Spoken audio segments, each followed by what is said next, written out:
get-ups, gimmicks, one-hit wonders that don't stick. Pretty boys, acting tough, boy bands, give it up. And if it looks good on TV, it'll look good on a CD. Shape it up, trim it down, who gives a damn about how it sounds? I don't think Waylon done it that way.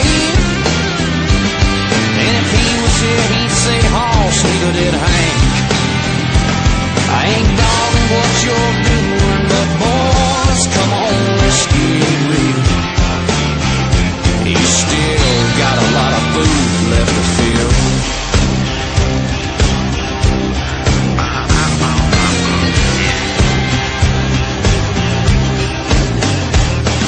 You say you're the real deal, but you play what nobody feels.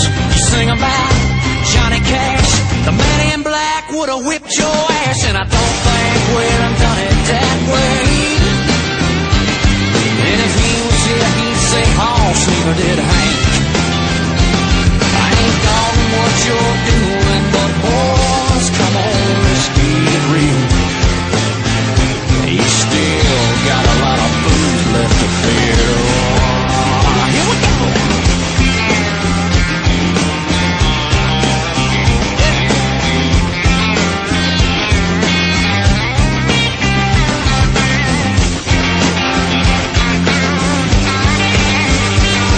So long till I see you again. When you're laying in the bargain bin. Well, I don't think Waylon done it that way. And if he was here, he'd say, Hoss, neither did Hank. I ain't dogging what you're doing, but then again, hell yes I am. I just don't give a damn. Cause you still got a lot of food left to fill. I guess we all got a lot of food left to fill. That's right.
Whose broad stripes and bright stars through the perilous fight.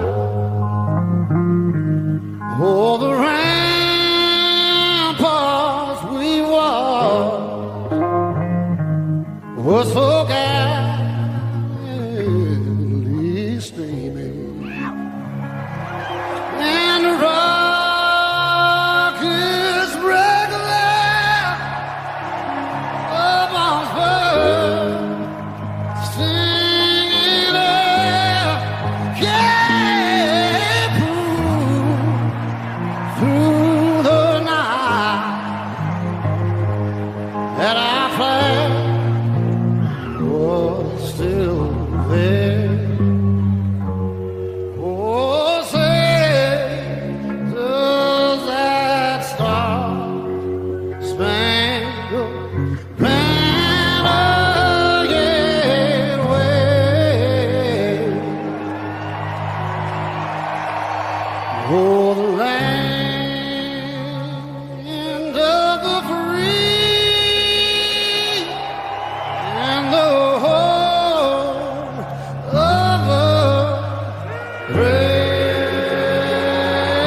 presented by the Barn Dominion Company and Resto Pros of the Midlands. Part of the Chief Sports Network. Go Gamecocks! He'll be fine on the mountain.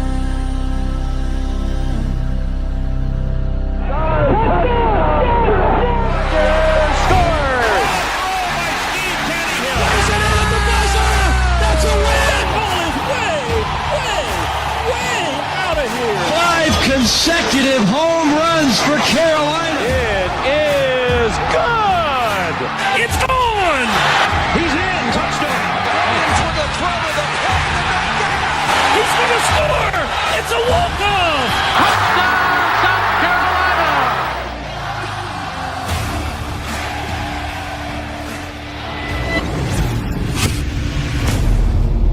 All right, greetings and good morning. Welcome aboard and welcome home inside the Gamecocks, the morning show built by the Barn Co.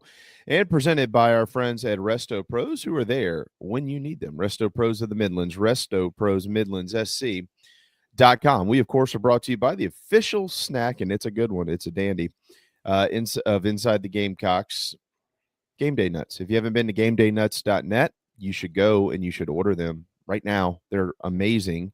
The at-home kit makes plenty of boiled peanuts, and you don't have to crack the shells, and everybody's happy. And they're tremendous, tremendous, tremendous, tremendous. So 3 flavors, Game Day Nuts, right there on the homepage of our Chief Sports app as well.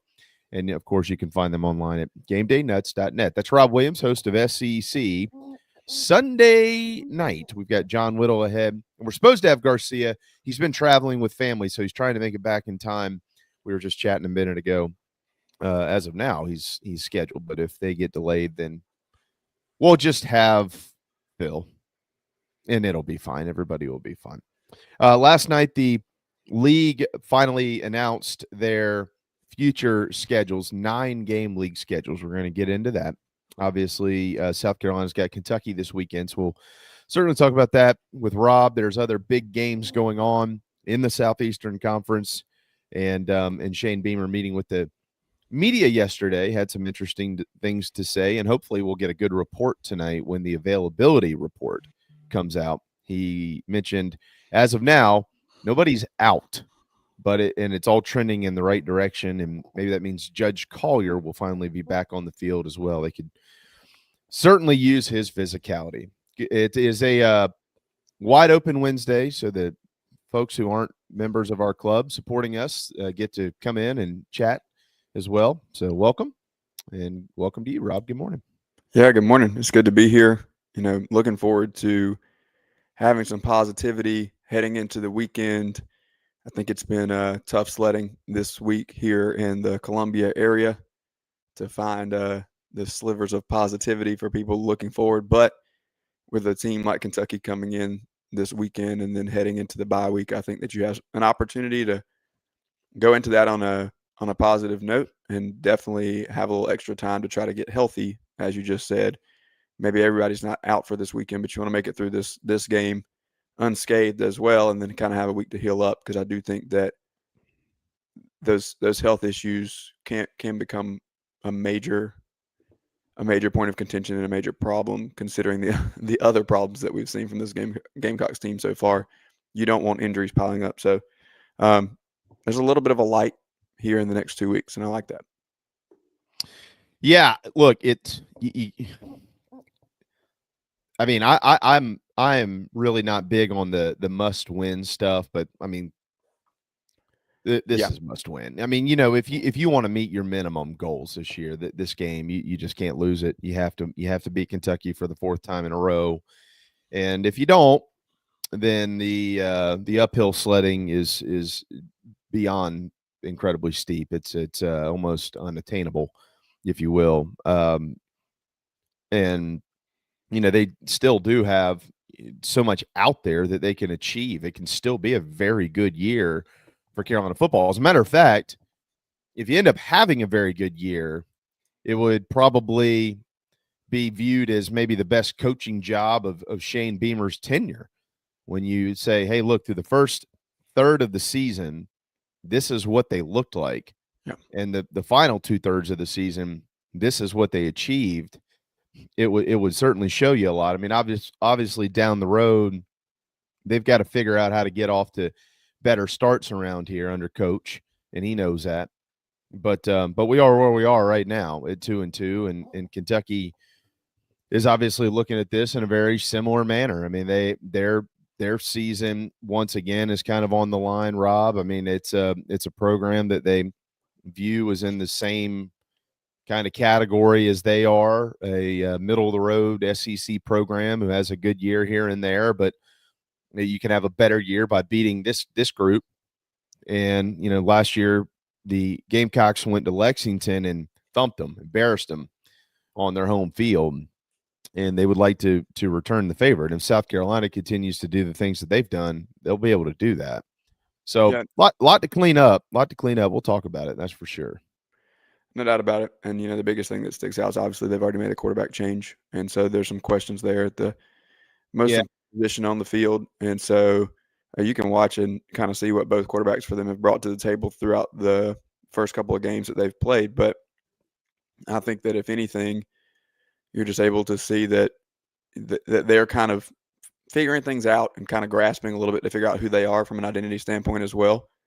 At the end of the day, they're going to do what Mark Stoops' teams do, but is that going to be enough for them to hit their goals over the course of the season as well? And so you kind of have two teams that are in a situation where they need a win, and they need not just a win, but they need a win that is that brings them some identity. And I think that is a little bit of the story on both sides of the ball.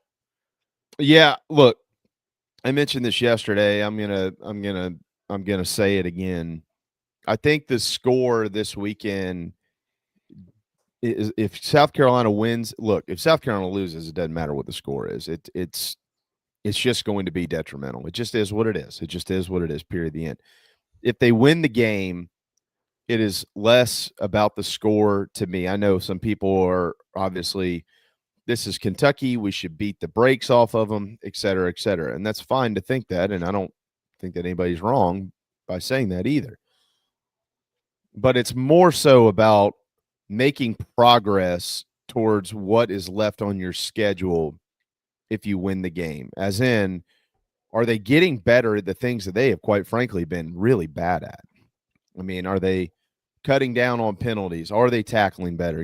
These were things that the players were asked about yesterday. It was something Coach Beamer obviously was asked about yesterday. Are they figuring something out with the ground game? Do we see more Matthew Fuller? Do we see Jawan Howell out there because maybe he can bust a tackle or two? I mean, it's the offensive line has not been good.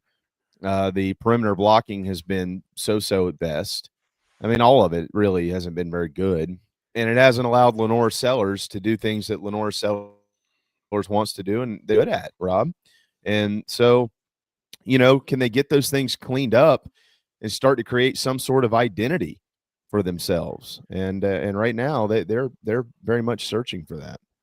Well, there's a lot of things, like you said, that need to be cleaned up. And I don't know if it was Monday or yesterday that you said this, but if somebody is to say that if there's one issue that's fixed or changed or solved, that this team is, then they fix all the problems, then they're crazy.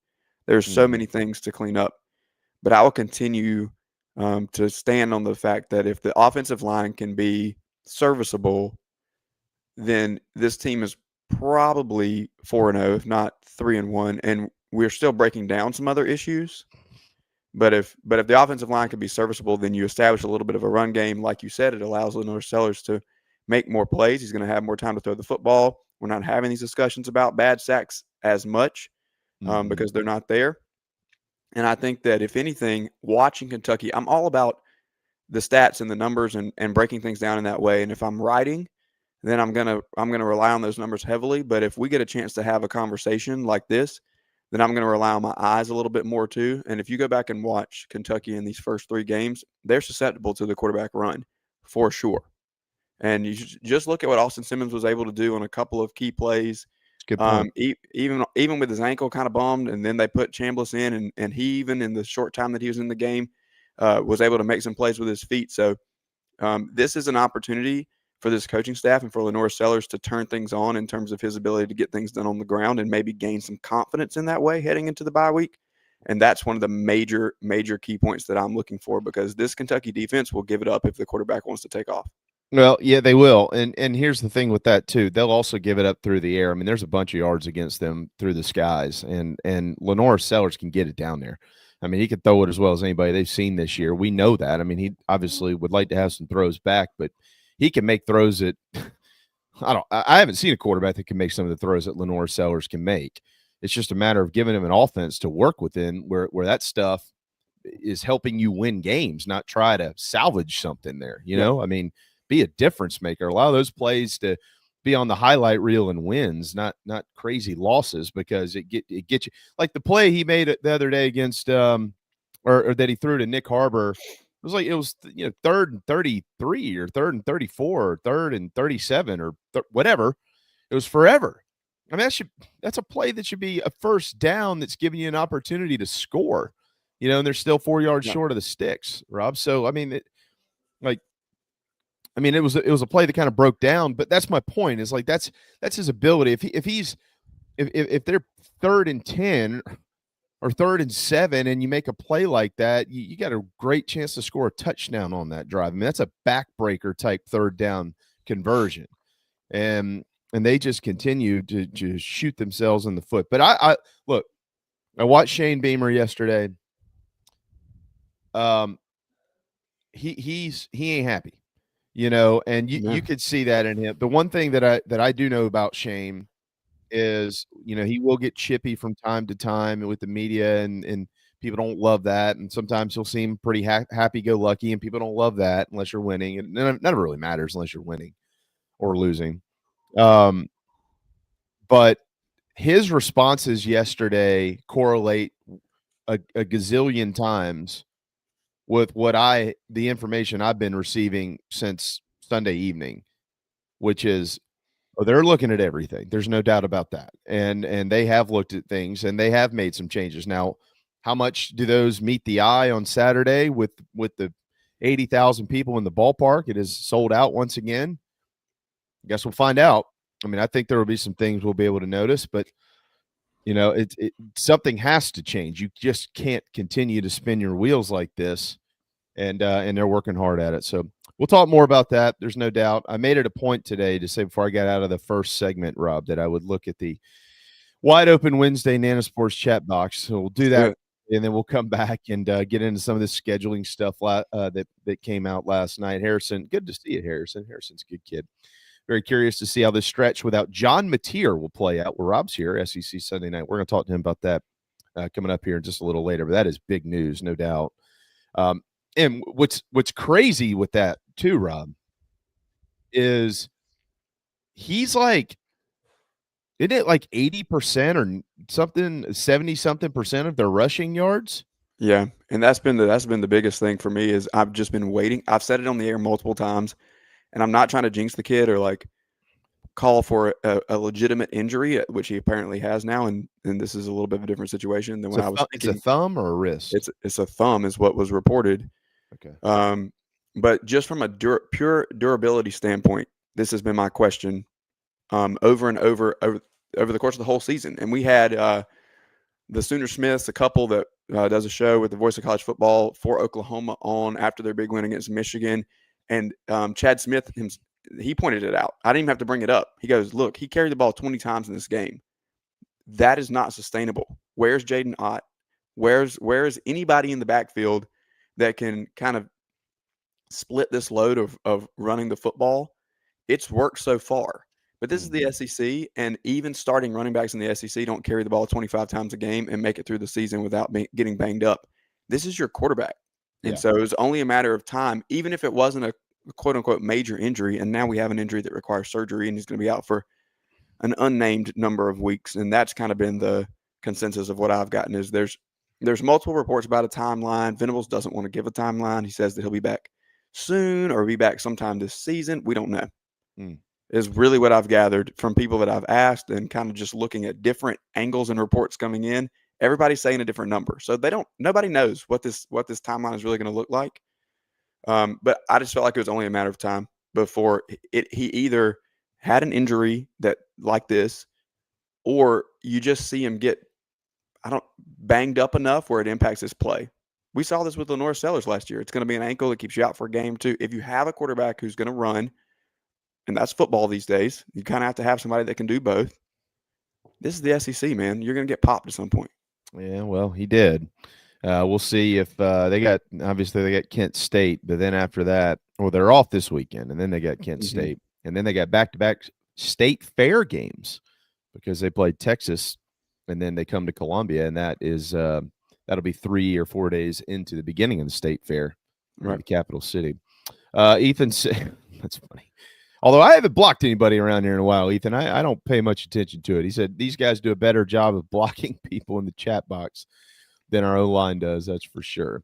Yeah, maybe something to be said about that. Brian said the real question, where does this team season go if they lose to Kentucky? Let's not go there, Brian, but it's good. It's a good question. Well, the indicator is bigger than the record if that's what happens. You know, you can look at it and say, like you said before, there's an uphill climb to hit your goals, but I think it's how you lose. If they were to lose to Kentucky, like that's more of an indicator of where this team goes than it is that they're, 0-3 in the league. That's a good point.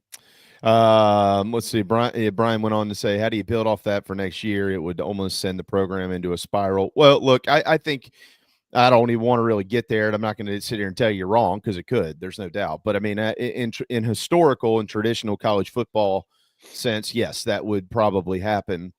But it's so – this is what I talk about all the time. College football just isn't what it was. It's just not. Like you go out to the portal, you get guys, you develop. I mean, there's so much going on that can allow you to fix things way quicker than you used to be able to fix things. And if you look around at teams that have been bad that all of a sudden are a lot better, what do? They go to the portal and say, hey, look, you can help us win, and here's why. And they get these kids, and some of them need NIL deals or whatever the case is, and they sign them and everything. Look, Mississippi State.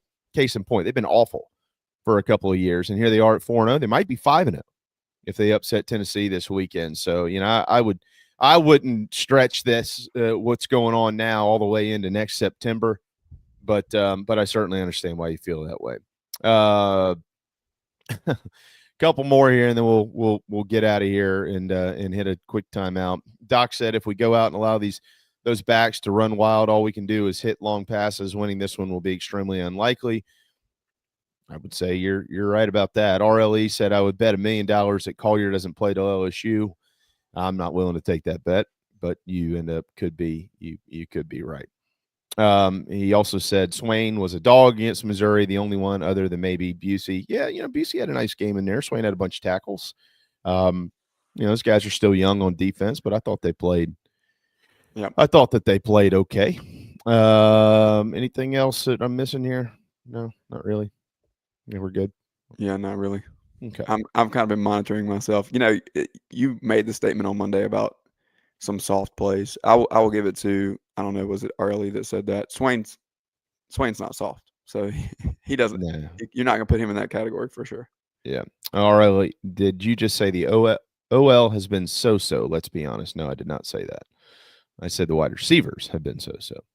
All right, it is 10:22. We will step aside for a timeout. Hour one brought to you by Palm Casual, palmcasual.com. It is the best outdoor furniture that you can get, the warranties and the guarantees. They have made myself and the missus and our children very happy and easy to clean, which is important when you get twin 6-year-old girls running around all the time. Palmcasual.com, 4 locations across South Carolina. We'll turn our attention to the information we received last night. And what does this mean now that we've got it in front of us? We have the teams, we have the locations. We don't have the dates. That'll be in December. We have the teams, we have the locations. What does this mean for some of these major non-conference matchups, not just here in Columbia, but elsewhere across the SEC? We'll talk about that when we return.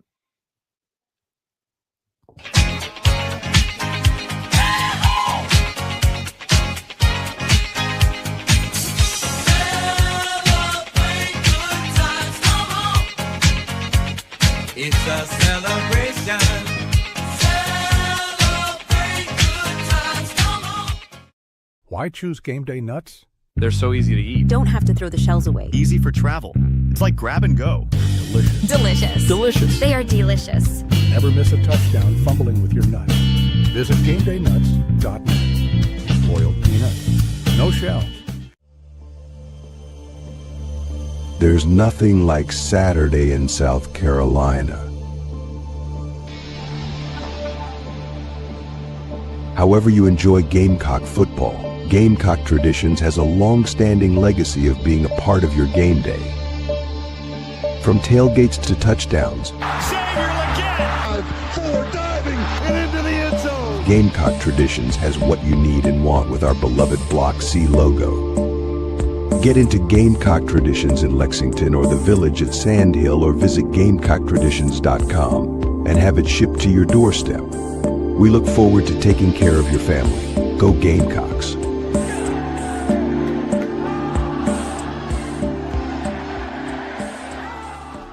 Are your wood floors dirty, scratched, worn, or unsightly?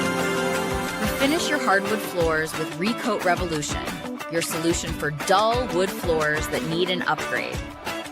Our one-day, dustless wood floor refinishing process is simple, effective, and affordable.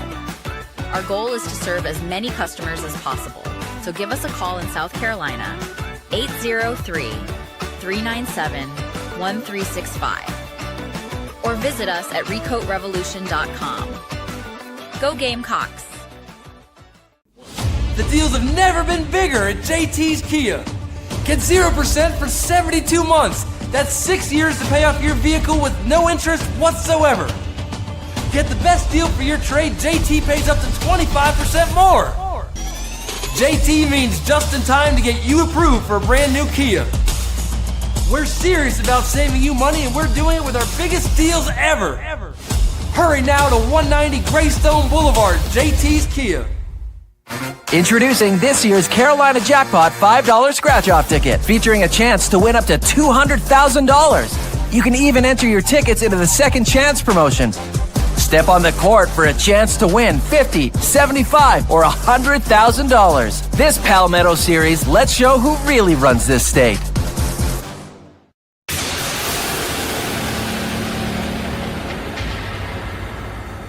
You're tuned into Inside the Gamecocks, the morning show. Presented by Palm Casual Outdoor Patio Furniture. Go Gamecocks!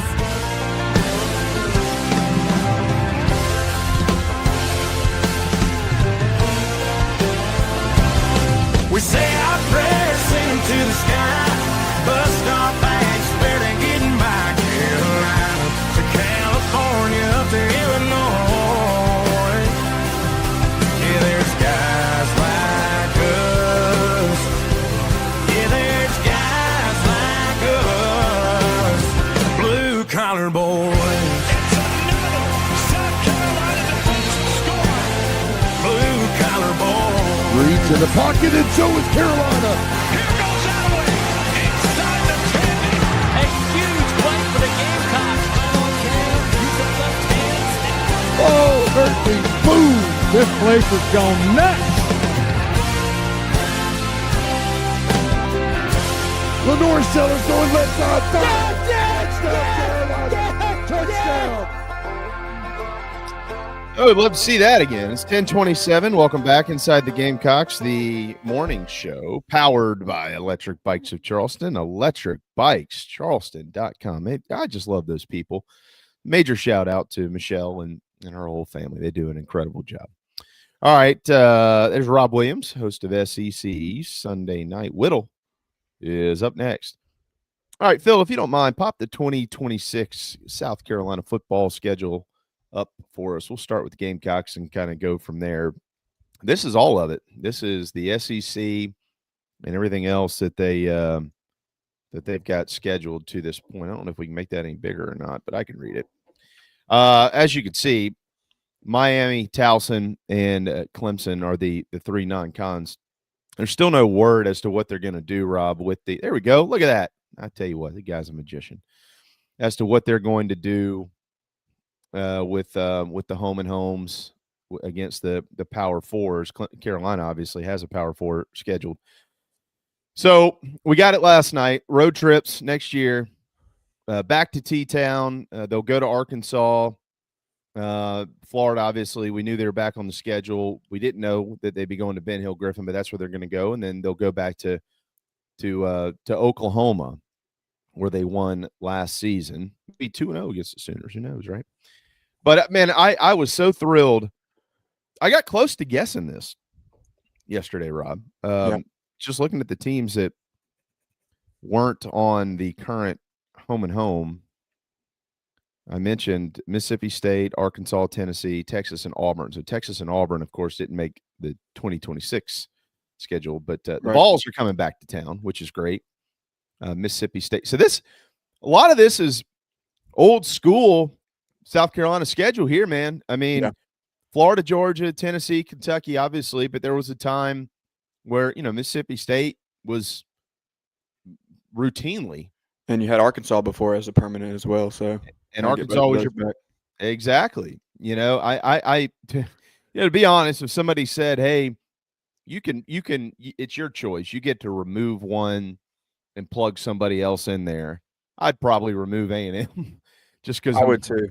Tired of it. But even though they beat my thought exactly. Yeah. But tired of it is the word. I don't have an opinion on the schedule. The question is, what do they do now with the home and homes? Look, I think ideally, as much as people don't want to hear that, like if you take today's rankings and apply them to next year, Rob, at home, you got second-ranked Miami. They're today's. They're not going to matter, but I'm just saying.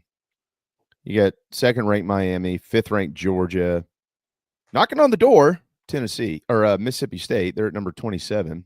They will be ranked if they beat Tennessee. Got the Vols, who are 15th in the country. Kentucky. Kentucky's here this year. They're here next year. And then ninth-ranked A&M. And then they go to 17th-ranked Alabama, 7th-ranked Oklahoma. Again, these are today's current rankings, like in this moment. Go to Arkansas, Florida, and they go to Clemson. I mean, if you can keep Miami, you would love to do it. But here's the issue, Phil. If you'll pop up 27, you got 13 games. Yep. And Rob, you can't keep the Miami game because if let's say you wanted to, let's say you got to hold the contract. Now remember, the ACC is going to 9 + 1 2, right? So, let's say Miami was like, well, because hey, look, it's in Miami's favor right now. Right. They need the P4 game. They've got it, and South Carolina's coming to their house. Like they need it. All right. So we'll see what type of negotiation happens here. But obviously, Furman and App State. Think about how the season is going right now. Like, boy, you'd like to have a couple of wins there, wouldn't you? I mean, App State. Everybody's looking at this going, wait a second. If we play App State, do we still have to return that game? Do we get to buy out of that game? And nobody really knows. Yeah. But if you're going to remove anything because you got 5 road games in the league next year, you got to remove the Miami game. Now, does that mean that you just buy out of the road game, but you keep the home game? I don't know what that means. Here's the problem. You can't – it's almost impossible to keep it because you got Clemson. Yeah, and Miami opens with Utah in Vegas in 2027 as well. So they've already got that game lined up, and then they have Troy on their schedule as a non-con. So they're going to be in a position to potentially want to drop as well. So that may be how that gets answered. Yeah, I mean, it's on year. So Florida, Georgia, South Carolina, and Kentucky, they've got a problem or an issue that no other team in the league has here. Mm-hmm. On years where you have 5 road SEC games, how do you schedule a 6th road game against a Power 4 opponent? That's going to take one away from you. You're going to lose the home revenue unless there's some sort of rev share to be worked out. Maybe the network says, we really want y'all to keep this game. We're going to give you extra cash for it. That's the only way. So that's the money side of it. The other side is the competitive balance of your own schedule. Like, do you really want to play 6 road games? South Carolina does not want to do that. I can tell you that point blank. Yeah. So, no, you don't. Right. And here's the other thing with the schedules that kind of hit me last night. Georgia, Florida, Texas, and Oklahoma will never have 5 true road games because they always play a neutral site. Yep. And every other team in the league will have every other year where you play 5 true road games in the SEC. So, look, I personally think, Rob, I'm curious to get your thought. I have no issue. I don't care. I think the SEC honestly did a wonderful job at making permanent opponents, at least for the next 4 years, geographical, which is what I was hoping they would do. They did a great job of that. It's so hard to create competitive balance when you don't know who's going to be who year in and year out. I mean, hey, look, man, Mississippi State rolls back on the schedule next year. I bet everybody's excited to have Mississippi State. What if Mississippi State walks into next year's season as a top 10 team? You just don't know who's going to be who year in and year out. You don't. Like, we all try to predict it, and you could be pretty safe in predicting certain programs like Georgia and Texas and Alabama, but the rest of them you don't know.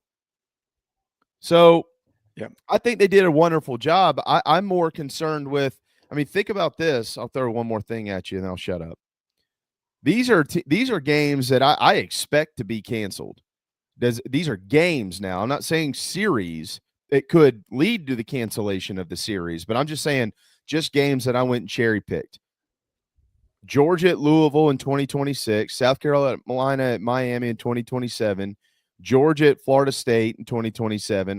Not that this is a huge one. They probably shouldn't be playing this anyways, but Arkansas at Tulsa in 2027, Alabama at Oklahoma State in 28, Florida at Arizona State in 28, Vanderbilt at NC State in 28, South Carolina at North Carolina. I love the 9-game league schedule, but I do hate losing these games too. I agree. And I mean, that's the casualty. And I think that's kind of where I think from a South Carolina standpoint, I still stood on the side of 8. I understand completely that it was going to 9, that it's inevitable that everybody needs to be on a 9-game league schedule. It helps with balance and it helps us with the postseason discussion and all of those things. But when you're a school like South Carolina or even Georgia, Kentucky, and Florida, and you already have this permanent Power 4 opponent in your rivalry game, and you're still trying to schedule in this way. And, oh, by the way, we still have this discussion about the Big Ten and the SEC and, like, what are they going to do? And are they going to try to set up some type of challenge and annual whatnot? And that discussion is still swirling out there somewhere. Going to 9 league games puts you in this predicament where it's almost impossible. I mean, I don't know how you're going to do that. If we're still talking about the Big Ten and the SEC scheduling some type of matchups and putting that into play later on, even if you cancel these Power 4 games, which South Carolina's are all ACC teams moving through the next 4 years or whatever it is. I don't know how you're going to squeeze that one in either. And to your point about competitive balance, I think that it is exactly what you said. It's completely unpredictable. Look at the teams on the schedule. You still have the 2027 up here, so we'll just use that for example. We don't know what Florida's going to be in 2 years. They're going to have a new head coach and be completely different. Mm-hmm. You don't know what Missouri's going to be. Is Eli Drinkwitz going to stay there? Right. Or is he going to leave and they're going to have to hit the reset button? We don't know what Texas is going to be. We've seen them kind of rise up, but then this year we have some question marks. Is Sark really going to get them out of this mediocre land? I don't know. Vanderbilt is another great example. We have no idea. What is Auburn going to be?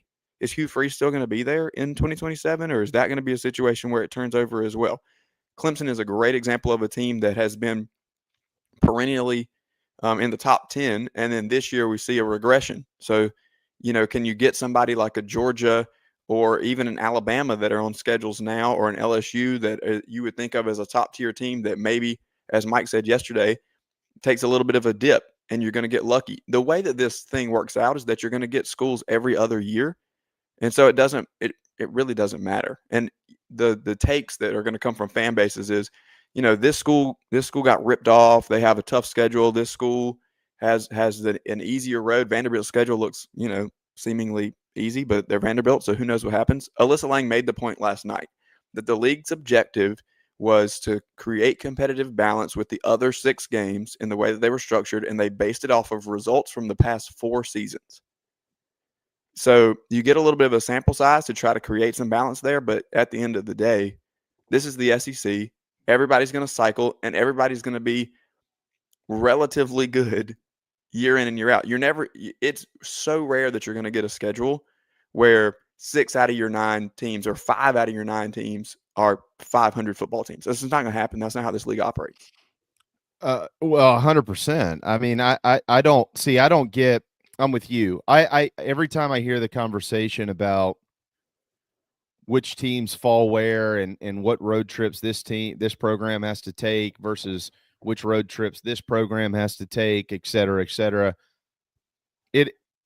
I don't know why it's so hard for a lot of people to comprehend what's true today might not be true tomorrow. I mean, when this 2025 schedule came out, I'll guarantee you a lot of people looked at Tennessee and said, wow, well, how about that?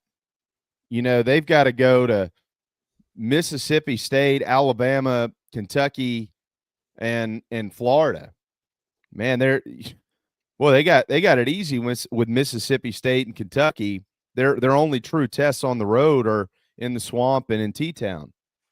Well, how wrong is that? I mean, they could very easily get beat this weekend with more cowbell.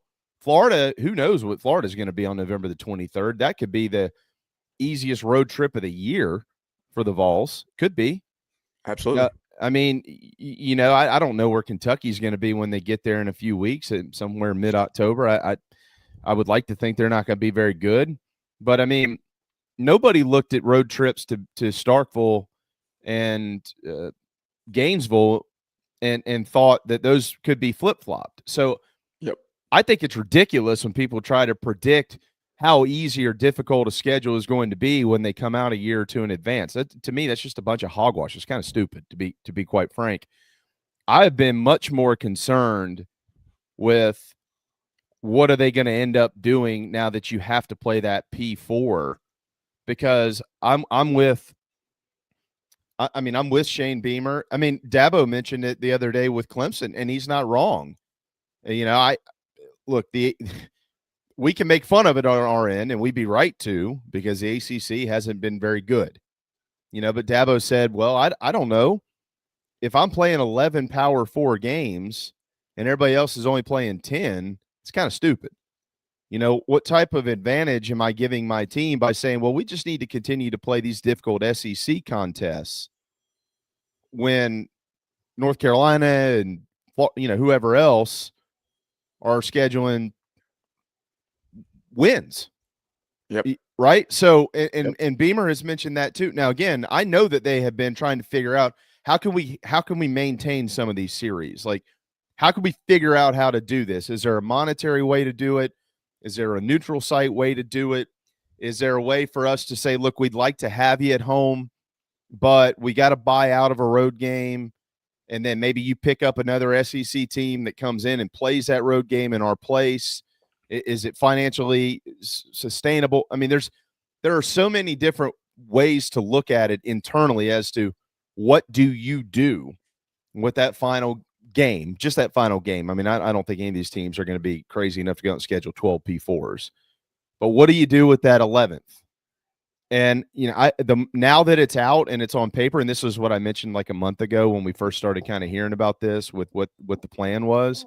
Look, they're going to do their due diligence, and let's just see where it goes. Let's not jump to conclusions. I don't think South Carolina is going to be able to keep a lot of these Power 4 non-conference matchups, and that stinks. And I don't think a lot of these teams, you know, Georgia, Florida, Kentucky, I mean, it doesn't make sense. If Carolina was rolling right now and they're 4-0, maybe some people would feel a little bit differently just because your football team's winning, they're beating the brakes off everybody, they're playing, et cetera, et cetera. But you don't know what year you're going to roll out there and be very mediocre or less than mediocre like South Carolina's been through their first 4 games, right? So what if you didn't have South Carolina State there in week 2? What if you had to play Miami, Rob, or you had to play North Carolina, or you had to play NC State or something like that coming off of the struggles in week 1. And now instead of sitting here at 2-2, you're actually at 1-3 because you didn't give yourself a win somewhere on the schedule. I mean, I don't think you're going to see a lot of these things on the schedule here in the next few weeks. Yeah, and we could talk about competition all we want, and I'm with Shane Beamer that needs to be a core component of what this program is built on. He's going to continue to say that, and we want to schedule people that are going to make us better and so on and so forth. But I don't have to shade it the way that he does. I can say it from the perspective that I have, which is they need to schedule wins, not just South Carolina, but everybody in the SEC. Do not schedule another Power 4 opponent in this slot. We want those games. We love those games. They're more entertaining for us to watch. If it's not your team and you're watching somebody else, we would prefer to have more competitive balance in that way, that you're going to get 2 Power 4 schools matching up. But if I am scheduling it for my team and I'm looking at the outlook of national goals and where we're trying to go and how this schedule shakes out, there's no way I'm scheduling a Power 4 in that 11th game. Not a chance that's happening. It's just there's just too many opportunities for losses along the way. The rest of the schedule, it's not. You have to have game reps where you can get better, and that's what South Carolina State should have been for this team, and I think was in a lot of ways for this team, even though the results maybe didn't show that on the field. You cannot simulate in-game reps. It doesn't happen. And so and this goes back to the point of there's no scrimmages, there's no preseason, there's no opportunity to go up against somebody else. You got to have it in there somewhere. And I get it. Like sometimes it gets scheduled later in the year. I would prefer to have it on the front end, to be honest. Like I'm all for coming out and doing that big opener against another Power 4 opponent. Long term, I prefer not to have neutral sites. If it's me calling it, I like the home atmospheres in the SEC. But I love the opportunity to have like a week 2, like we had this year with South Carolina State, to say, let's go out here and work some kinks out of this thing with somebody that, if we don't play to the maximum of our ability, we can still win and we can improve. I don't want to call it practice because it's not practice, it's a game, but it does serve a purpose in that way. Yeah, I would I would agree with that. That's exactly where it is. Adam asks, it's a good question, Adam. You're right. The question is, if Power 4 doesn't schedule as many gimmies, how does that hurt lesser teams? What he's talking about there are FCS group of 5 programs. They depend on that money, right?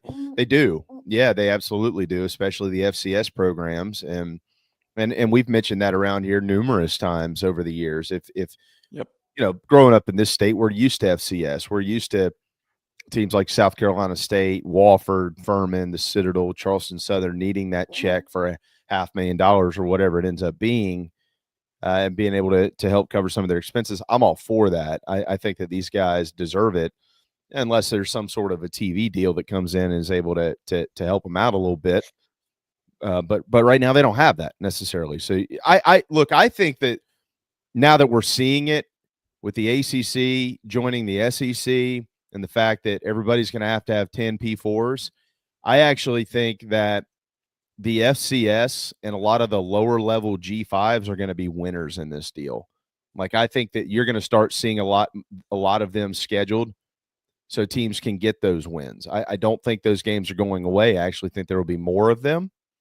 And we'll see how that kind of comes about. The other thing I'll add too, and we'll hit a timeout and kind of get into this weekend on the other side. But the other thing I'll add is, I don't know if we're going to have the time to get there. I'm talking about we as in those who are watching, covering, coaching, playing college football, like the college football community. What does the playoff look like this year? So, for instance, all right, let's say you get a 9-3 SEC team, and one of those 3 losses is a Power 4 non-conference game, and the other 2 are conference games, okay? And they get in. That's a data point for the future of your scheduling. So, for instance, and what I'm getting at here is you're not being they're putting more weight on the quality of your wins than the quality of your losses. Like you have quality losses, like not a bad loss, but a quality loss, but they're giving more weight to the quality win. If that's the case, then you could see some of these programs down the road reschedule some of these series. You see what I'm saying? So like maybe what we need to maybe the discussion needs to be more short-term versus long-term. As in, if you're the Gamecocks, do we keep Miami? Do we keep North Carolina? Those are the short-term conversations to be had because those are the schedules that we have at our disposal currently, and we'll have 3 years, 4 years worth of playoff berths to look and see, were these teams rewarded or were they punished for losing games when playing a very difficult schedule? If they were punished and it just comes back down to losses, then you'll probably see those series stay off the schedule. But if you see that there are 3 lost teams that are getting in there, or, you know, Rob, even if they expand the field to 16 teams, which I think they're going to do, by the way. Yep. And if they expand the field to 16 teams and you get an 8-4 SEC team who gets into the playoffs, say it's Florida. Say Florida one year loses 3 league games, or actually a better conversation to be had would be loses 2 league games, loses to Florida State and loses to Utah. And they get in at 8-4 because they have so many quality wins on their schedule, like we look at with basketball. Mm-hmm. And I think you would see programs begin to schedule 11 Power 4 games down the road because they would know, hey, look, we have a larger field to get into the playoff. We can get in with 3 losses. Maybe we can get in with 4 losses as long as they're quality. We're going to go ahead and schedule these type games. So I don't think the conversation's over. I actually think the conversation is just beginning. But the initial conversation is going to be maybe we need to back off of some of these Power 4 series, both in the SEC and in the ACC, and see how this playoff selection committee views all these programs with multiple losses, and then we can come back to the table and discuss it again. Yeah, I'll say 2 things really quick, and then you can get us out of here to the break. But that is a gigantic if, because I don't trust the playoff committee to give that much credit to those quote unquote quality losses. I think I got to see it because they've been unpredictable as well. Exactly. And that's a huge if. Like, I completely agree with your point that if they do that, then you would see that result. The other thing is, you said maybe this is a short-term discussion and not a long-term one. Unfortunately, in today's landscape, everything has to be short-term. And you said before, college football is not what it used to be. This is not something where I hate this, but I don't think that we're program building for 5 to 10 years out. You just can't. We don't know what the landscape is going to be. You can kind of set some footers in place that are going to be the guardrails of who you want to be as a coaching staff and a program. But there's so much turnover and so much change from a coaching and a player standpoint, from just personnel year in and year out. There are changes in the landscape of how things are governed and how things are moving forward and what the postseason looks like. What is the format? How do we get into it? How are we evaluating success of teams? What do the schedules look like? There's been so much rapid change in the past handful of years, and indicators that we will continue to see change in the next 5 to 10 years. And as we evaluate, we're in kind of like a 3 to 5 year evaluation period, and then we're going to see more. We're going to see more changes happening. So to your point, yeah, I think everything is a short-term discussion. And as much as we want to live in the moment, find success, and then cast vision out 10, 15, 20 years in the future and create real programs that are lasting, it's just really difficult to do that at this point in the way that college football is constructed. And that's hard for a lot of us traditional fans to look at. Well said. Well said. Rob Williams, host of SEC Sunday Night. It's 10:52. Quick timeout. We'll come back and get a sneak peek at the SEC this weekend right here on the Morning. He's got space and a touchdown. Can you believe it? Touchdown! He caught on traffic. Scores! Touchdown, South Carolina! Are your wood floors dirty, scratched, worn, or unsightly? Refinish your hardwood floors with Recoat Revolution. your solution for dull wood floors that need an upgrade. Our one-day, dustless wood floor finishing process is simple, effective, and affordable. Our goal is to serve as many customers as possible, so give us a call in South Carolina, 803-397-1365, or visit us at recoatrevolution.com. Go Gamecocks! Welcome to Dry Space Crawl Space Solutions. Basement crawl space encapsulation designed for your specific needs.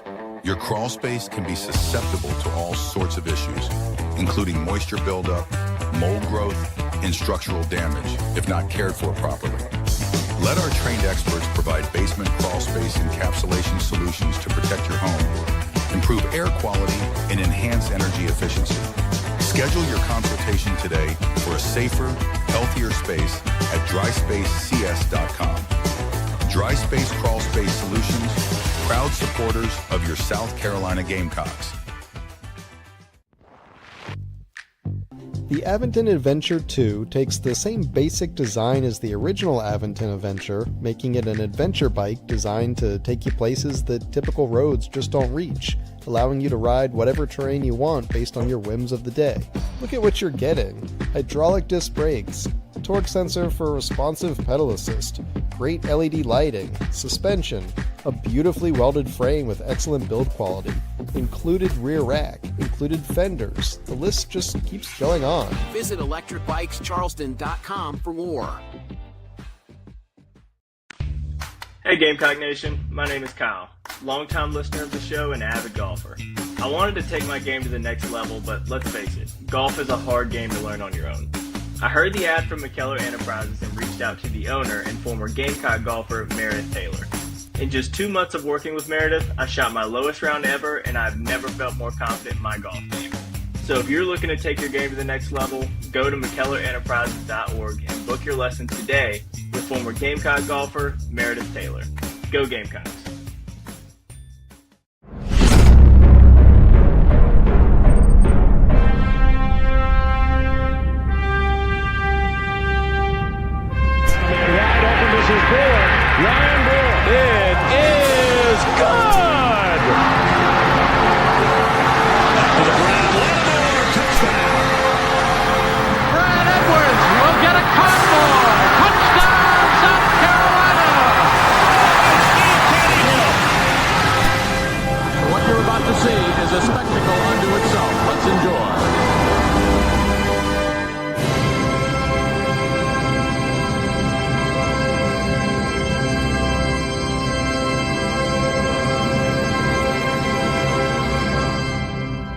It is game week once again. Kentucky and South Carolina, part of the SEC slate at Williams-Brice Stadium, 7:45. That line has not moved, by the way. Gamecocks still 6.5-point favorites. Rob, what has your attention in the SEC this week? A lot, actually. This is it's a pretty good week, right? And I asked the question on Sunday, what are you more excited about, LSU and Ole Miss or Georgia and Alabama? And I'm actually more excited about LSU and Ole Miss because I think it has more factors that are going to tell us about what's going to happen towards the end of the year. You know, for me, preseason, spring ball, you know, we did our kind of season predictions, and Craig and I went through and picked every game. And so in April, I actually picked LSU and Ole Miss to finish the season 11-1, which was which was my bold take of the spring, and kind of putting those two teams out there as teams to watch. Now, this game is going to tell us a lot about where they are and what's happening. You got a quarterback controversy, can we call it? No doubt. In Oxford, 100%. Which I think it's a good problem to have for them, but I'm really interested to see how that plays out.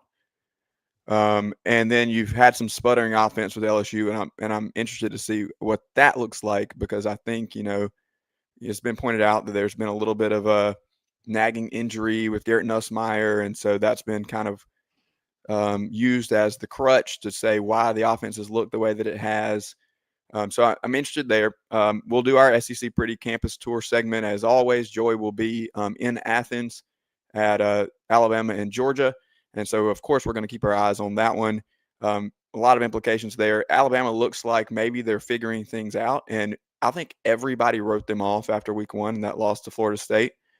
And it's going to be interesting to see if they kind of pull things back around and we get to the end of the year and they're just, Alabama like always. Outside of those 2 games, the Arkansas-Notre Dame game is an interesting one. It's in Fayetteville. It's at noon on ABC. And I will be interested to see with that one. Sam Pittman's teams are good for punching up and getting somebody every year. Notre Dame's 1-2. Is this the game? Is this the game where your boy Taylor Green puts it together and they don't fumble in the last 60 seconds and they pull off a big win that kind of gets some, ill will kind of fading out of Fayetteville for maybe a week? Auburn, Texas A&M. I'm high on Auburn. I'm not so high on Texas A&M, even though the records and the rankings would say differently. So I'm interested to see how they bounce back. What does Jackson Arnold do? Can his processor speed up a little bit? That's the biggest factor for War Eagle. And you've pointed out a couple of times about Tennessee and Mississippi State. I never believed Mississippi State was going to be as bad as they were last year. But Tennessee's been the surprise of the league all year. So this is a real test for the Vols to go in and see, can this upstart Bulldogs team make a mark, or does Joey Aguilar keep them even keel? The most impressive thing about this team for me in Knoxville has been the defense all over the course of the season. The offense has been what we thought it could be. They're going to run the ball. Aguilar has thrown it well deep down the field. They've brought in receivers who can go up and get the ball and make a lot of plays. But from a defensive standpoint, they've been in your face. And so I'll be interested to see what that looks like against Mississippi State, who has a couple of receivers who can get it done as well. So, there's stuff all across the board. It's a full slate. Go ahead and lock in your seat on the couch or your tailgate or wherever you're going to be on Saturday and just soak in a full day. We could just look at the SEC. We don't even need to go outside the league. There's plenty of entertainment. It is going to be a hell of a weekend. There's no doubt about that. Vols can score. Mississippi State needs to slow them down if they want to pull it upset with more cowbell. We'll let you run on that note, my man. SEC Sunday night, Chief Sports Network, 8 o'clock this Sunday. Yep, Thanks a lot, bud. Yeah, thanks, man. There you go. Rob Williams, when we return, John Whittle here on The Morning Show. Welcome to Dry Space Crawl Space Solutions. Basement crawl space encapsulation designed for your specific needs. Your crawl space can be susceptible to all sorts of issues, including moisture buildup, mold growth, and structural damage if not cared for properly. Let our trained experts provide basement crawl space encapsulation solutions to protect your home, improve air quality, and enhance energy efficiency.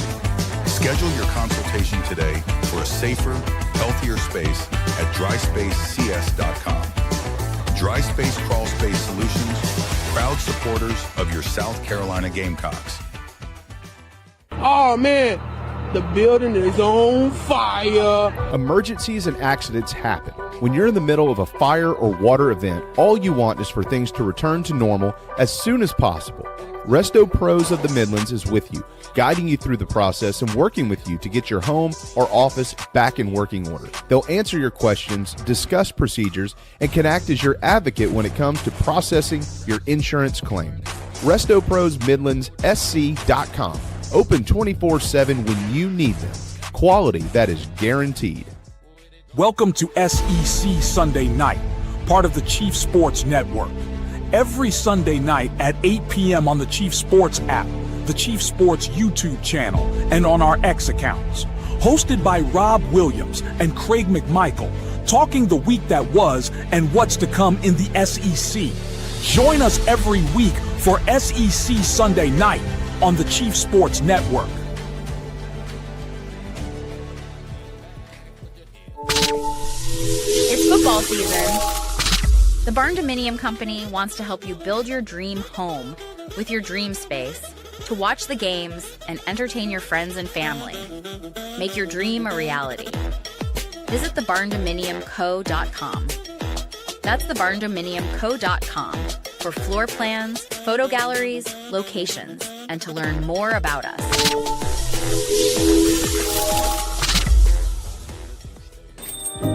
Morning, Carl. Usual? Yeah. Your oldest was in here the other day. Said the two of you took a trip down to my neck of the woods. How'd that go? You might as well give me one of those Carolina cards while you're at it. I knew I'd like that one. Yeah. There you go, my friend. Thanks. Hey, Carl. Congratulations. See you tomorrow, ready? You bet. Tune in every Friday at 9 a.m. to the 4 Quarter Friday High School Show on the Chief Sports Network.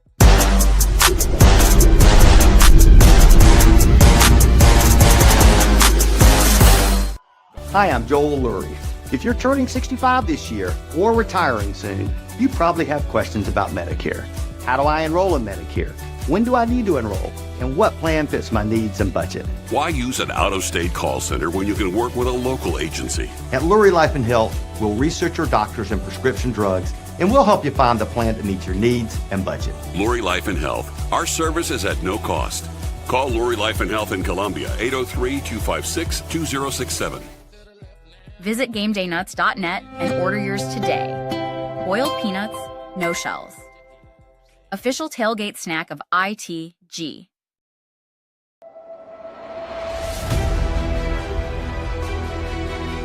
You're tuned into Hour 2 of Inside the Gamecocks, the morning show.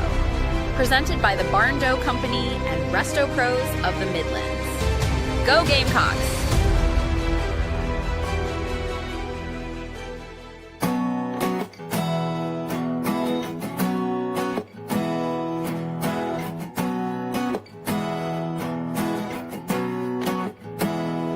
With a little love and some tenderness, we'll walk upon the water, we'll rise above the mist.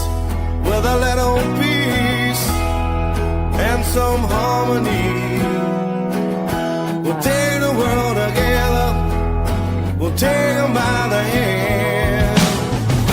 'Cause I got him for you.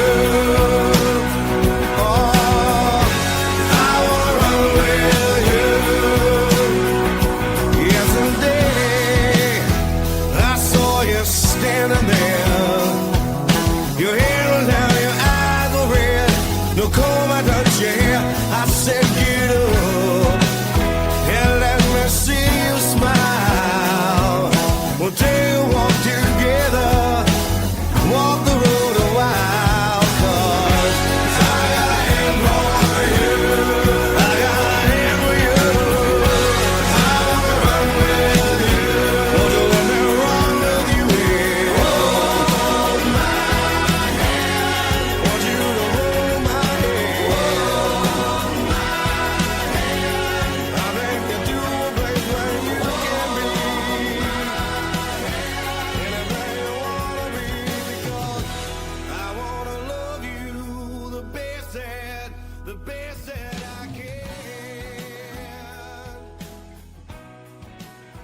All right, it is Hour 2. Welcome back inside the Gamecocks, the morning show brought to you by Gamecock Traditions, GamecockTraditions.com, where you can have it sent right there to your home or go see them in Lexington. Remember, get your beat stickers before the ball game this weekend because somebody will win $500. John Whittle on the back of those beat stickers. You can scan the QR code and somebody gets $500 to go shop at Gamecock Traditions. That's a pretty good deal. GamecockTraditions.com. It's always a good deal when we have you, my man. How are you? Yeah, it was great to see you. Good to be back. All right, Carolina's searching for win 3. A couple of rough Saturdays, one at home, one on the road, and the other Columbia. You didn't make the trip, right? So good for you. You get to spare yourself of all that type of stuff. Look, we all know, we've all seen it with our own two eyes, the things that have just been really crushing this team the last couple of weeks. Shane Beamer yesterday, though, I felt like he had a little bit of a different tone. I don't know about you, but I felt like he walked in there saying, I know what the problem is. We're working on it. What'd you get out of that? Yeah, I thought a different tone too. I don't know that it was exactly the same feeling as we know what the problems are. I got the sense that and same as after the game and on Sunday night that he's a little bit frustrated, and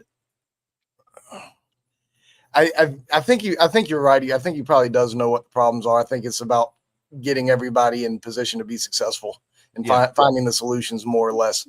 I get the sense that he's growing very frustrated. Maybe I'm wrong in that, but that's kind of the tone that I've gotten from, some of the way he's talked, some of his mannerisms, some of his words are a little bit different. I think he's getting a little bit frustrated, and I don't know what is going to look different this weekend, and maybe not a whole lot. It's not easy to make a lot of changes in a week when you're game planning and such, but hopefully the team looks drastic. Hopefully it looks good enough to win on Saturday, and hopefully it looks drastically different after the bye week next week. I can't stand this phrase, John, but if you hope to achieve anything this season at all, is this a must-win game for Carolina football? Yeah, it is. And I hate it too. And, every week we've got conversation on the Big Spur message boards, and we've got so many thousands of members. Everybody's going to have different opinions. I'm not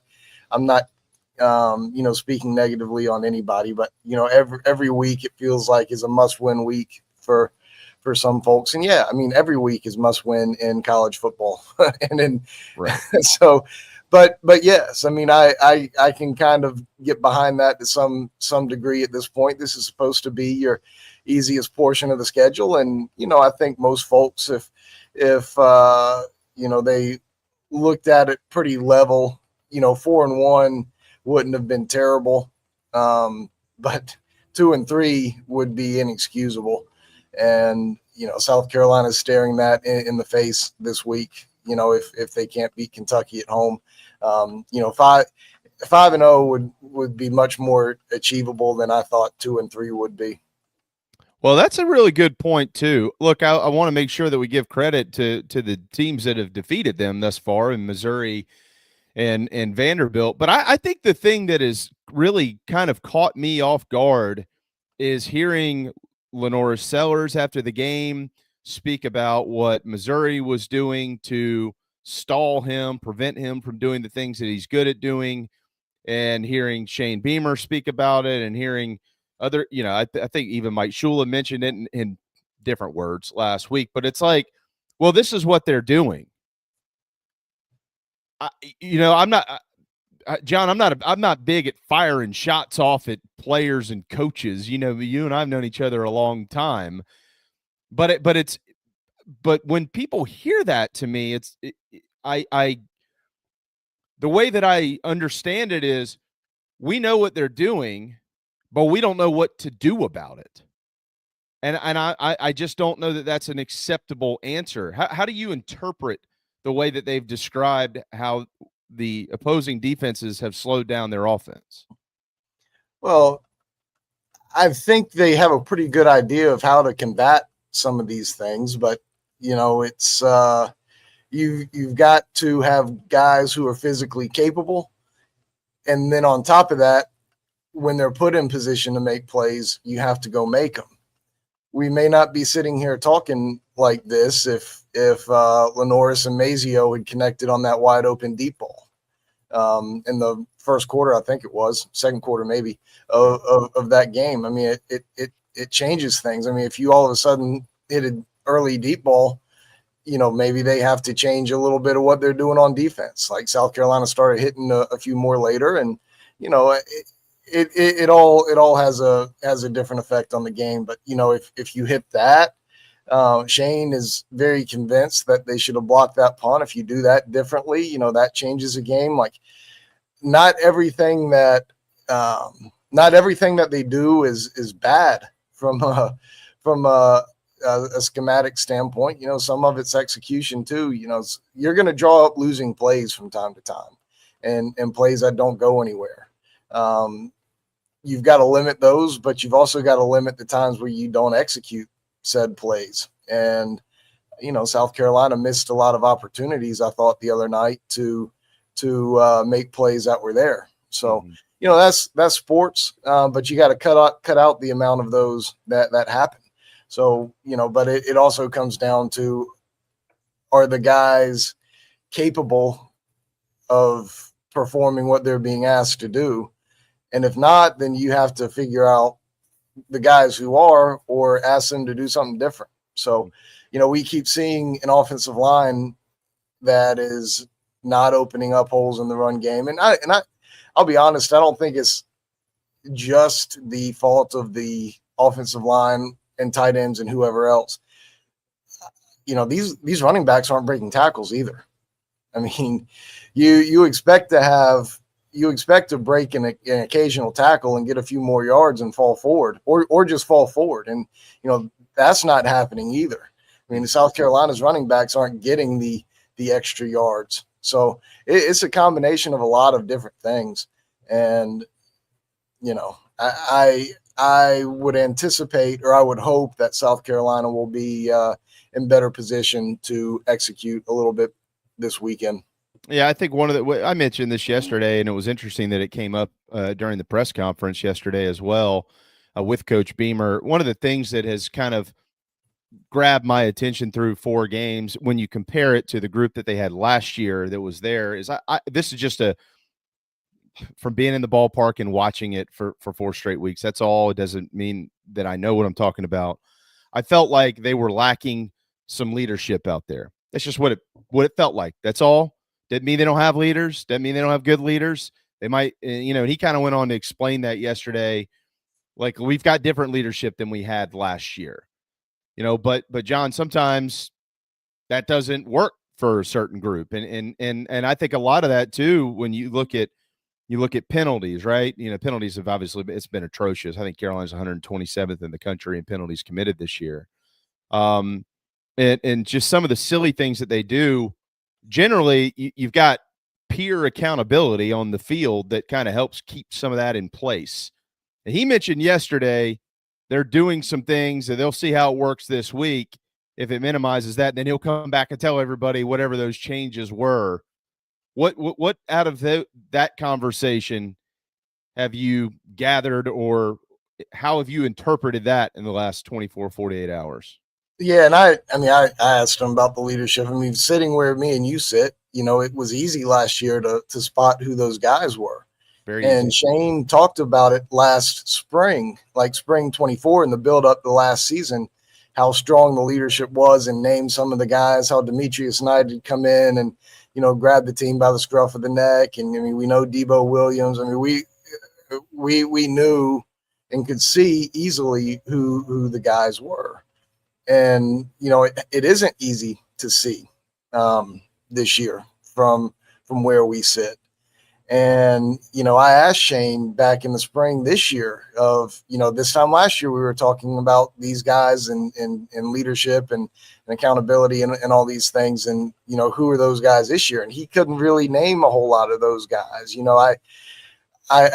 I don't want to misspeak. I'm pretty sure he talked about Boaz Stanley being one, but now Boaz Stanley's being moved from center to right guard because, he's not communicating well enough. Like, it's very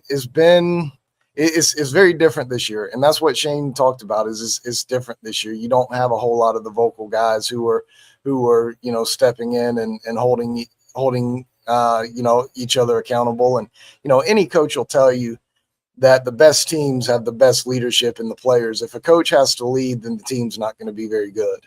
Mm-hmm. And any coach will tell you that. And I think that's where South Carolina's sitting right now is they just don't have the guys who are going to, pin you against the locker and make you, hold you accountable and make you do it right. Be sure you're doing something right. And, maybe it's there. Maybe it's there. I don't see it. Shane didn't point out anybody yesterday that I recall who has shown that kind of leadership ability at this point. I'm sure there's a couple of guys there, but more need to get more forceful. Yeah, it's and what you don't want is to try to turn into that guy when everybody knows you as something different. That doesn't make things any better. No.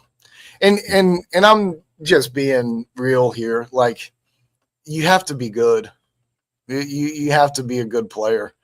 You can't be the guy who's, batting 180 in baseball and making an error a game, who's getting in other people's faces, telling them how they have to be better. I mean, you have to be the guy who's out there, who's doing all the right things and playing well. Like,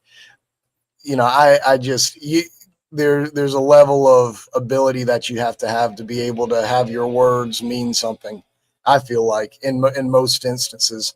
So I think that's where South Carolina is. That's not the totality of the problem. Like, Lenoris has to throw a better ball and Mazio has to make a better catch.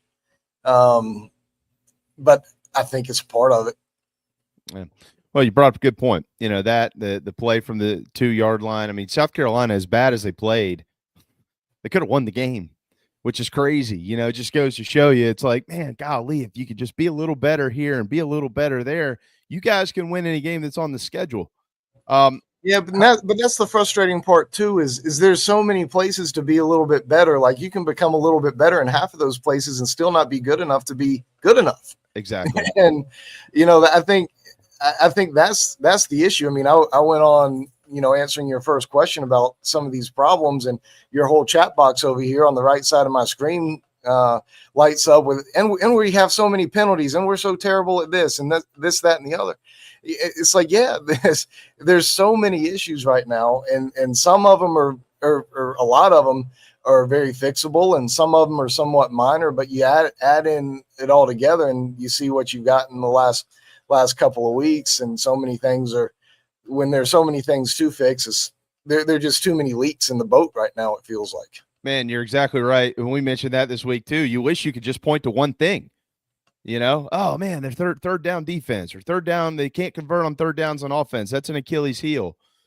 But it's one of a lot of things that, it's, well, how much have you looked at Kentucky to this point? I mean, what do you know about them? Well, I know from Kentucky's background and Mark Stoops' background that they love to play physical football and love to try to run the football and try to punish you over 4 quarters. And, that didn't happen necessarily a couple of times here lately that South Carolina's played them. And I know Shane Beamer knows that about Mark Stoops and always challenges his team the week of. So I know that that's what's going to happen. I know they've got one of the top running backs in the league, right now. And Seth McGowan.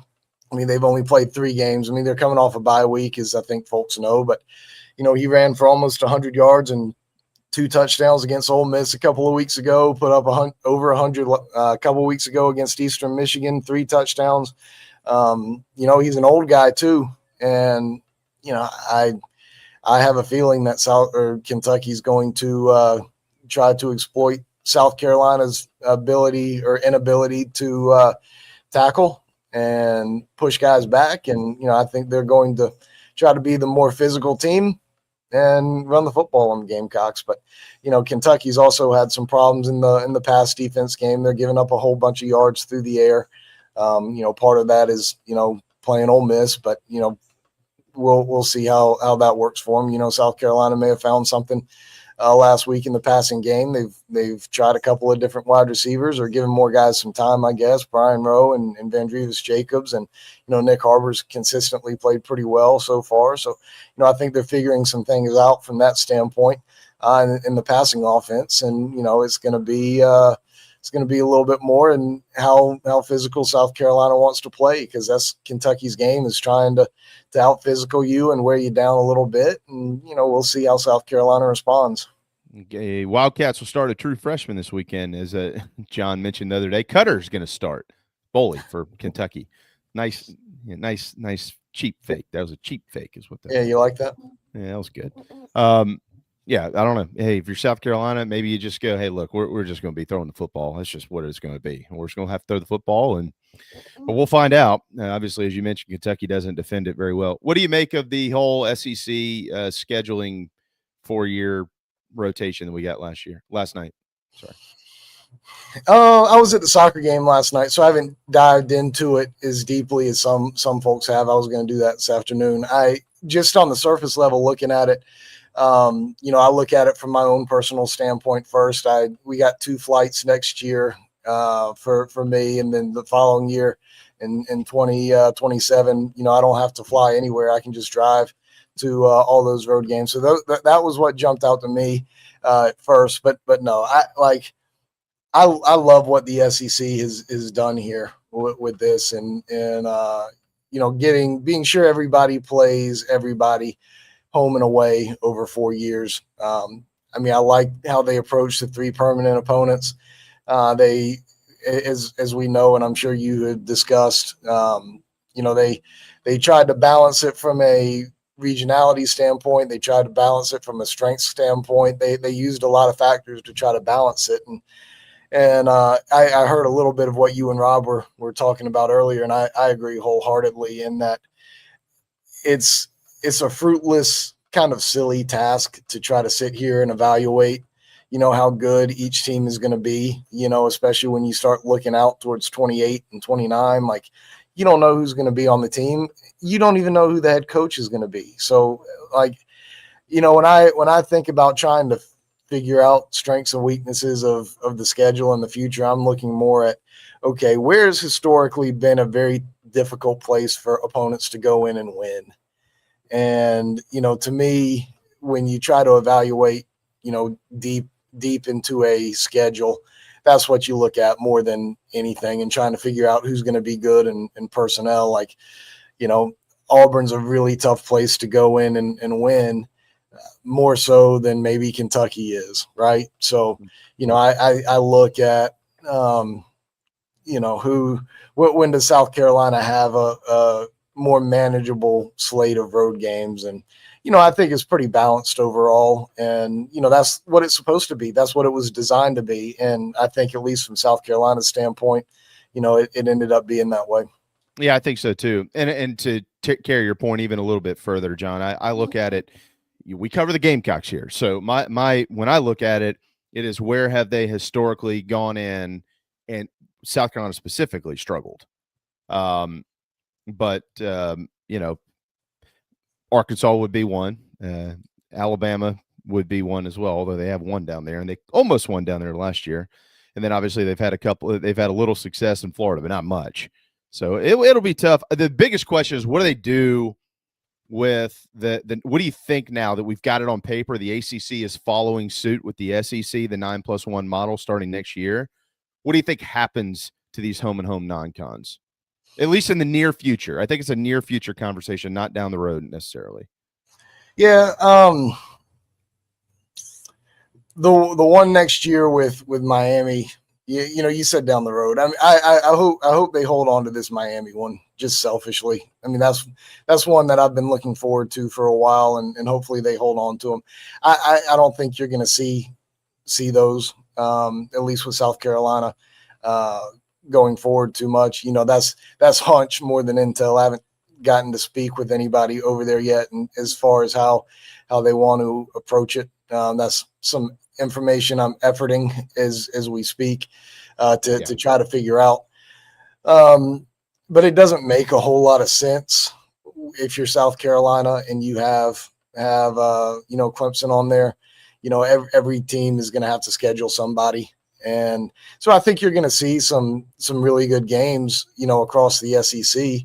When I don't know when, Texas has an opportunity to go out and do it, since their rivals are, in conference now. All of them are. Georgia won't.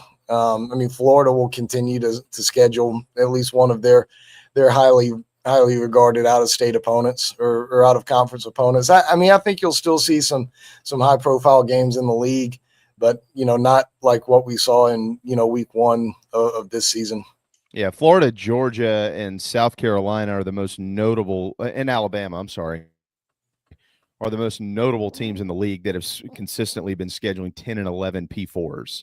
And I was looking at some of the future ones, like, no way that Georgia plays at Florida State in 2027. They only have 5 home games on the schedule right now. They're going to have to add one. Alabama at Oklahoma State in 2028. They have 5 SEC road games that year, and they host Ohio State. Why would you keep that game?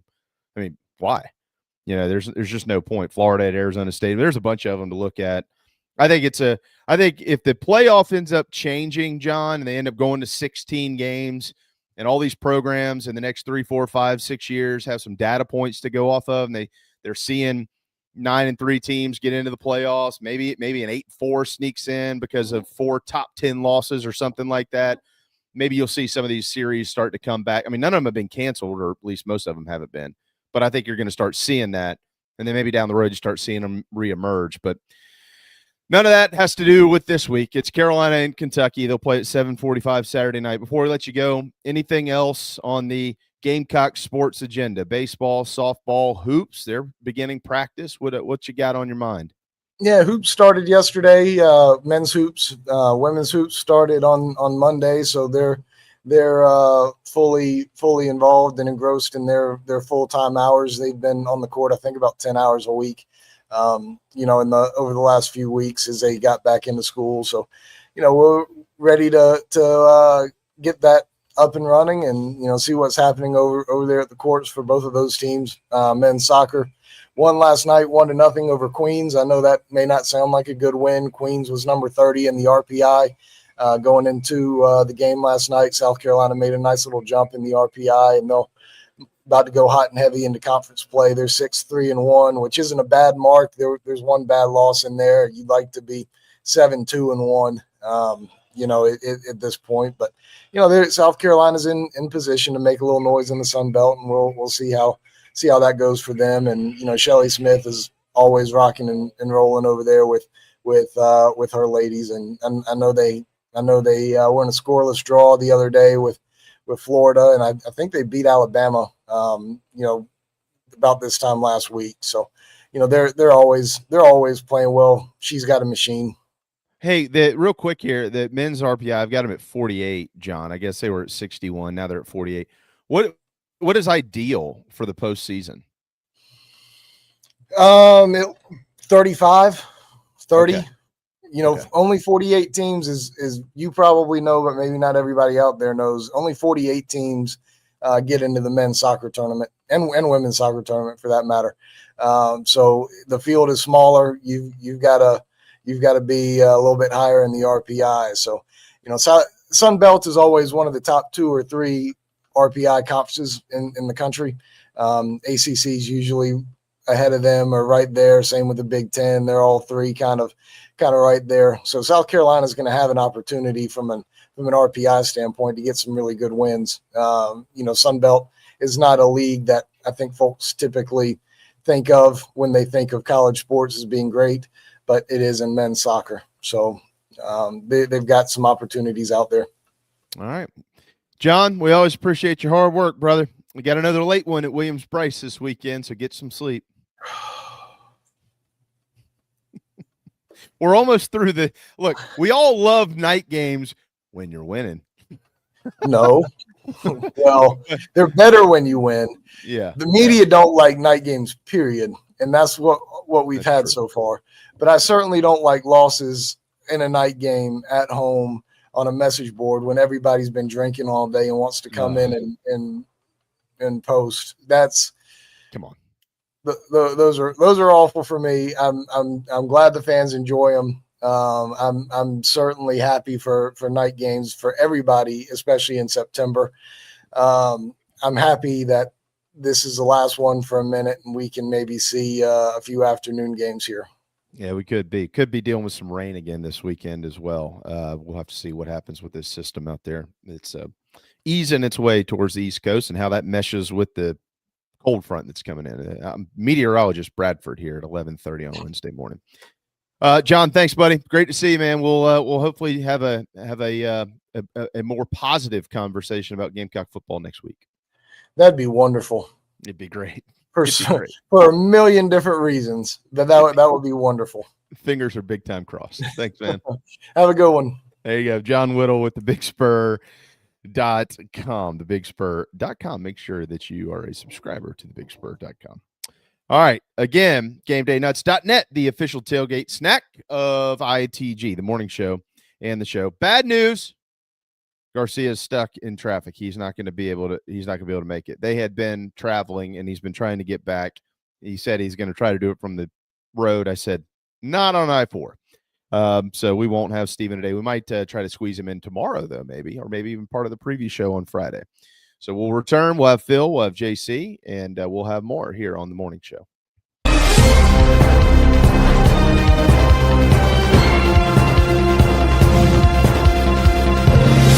This is a breaking news event. We now have boiled peanuts without the shells. Sorry, Alex. Did you say boiled peanuts without the shells? Yes, boiled peanuts. No shells. Go to GameDayNuts.net and order them for game day.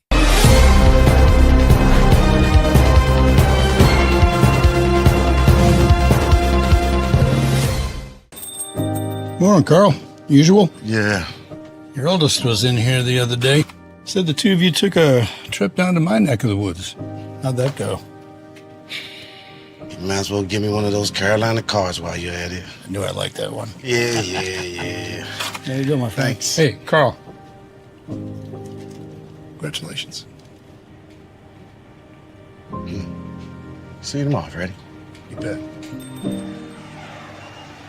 At Moultrie Insurance, our agents are working for you. Our commercial lines of coverage are well sourced and intimately chosen. We offer commercial lines of coverage such as business owners, umbrella, property, auto, or general liability coverage, and evaluate every option to find what fits you best. Like a good offensive coordinator, we will draw up the plays, but only run with what you feel comfortable. Get in touch with our quarterback, Perry Orth, or our head coach, Frank, by visiting MoultrieINS.com.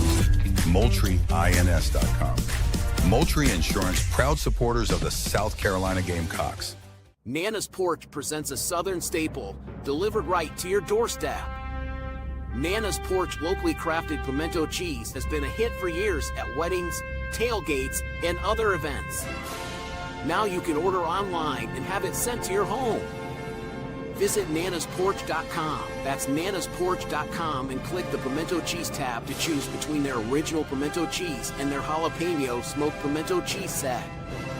nanasporch.com, man, that's good.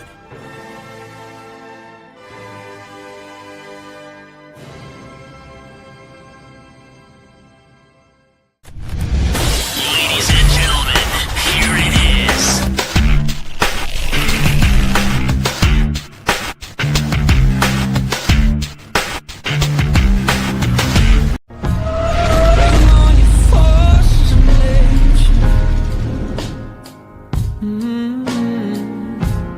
Bring on the storm that's raging.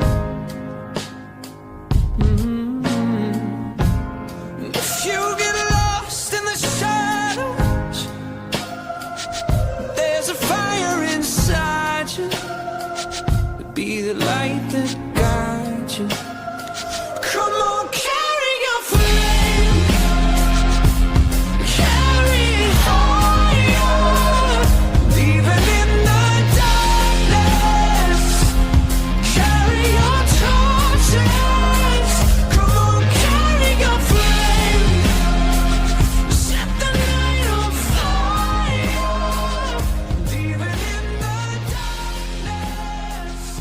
All right, it is 11:35. Welcome back to the morning show built by our friends at the Barn Dominium Company. You can build your dream home there. They're one of the nation's best builders. So if you've got some property in the Carolinas or plan to have some, make sure you build it with the Barn Co.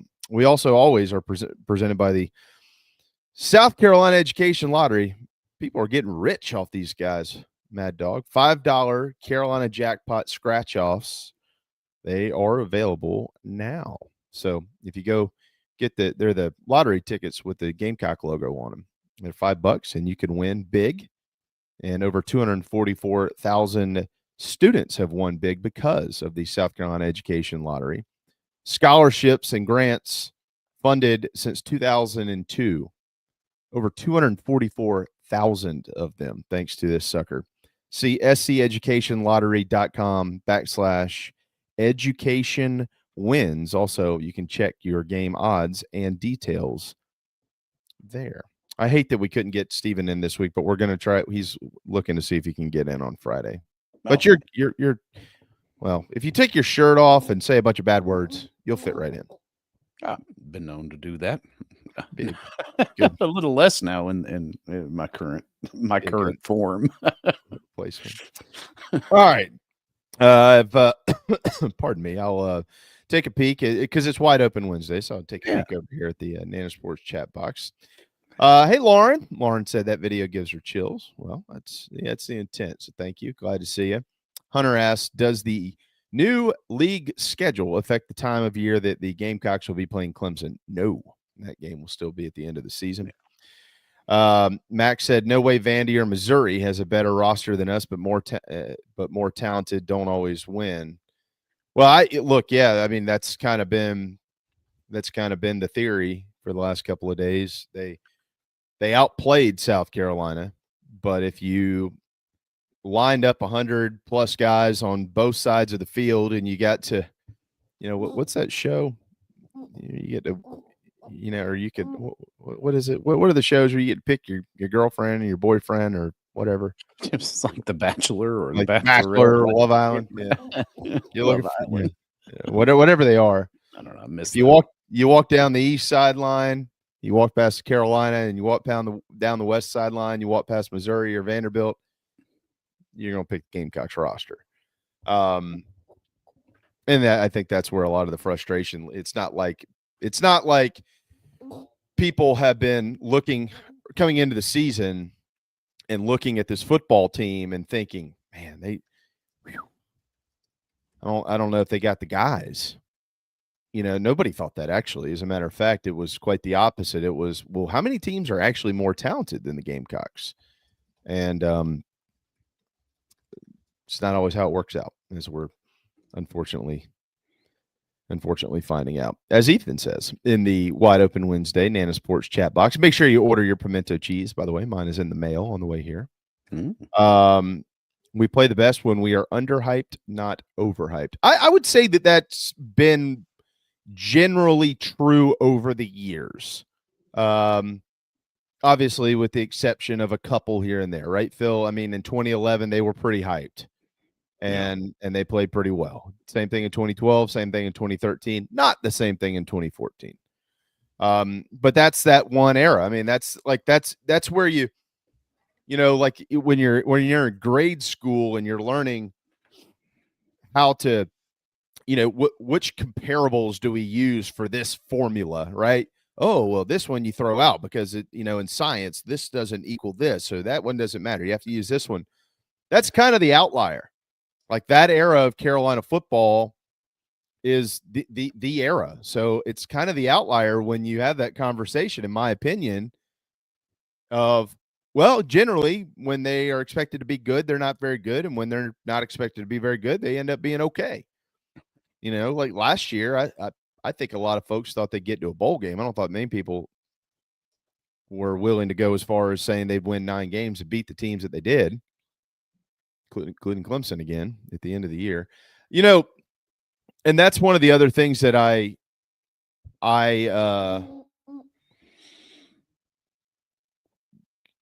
like when you think about where they are, and who knows how it all plays out. We didn't know how this is going to play out, so we sure don't know how the rest of it's going to play out. But because it hasn't played out, you are able to have that conversation a little bit. Let's throw it into the universe, Phil, that they wind up 7-5 this season. And it's a very underwhelming year where you had a Heisman candidate and you had All-Americans preseason, Jalen Kilgore and Dylan, and those guys could end up still being All-Americans. You had on paper what you thought was maybe your best offensive line in years. 5 stars, Dindy and Harbor, et cetera, right? All the things that everybody talked about. And let's say you end up 7-5 at the end of the season. Now, they've got 2 wins, which would mean they've got 5 other teams to beat to get there. And if you remove Coastal, and let's say they beat Kentucky, let's say they beat Coastal.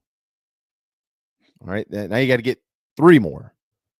Well, you would still be able at the end of the season, and I'm not hoping this, by the way. Like, I'm not saying, well, let's just get to 7-5 and just, let's just figure it out again next year. No, you want to see them win every damn game that's left on the schedule. Yeah, but you would still have some trends that you would feel comfortable about with your football program.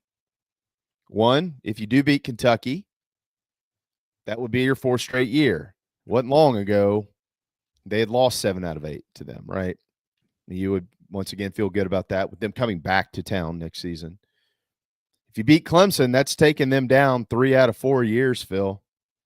I mean, it's a step, in the right direction, program wise. Sure. Think about that. Going into 2022, you were talking about 8 years, 7 seasons where they hadn't beaten the Tigers, and all of a sudden in 2022, 2024, 2025, you'll have defeated them if you can do that. That's pretty good for Shane Beamer. I mean, historically, there ain't a lot of coaches who have had very good success against Clemson, and he would, if he does it, be 3-2 against them in his first 5 years, right? Yeah. And then you'd have some other wins in there somewhere, which would be against teams that were perceived to be better than you, whoever that is. Oklahoma or Alabama, I don't know. Well, everybody left on the schedule is going to be perceived better than you until the last 2 games. I mean, it is what it is, right? Yeah. Yeah. Right. That's right. So plenty of opportunities to, fulfill the narrative. Yeah. They play better from behind. Okay, well, now you're turning it on after 5 games as opposed to after 6 like last year. So, right. Logically, if you bear that out, then this team's going to finish at 10-2. I'm just look, if they win 8 in a row and they're 10-2, they're in the playoffs. Period. We would all love to see that, right? It makes our jobs easier. It makes fandom easier. It makes the coaches' lives easier. But we'll see. We'll see. I mean, I'm not saying this team can't do it because it's like you and John were talking about, JB. It's a lot of little things, but the problem is it's a whole lot of little things, right, that need to be cleaned up. So I'm, to make your punch list, start with what to me seems to be the easiest in, some of the discipline stuff with, eliminating the pre-snap penalties themselves, and then work on fundamentals. And then you get 2 weeks to kind of analyze scheme and, where do we go from here? What is our best looking offense going to be? What is the best formations for defense going to look like? So I don't know. It feels like it's time to jump back into your core concepts and the things that you do well, right? These are our core competencies. This is what this team does well, and just and build off of that. But you can't right now because you can't get to what this team does well yet for standing in its own way. And that's and the little things that we were talking about, I don't even know that they're little. I think they've turned into big things, big major problems. I mean, the thing though is that if you solve one, sometimes that leads yourself to a solution for another one. For instance, on defense the other night, had they tackled better, they would have been better at preventing Missouri from converting as many third downs as they did. On offense, if you're able to run the football, you are able to convert more third downs than you do. And, both of those 2 stats right there are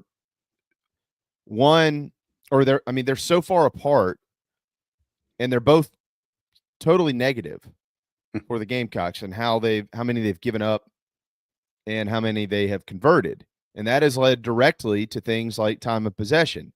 And now here we are through 4 games, the defense has now been on the field for over 40 minutes longer than the other team.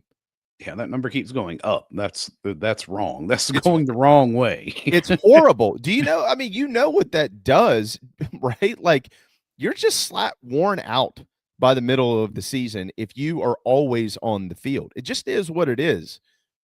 It's not it's a terrible stat. And as I pointed out, it's been pointed out to me, well, time of possession isn't the most important stat in the game. Well, it is when you don't score. Yes, it very much matters. When you don't score and you don't have the ball, you don't win, period. So, these things all tie into each other. The penalties, man. Like, I don't understand how you commit that many penalties.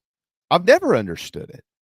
I mean, and we've watched Coach Beamer and his staff prepare football teams here in Columbia for 5 years now.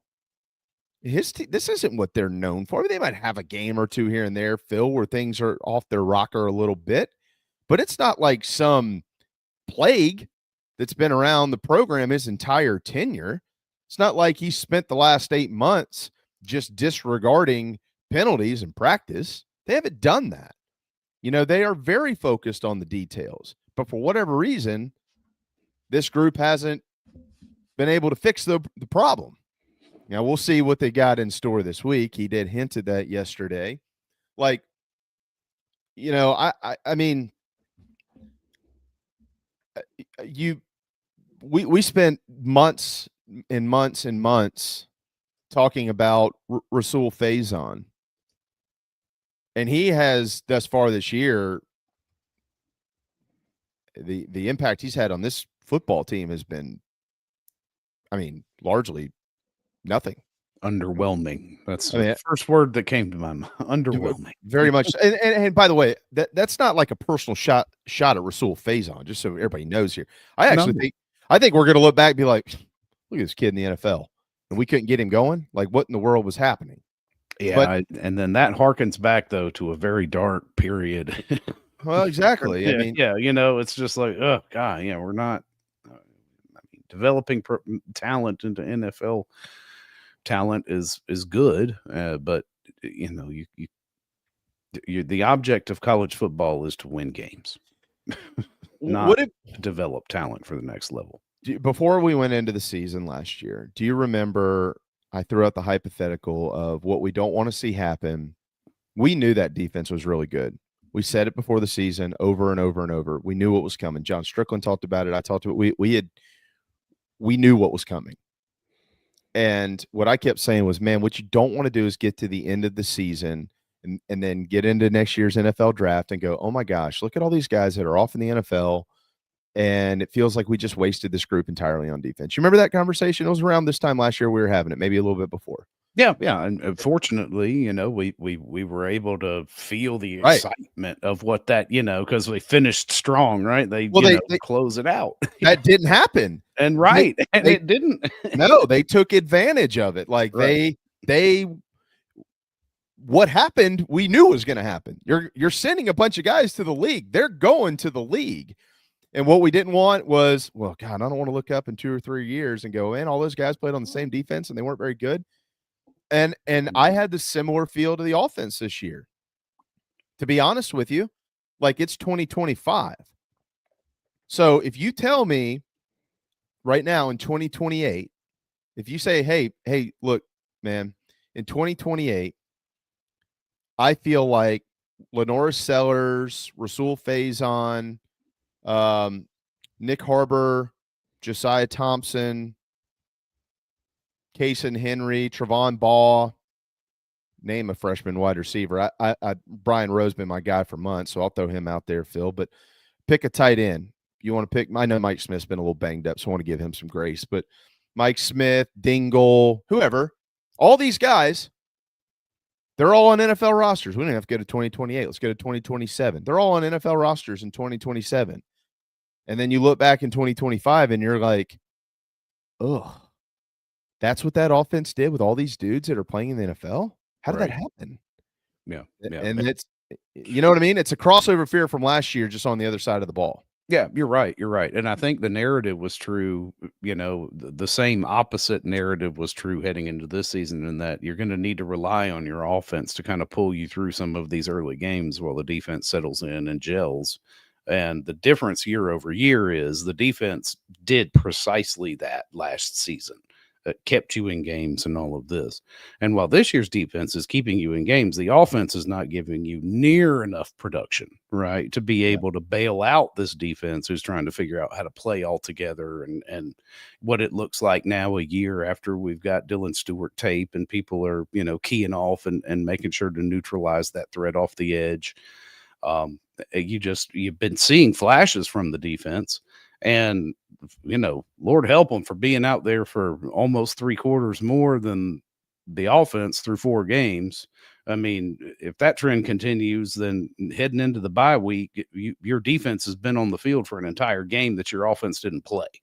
Yeah. So you've got to find something on the offensive side of the ball. I'm not saying that defense is completely cleared here and that they're doing everything they can and executing to perfection. That's not what I'm saying. But the fourth quarter for me, JB, last week was like a microcosm of what is just wrong right now. Like, you had opportunity, you're leading, right, heading into the fourth quarter. All right, they score a touchdown and they go up. You get the ball back. You can't even stay out there longer than 3 plays. Mm-hmm. Okay, shake that off. Defense stands up again. Okay, good. We're back out there. You get one more opportunity while you're still a 1-score game, and you just sputter and can't get out of your own way again. And you're like, man, just little things like that. It's like, it's always like, it's not always 1 step forward, 2 steps back. It's always like 1 step forward, then you let them take 2, and then you only take 1. So now you're even again. And then they take another 2, but you decide you're only going to take 1, or you're going to turn around and walk backwards 1.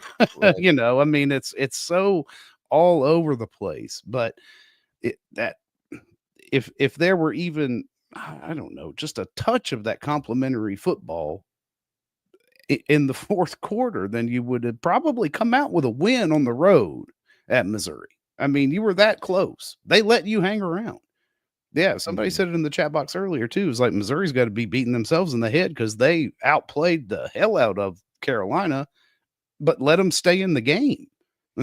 And you had your opportunities. That's what I'm worried about and it goes back to your first point is, you don't want to have these opportunities. You don't want to have this talent that you just weren't able to capitalize on because of whatever, any excuse, or not excuse, but any reason. Insert any reason here. Yeah. It's been mystifying. And, and not to tarnish some of the great drives that they've had, like the drive in the Vandy game or the drive in the Missouri game or the second drive in the Vandy game. It's amazing to me that we can actually pick out the drives this year that were successful. Like, we can name them all. Right. That's not a good sign for what it's worth. No. But, and I'm not trying to tarnish any of those in any way, shape, or form. Those were excellent drives, obviously, great, well executed, great plays, et cetera, et cetera. I got it. But I never also, like, when you go back and watch it, and I've unfortunately had to do that to every game this year multiple times. I don't know that I, even in those drives, ever felt like the offense was very comfortable in their own skin.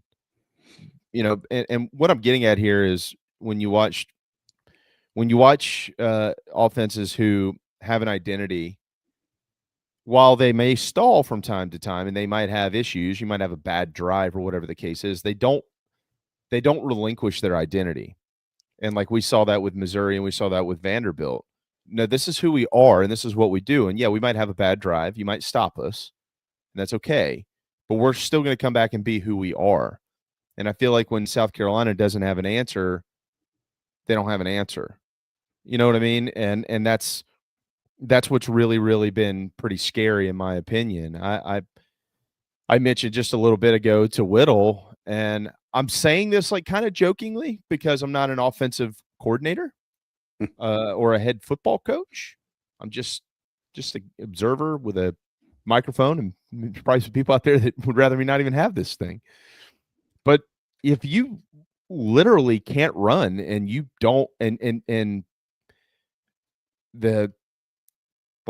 there isn't, I mean, I know that you have to at least attempt to run the football, Phil, to be able to open up the air. Like, I got it. Like, you might not have to run it great, but you at least have to, from time to time, show it. Your identity might just be, we're going to throw the football 35, 40 times a game, period. It just might be who you are.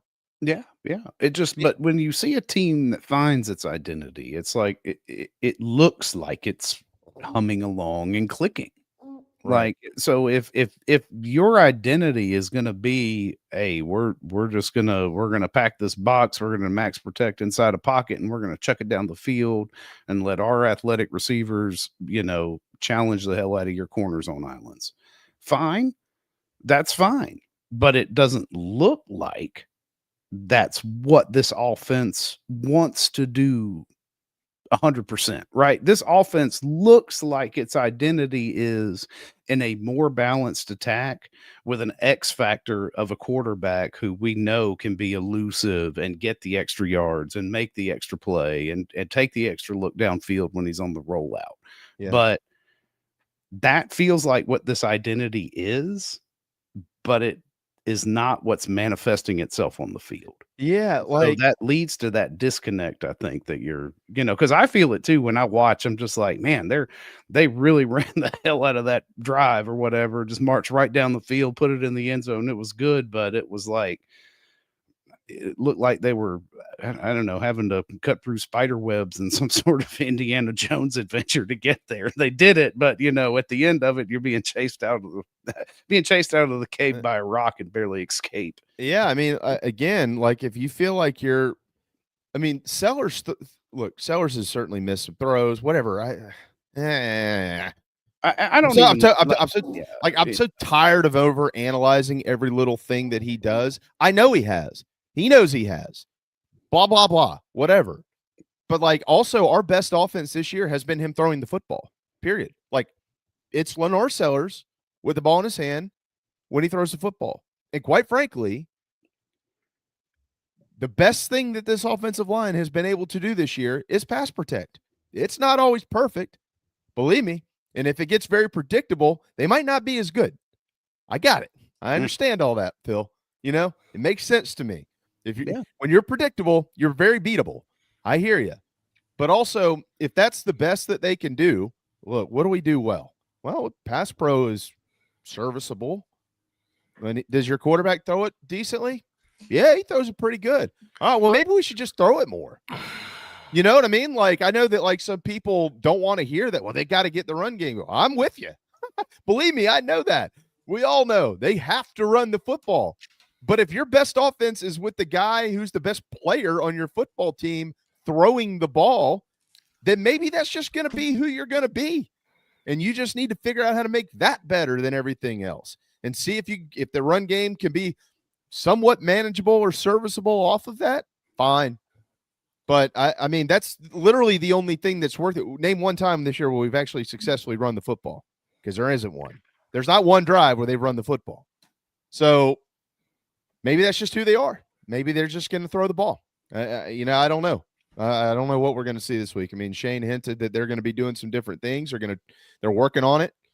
I know that they are. I have no doubt about that. But does it work is the question. We'll find out.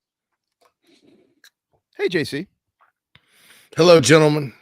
Hello. Good afternoon. Oh, it is afternoon. Look at that. I'm supposed to be playing music right now. I'm not doing anything. Yeah, I agree with you. The sad thing about Saturday night is Missouri, like Shane mentioned it in the press conference yesterday. Lenoris mentioned it after the game. They did. I mean, everybody wants to go run Lenore Sellers. They did. They dialed up a bunch of them. Missouri wasn't having it. And that's the frustrating part through 4 games is that, basically Beamer admitted everybody's playing them the same way, and Kentucky's going to the other day. It looks different because some have a lot of guys up close to the line of scrimmage, some back off. But, I mean, throwing it over their heads it worked the other night, but I don't know that that's those are low percentage passes. They're very low. Yeah. And here's the thing too, about, so sometimes you got to kind of go back to the future a little bit. You got to go back to 1955, Marty McFly. Great movie. Oh, tremendous. The sequels aren't bad either. Now the Western one got a little weird. Yeah, I wasn't down with that one. I wasn't down with that solid. one. 2 was solid. 2 was solid. Yeah, I thought so. There was a fake post on Instagram that said they were making a new one. And I was like, yay. And then I was like, well, wait a minute. How's this going to work? So look, you may have to just go hurry up, no huddle, and throw it every down.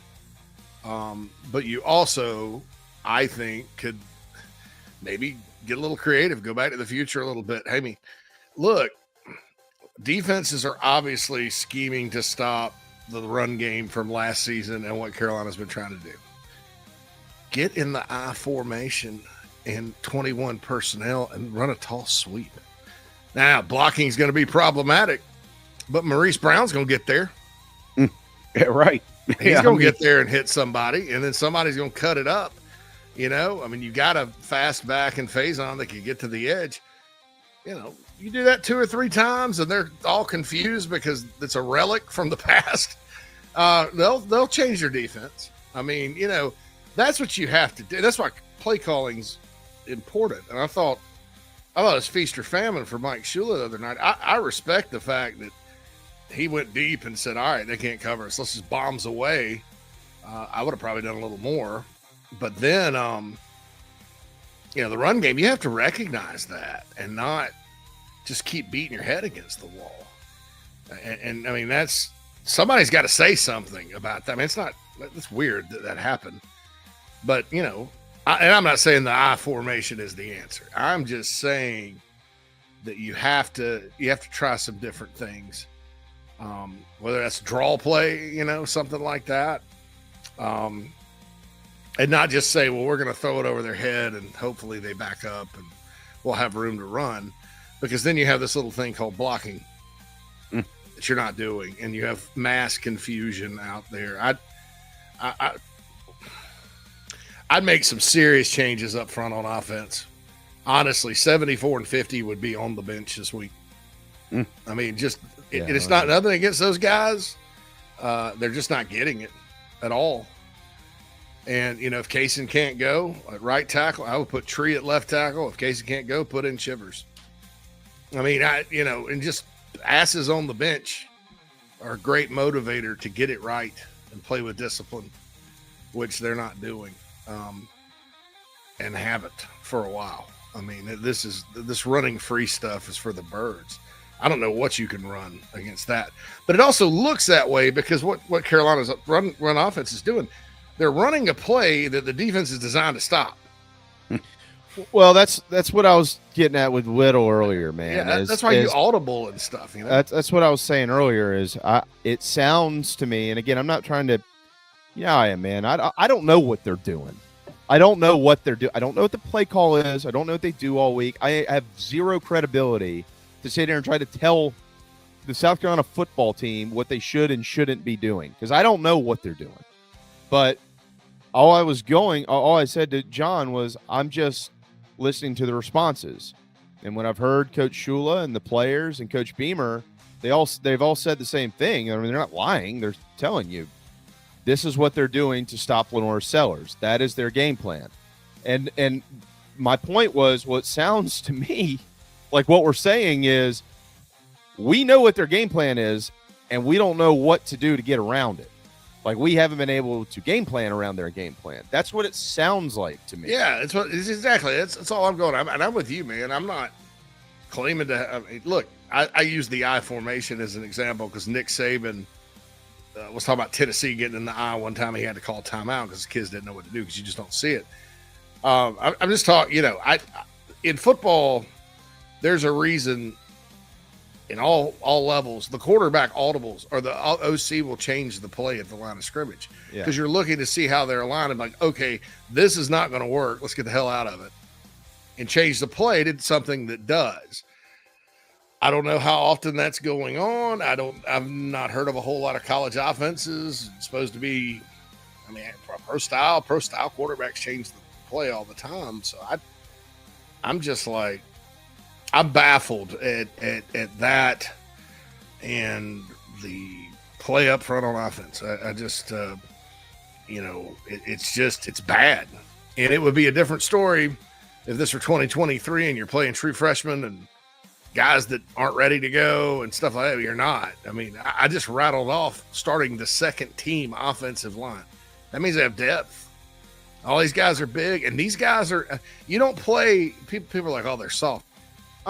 They're not soft dudes. You don't play this level of football and be a soft dude. You don't get here, right? They're just undisciplined. I mean, not well coached, whatever you want to say. And so I said that yesterday. I want to make sure that people understood what I was saying. I'm not calling them soft. I'm saying the way that it comes off when you play like that. It looks like, that's what it looks like. You're totally confused, and you're doing stuff like ass out, with the blocking, looking back at your quarterback getting destroyed. Trevon Ball did that against Vandy. And I'm not blaming Tro at all, because obviously that was a delayed blitz. Somebody didn't pick him up. But on that play, if you notice, he's got his head turned looking, oh, sorry. Oh, crap. Right. That's the kind of stuff you see in middle school, man. And I don't, maybe it's, I don't know. I mean, people kind of get on the zone, like about zone blocking. Well, zone blocking is easier to learn. Like I said, you start going gap scheme. That's like man-to-man defense in basketball. You have to switch. These guys, they don't know how to do that. So I don't know. I think it's a big pickle. It's quite a pickle that they're in. Remember that movie? This is quite the pickle, Dick. You can only laugh. What movie was that? What was his name? It was Jim Carrey. When he was trying to steal from his boss and all that. Well, I can't remember. The name. What was that? Liar. That's not liar. It was they lost everything. He had invested all that money, and they lost everything. And then he tried to rob his boss. Was it when he had those kids? Like Anthony Anderson was one of his kids. Was he a highway patrolman or no? Oh, I love that movie. That was a great movie. I love that movie too. Yes. Yeah, no, it was I can't remember now, man. Fun with Dick and Jane. Is that Fun with Dick and Jane? Oh, okay. Yeah. Okay. We're in quite the pickle, Dick. That's going to be the new identity for the Carolina offense moving forward this season. We're in quite the pickle, Dick.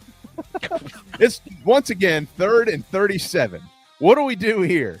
I don't know. I think it got lost. I would have mentioned this before freaking Wednesday. It got lost on me that they had a 3rd and 37 and went 34 yards.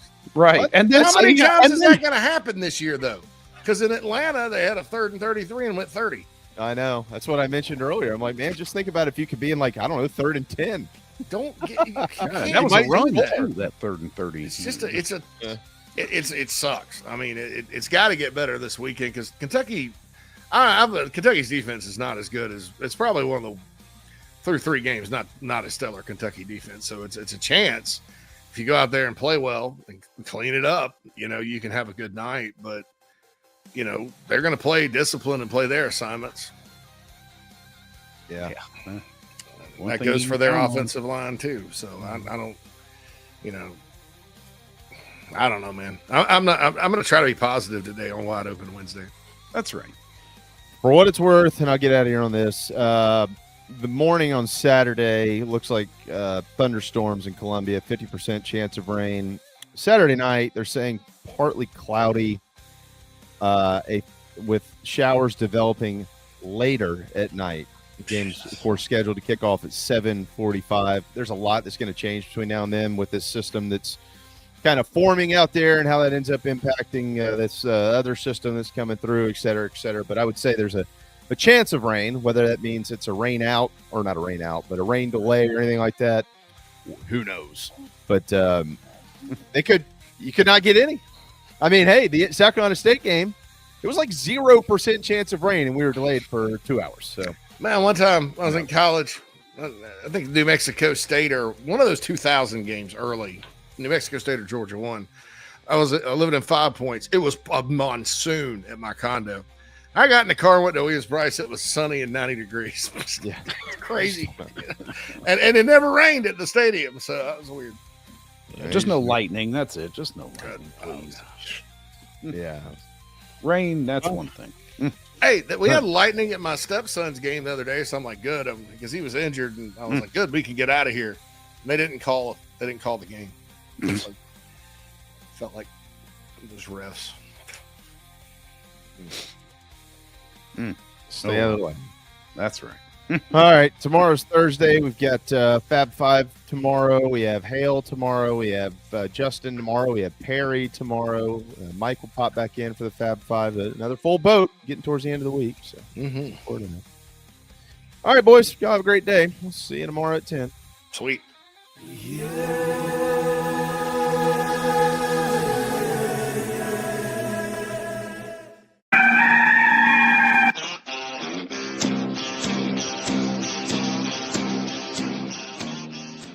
I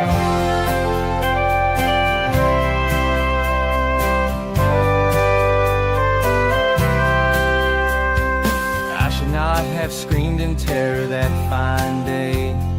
Saw that purple wig and did not know what to say. It left me sort of startled and confused. Red lips and white makeup and those big old red shoes. But my daddy tore a knot in me for being so damn rude. He said, son, don't you know that clowns are people too? Clowns are people too. Big red shoes. Clowns are people too. Don't be rude. If you weren't a bit lucky, then this could easily be you. I met your mom when she was up on that old trapeze. What can I say but hey, I had a thing for circus freaks.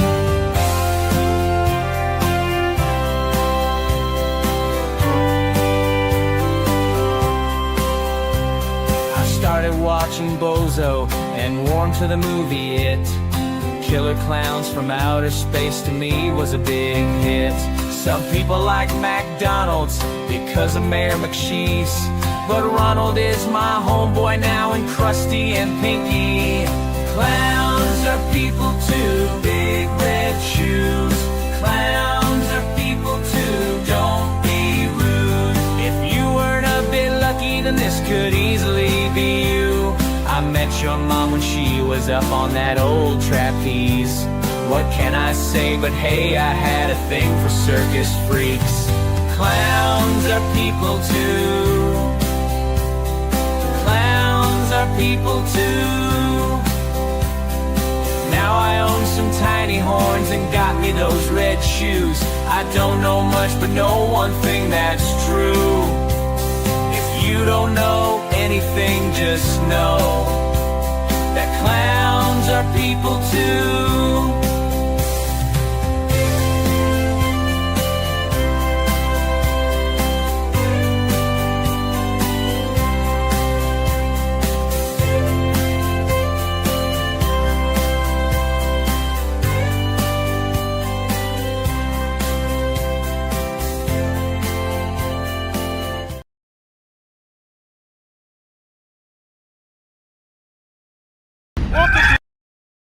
Welcome to Inside the Gamecocks, the show, part of the Chief Sports Network.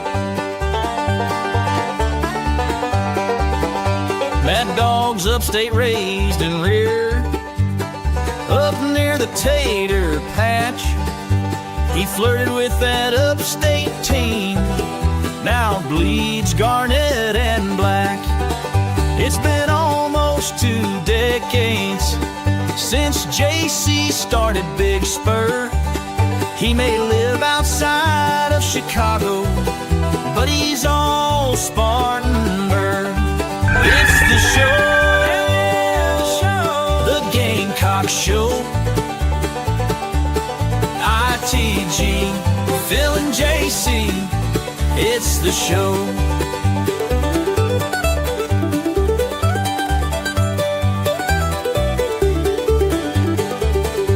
It's fun and entertainment, but also information, things you cannot get on radio. It's the show. Gather around all you Gamecocks, it's the show. The show. Let's go. JC and Mad Dog Mully on the Gamecock Show.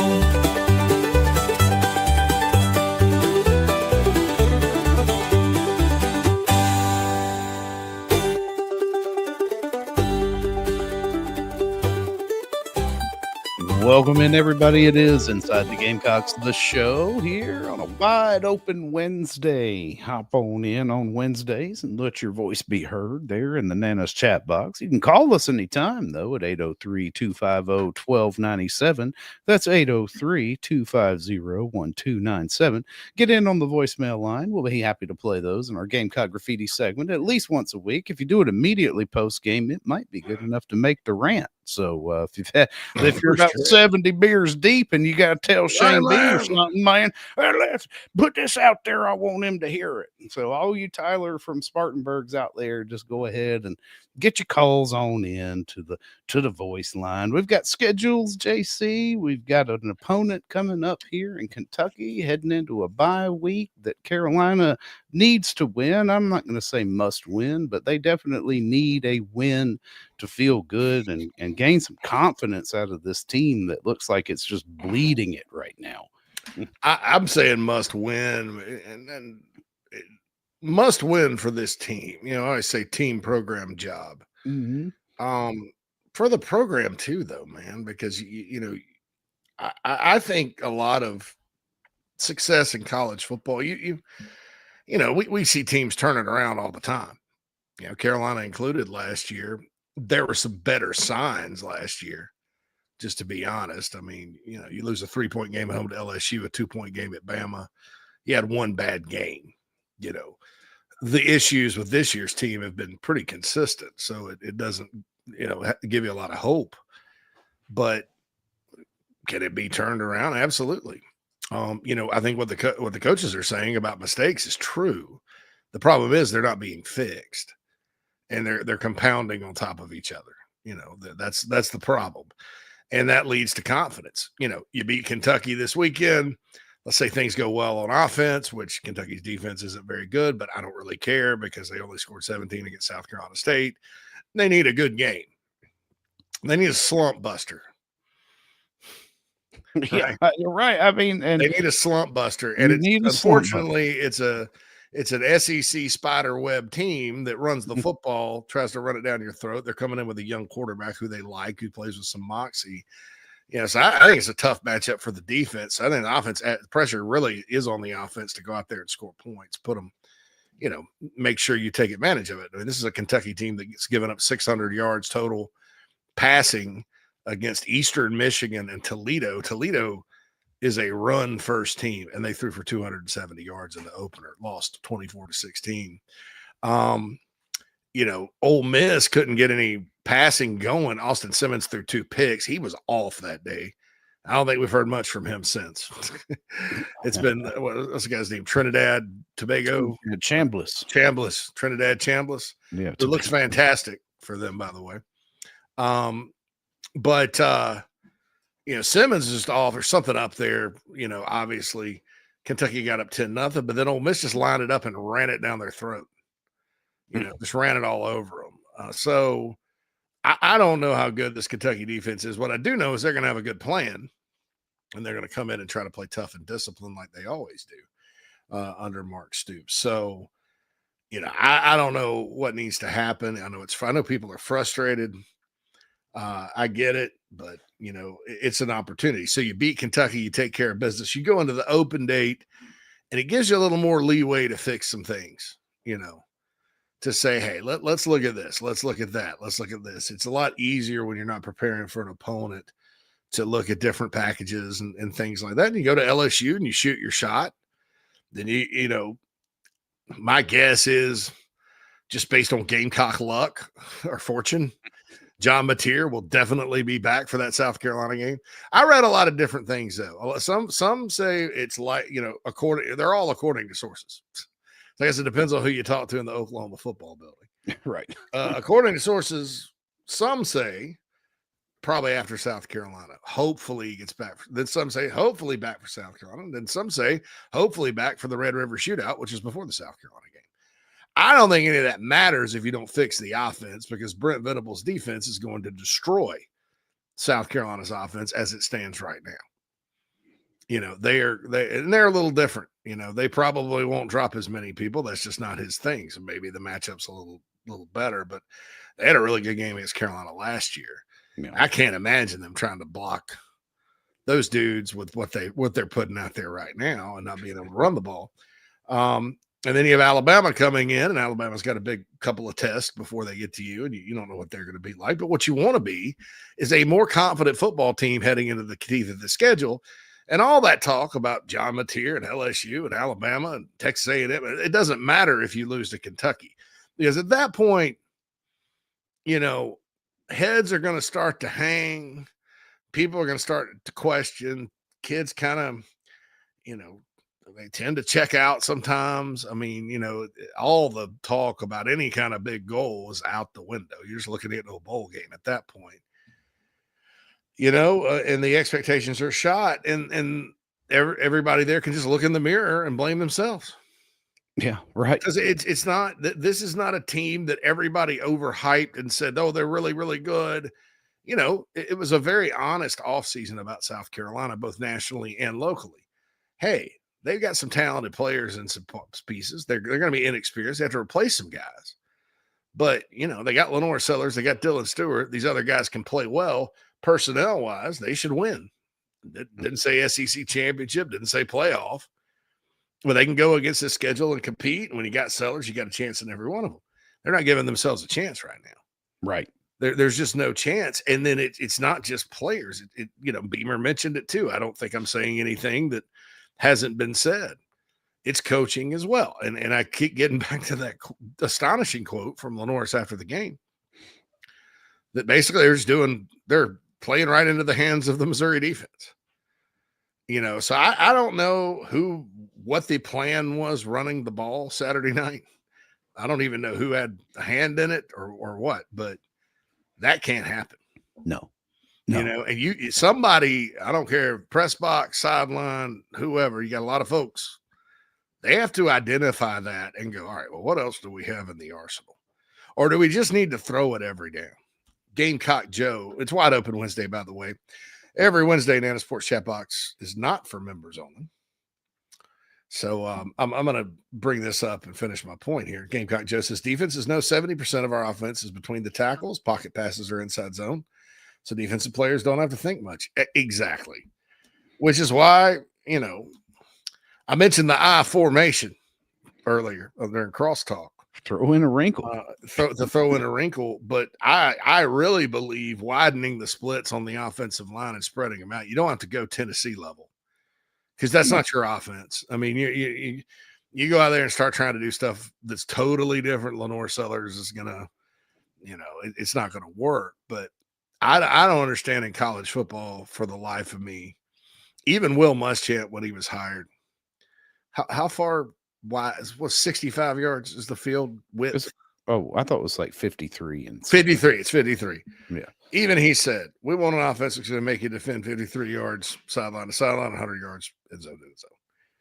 That and every, Georgia, I always talk about Todd Monken when they won the championships, how impressed I was with that. Georgia had an offense where it appeared like there were a lot of people bunched in there together. But if you ever notice, like when the ball was snapped, how it like a sea anemone popped out. Right. I mean, and they could do anything they wanted because if they needed to run it between the tackles, they could. If they go back out, and they blocked, right? Yeah. So, but even that's a perfect example because I've been thinking about it and it hit me the other day. It was like, well, you've got. If you think back to if you watch the Monday Night Football game this past weekend, there we are, Todd Monken, right? I mean, we've got he's the offensive coordinator for the Ravens, and he didn't have his best performance because of the same things that Carolina was doing. It's like you keep running into the middle. I know you got a really good back in Derrick Henry, don't get me wrong, but if they're stacking the box and it's not working, you have to do precisely what the Detroit Lions did after they tested it right there at the goal line and toss it out. Get it to a dynamic playmaker in space and let them work. Right. I mean, it was just, to me, there was just those two goal line differences between the two where Monken had his lunch eat. I mean, they were not looking good on offense. So it happens to even the best, A, and B, you can design and devise ways to not continue to keep doing the same things over and over and over again. And it's not like you got to rewrite the entire playbook, JC, in a week. You can incorporate one or two different things out of formations you already run. That way, it's not necessarily that confusing, and it doesn't require copious communication. Oh, you're muted. The hash marks are 40 feet. Yeah, right. 18-6 in the National Football League. And when I see stuff like this on the college level that doesn't make any sense, there's usually some NFL influence. So why are you wasting space? I mean, college football is an athlete's game. You've got good athletes. Let them get out in space and run. I mean, you've got all this speed at receiver. You got fast backs. You got good tight ends. I mean, I don't understand the whole thing. I mean, as far as what Gamecock Joe pointed out, I do think that's an issue. Gosh, I mean, but everything is kind of capitalized. I mean, I guess magnified when you can't block, and I don't understand that either. And it also looks sometimes feel like there's just too many people in the box. I mean, teams are loading it. Teams are moving people up. I mean, Beamer mentioned they had 2 spies on. They only Missouri one time rushed 2, dropped 7, and had 2 spies on. With 2 spies on. I thought he said they dropped 8, but I guess if a spy would drop, so you could rush 2, drop 8 or 9. I mean, and that's that Illinois plan that people have been implementing in different variations. But good Lord Almighty, just there's nobody out there is doing anything that like hasn't been attacked before. Right. Right. There is not some new innovative defensive scheme that's been circling around Carolina's opponents to start this season. Defenses normally catch up with offenses in time, and then the offenses innovate and counter, and that's college football, man. So I'm with Gamecock Joe. I don't understand.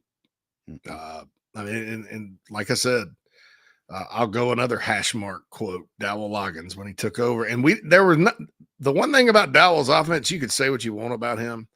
And I'm not just saying because last year they looked better. There were no hash mark. There was no constriction like they had with the previous guy or with Mike Shula. It was, and one of the first things he said when they asked about the difference between college and NFL, he said the hash marks. Yeah. You have more space, and why not use it? I mean, this isn't Navy, right, or Army, or where So it's like, you're not designed for a classic, like triple option threat, right? That's not how you've assembled this team. Nor are you designed to run the fast-paced air raid up tempo, kind of throw it all over the yard and only run it, once or twice a game. I don't know that I agree with that, Phil. Right now, maybe, yeah. I mean, I think when you look at the talent you have at quarterback and the talent you have at receivers, at least from catching the ball and moving the ball down the field, one of my solutions is you need to incorporate more of that up tempo and throw the ball, right? If you feel like you're ineffective at running the ball, spread it out. But here it starts with spread it out. and I guarantee you they spread it out and go quick and line up in the eye and do my tall sweep. They're going to catch somebody with their pants down and phase on as long as there's a good block on whoever is out. I guess it's a seal or whatever. He's going to score a touchdown because they're going to crap their pants. All right, Phil, here's what we're going to do. We do have a poll du jour today. We're going to save that for the second hour. Okay. Last break. We have a VHS date substitute today.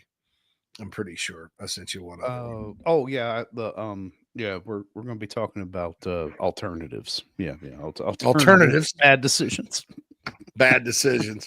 All right, that sounds good. And then I'm going to catch up with the chat box after this first break here on Inside the Gamecocks to show. Don't forget Gamecock Graffiti, 803-250-1297. Call in. Leave us your voicemail. Be pithy. but also be real. Yeah. Also, it's not getting read if you don't give your name and city. You can just give your first name. You don't have to give a lot of personal information out.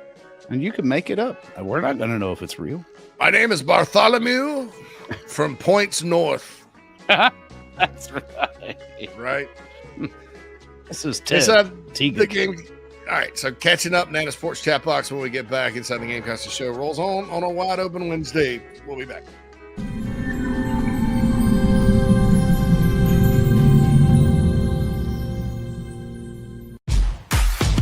Home fitness has evolved. With Matrix, now there's no limit to the ways you can chase your goals.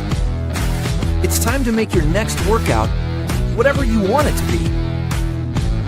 You can use all of your subscriptions or none at all. Take on exclusive HIIT programs or move through immersive HD destination footage while you sweat. Visit charlestonfitnessequipment.com.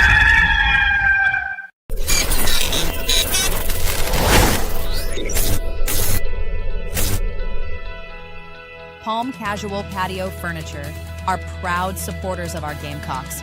We have been making and supplying the highest quality outdoor furniture you can find for almost 5 decades.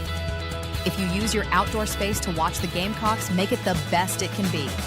Visit palmcasual.com or visit one of our 4 locations in South Carolina. Go Gamecocks! The deals have never been bigger at JT's Kia. Get 0% for 72 months. That's 6 years to pay off your vehicle with no interest whatsoever. Get the best deal for your trade. JT pays up to 25% more. JT means just in time to get you approved for a brand new Kia. We're serious about saving you money, and we're doing it with our biggest deals ever. Hurry now, 840 North Anderson Road, JT's Kia Rock Hill. Remarkable, 5-star, sensational. These are just some of the terms used to describe nationally renowned chef William Turner out of Scottsdale, Arizona. Originally from Georgetown, South Carolina, and a diehard Gamecocks fan, Chef Will made his way out west and has served parties from every state and many countries from across the globe. Visit chefwilliamturner.com to inquire about private events and more. Food from every culture, all of it first class. chefwilliamturner.com and Chef Will Turner on socials. You won't believe what you see. You really won't believe how it tastes.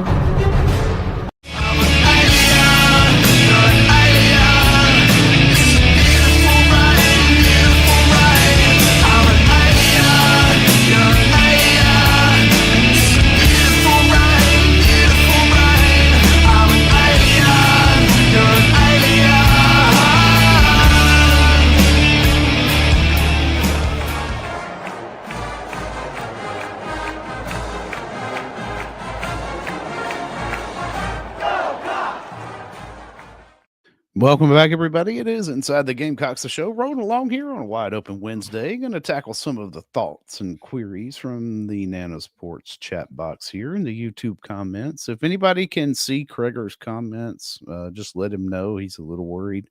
He thinks everybody hates him and you blocked him. That might have been on me, though, because I put that out there. But put that out in the universe. Blocking Kreger. Mad Dog is a little bit squirrely today. That's right. Yeah. Well, Ethan called me out on my blocking, which is not, I am a little lax when it comes to blocking some of the stuff that goes on in here, but let's hope that the Gamecock offensive line can block a little well than my fingers can do. Exactly. We need Max. We need Mad Dog effort. Mad Dog. We need to see Mad Dog effort this weekend for the Gamecocks offensive line. Chalk says he loves the pistol and eye formations. Yeah, I like that. Jonathan Dittentree performed pretty well last year. Yeah, I thought he actually individually looked good against Missouri when he had to come in for Case and Henry. Yeah, I think he's been really a solid performer individually up front. I thought he did really well for a true freshman. I mean, I understand why they redshirted him last year, but I think he's one of their 5 best. You know, you got to find a spot for him. I guess guard didn't work out. Whatever, you know, that's fine. Play him at tackle. You know, I don't, you know, and I'm not trying to. Here's the thing, too, with Josiah Thompson, with Boaz Stanley. You know, sometimes when you're struggling with the mental part of the game, assignment wise, and Boaz and Josiah's struggles have been different. Josiah's a left tackle. He's going to get beat sometime, right? It just hasn't, the improvement hasn't been there.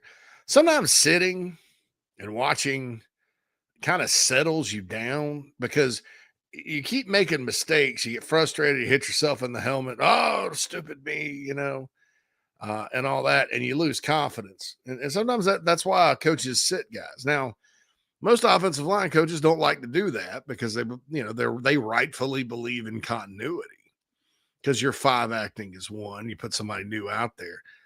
I would just put a whole new group out there. You know, it would be like when basketball coaches just send a new 5 on the floor.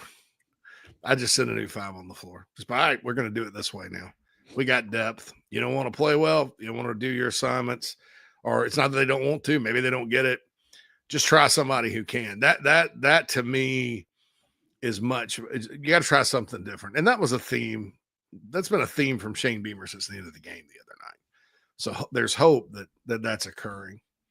And I'm not saying there'll be a whole new offensive line. That is strictly my opinion. Yeah, I mean, it's just because everybody's sick of watching it.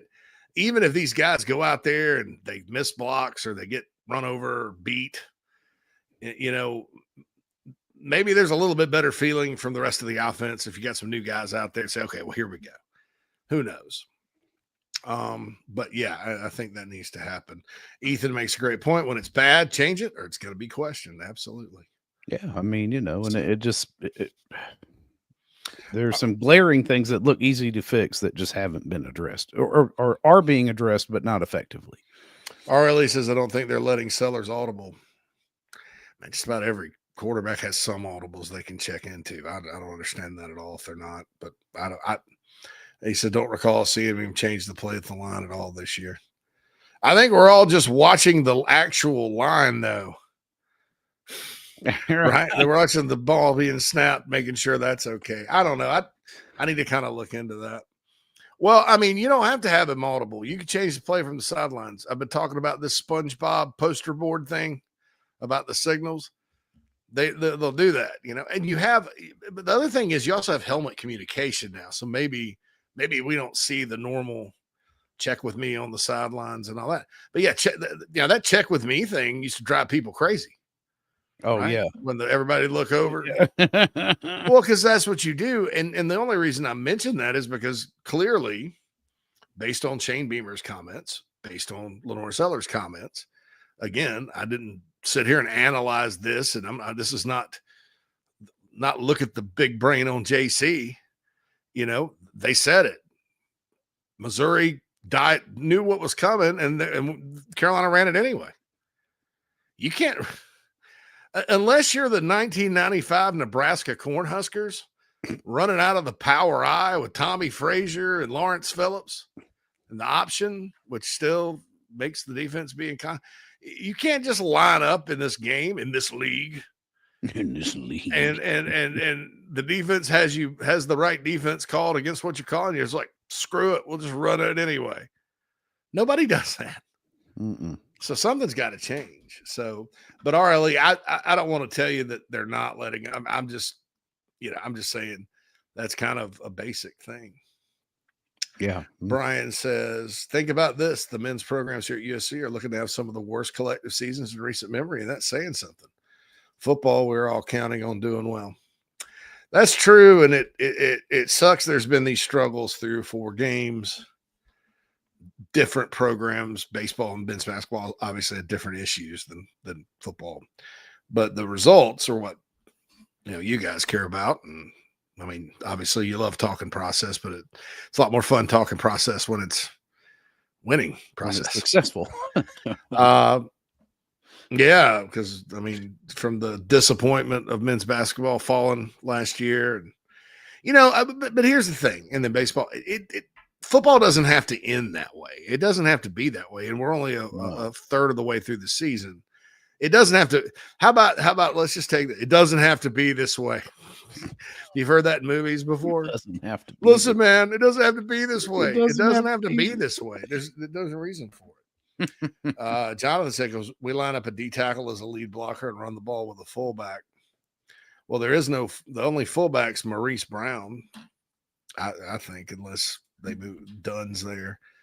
But a lot of teams put defensive tackles. Clemson tried to do that the other day. Peter Woods, I think, scored a touchdown. Clemson's done that for years. Carolina did some of that with Tonka and Boogie. Yeah. Mm-hmm. But, I don't know. Jonathan says we need another Pat DeMarco. Everybody could use a Pat DeMarco. But I think Maurice Brown's suited to do it. He's about the right size, looks that way. He's a violent blocker. He's an explosive athlete, a willing player. Ethan wants to bring back the veer. I saw that. Ryan says, I don't think the basketball team is going to be much better, if any. Baseball is who knows what that's. Baseball's got so many new players. But both of those teams have so many new players. You don't know what's going to happen. I'll tell you this: expectations for basketball are again low. So I'm not where you want them to be. Yeah, right. I mean, I'm not making any predictions one way or the other. The only prediction I'll make on men's basketball this year is this: I will be shocked if they're not picked last in the SEC at media days. That's it. Daryl says 11 or 10 personnel should be the base formation and just throw it a bunch. That's a good idea. Yeah. But if you're going to commit to chunking it all over the yard, you have to go tempo, and you can't just huddle, line up, scratch your behind, get in the line, have a 7-word cadence, snap it, and throw. That gives the defense too much time to adjust. With those offenses, the idea is to go fast and do it. Do I think South Carolina has the personnel to do it? Yeah, I think they have. I think spreading it out in general is wise because it's college football. What about the hash marks I made? I know. It says hate the shotgun on the goal line, man up and run it in from the 3. Man, y'all remember Holtz? They'd get down close, and you have Pinnock and Watson and Brewer in the power T formation. Yeah. Yeah. Yeah, I'd like to see some of that, like some of that old school, and it's not like you're turning yourself into a special prep, but it's like just every once in a while you drop something out there that they were not prepared for. Like that, because there are plenty of times where you can run these core plays that you have out of these different formations and things like that. Yeah, that's the idea. I mean, and look, at the very least, you force them to call a timeout. Yeah, or think a little harder. And if they're thinking harder than you're having to think, which obviously looks like something they're having to do up front, then, let them outthink. That way you can out execute. Rooster says, every time I hear pro style, I want to throw up. Yeah, pro style in its traditional sense is never, look, the broad term of pro style offense, it's basically just, it puts a little more on your quarterback. Steve Spurrier ran a pro style offense. It's just his pro style offense. He created his own offense, but it's definitely NFL concepts. But the thing with NFL guy, it doesn't translate always. It doesn't always translate to college. Just because I think it's very important. One thing good play callers are good at is understanding space. And if you're used to a restricted space and maybe it's hard for you to visualize the vast amount of open field that you have to attack. It's the art of war too. Go where they're not. Hit them where they ain't. Don't go where they're at. Go where they're not, baby. All right. Hit them where they ain't. Sun Tzu said that. Oh, well, Jonathan, I know that sometimes there's zone blocking, but I've at least tried to teach our O-line to put a hat on a hat. Yeah. And look, I've always been a hat on a hat in favor of guy, but I did a little research because I don't like, I talk out of my rear some. I mean, I do how many hours at this? Like almost 3 talking about the same team. Right. And when it's JC and Morgan, the same sport for 5 hours a day.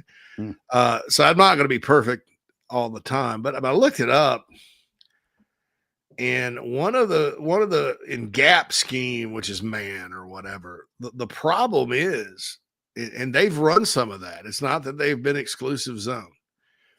The problem with that is you got to switch and communicate and talk. And if you're having communication issues, it's just like man to man in basketball.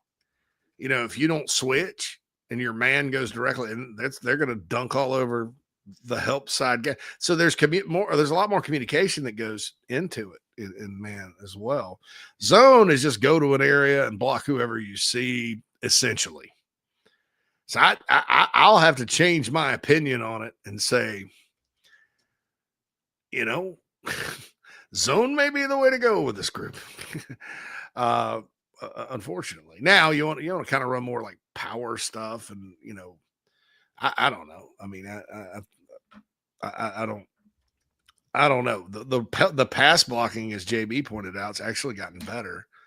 That's where you really want your athleticism. So it's not like these guys are too unathletic to go zone block. It's mental. Ethan said men's sports are in the dumpster. Yeah, that's why I hope football turns it around. That's right. You got plenty of opportunities to fix this. Right this ship. Yep. Doc says, right, JC, we have 2 and 3 deep talent now. And there's been times our 2 deep was non-existent and we played better. Absolutely. Billy says, already know what Kentucky's going to do. Line up and run like they've done in the past. Yeah. And they're better at running back than they have been the last several years. Yeah. They got 2 guys from the portal that fit what they do. And that's a little scary. And their offensive line's taking a step forward. It's not nearly as bad as it was last year. So far. We'll see. Somebody says fun with Dick and Jane. My gosh, we're behind. Yeah. Krager says it looks like defense. We play in our huddle and hear the plays. In the run game, yeah. WJM4 says if the weather's bad Saturday night, we're going to have to run the ball. Yep. Field's wet for them too, though. Yeah, that's right. That's why I'd still throw it. You can't just run the ball. Yeah. We have had 30-plus yards to go at least 3 times this season, WJM4 says.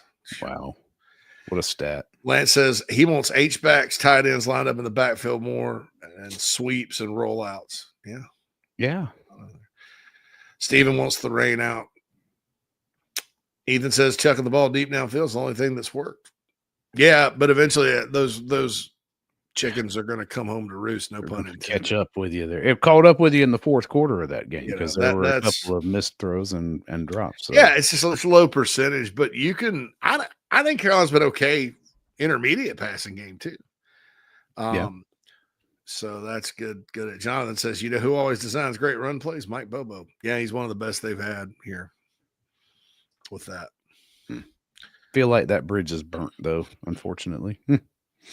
Yeah, no, he's fine. Hey, they put a bunch of points up on Tennessee the other day, so he's back in the good graces of the Bulldog Nation. Jonathan says steal some plays from the early 2000s Georgia playbook. There's some stuff like that in there. There's like that under center long shot. That was Mark Richt. His offense early on, and at Florida State too, they were in the eye and they'd run and make you tackle them, and they'd be dragging you all over the field. And then play action, touchdown, deep post. The whole time Bobby Bowden at Florida State, they did that too. That was, so that's good. Steven says, my wife went out at UNC game in 2013 and stayed through the lightning storm. That was 0-2 Georgia for me. I was up in the upper deck. Did you see though that there were 2 kids that went hunting in Colorado and they found them dead in the woods? And oh wow! They didn't know what had happened, and they got struck by lightning.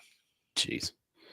Dude, and the coroner was like, it was an instant death. They didn't even feel anything. And I'm like, What's funny is I know a guy who's been struck by lightning twice and is still alive. Jeez. I mean, like, yeah, it's crazy. You never know. You just never know. the great outdoors. That Yes. You see him running, it's best you head inside. Best you head inside. JM4 1. Boaz is Fugar 2.0. Actually, he's not. Fugar is actually playing well at Baylor. Yeah. Fugar transferred and started playing well. I was right about that guy in the sense that he just wasn't ready to go play. Yeah. They got him with 3 years left. I don't know how he'd be doing now if he was at Carolina still, but Boaz is an older player. He got a child on the way, married. I mean, he's a grown man. So, Ethan says nobody's as bad as Fugar. How old are you, Ethan? Were you here for well, that's right. early Spurrier era? Some of those dudes. I mean, in the early Spurrier era, his first year, they had a walk-on that was really Spurrier era. They had some walk-on guys that would come in and end up taking jobs on the O-line that were actually like Garrett Chisholm was on the SEC East Championship team. He filled in at guard quite nicely. He was a walk-on.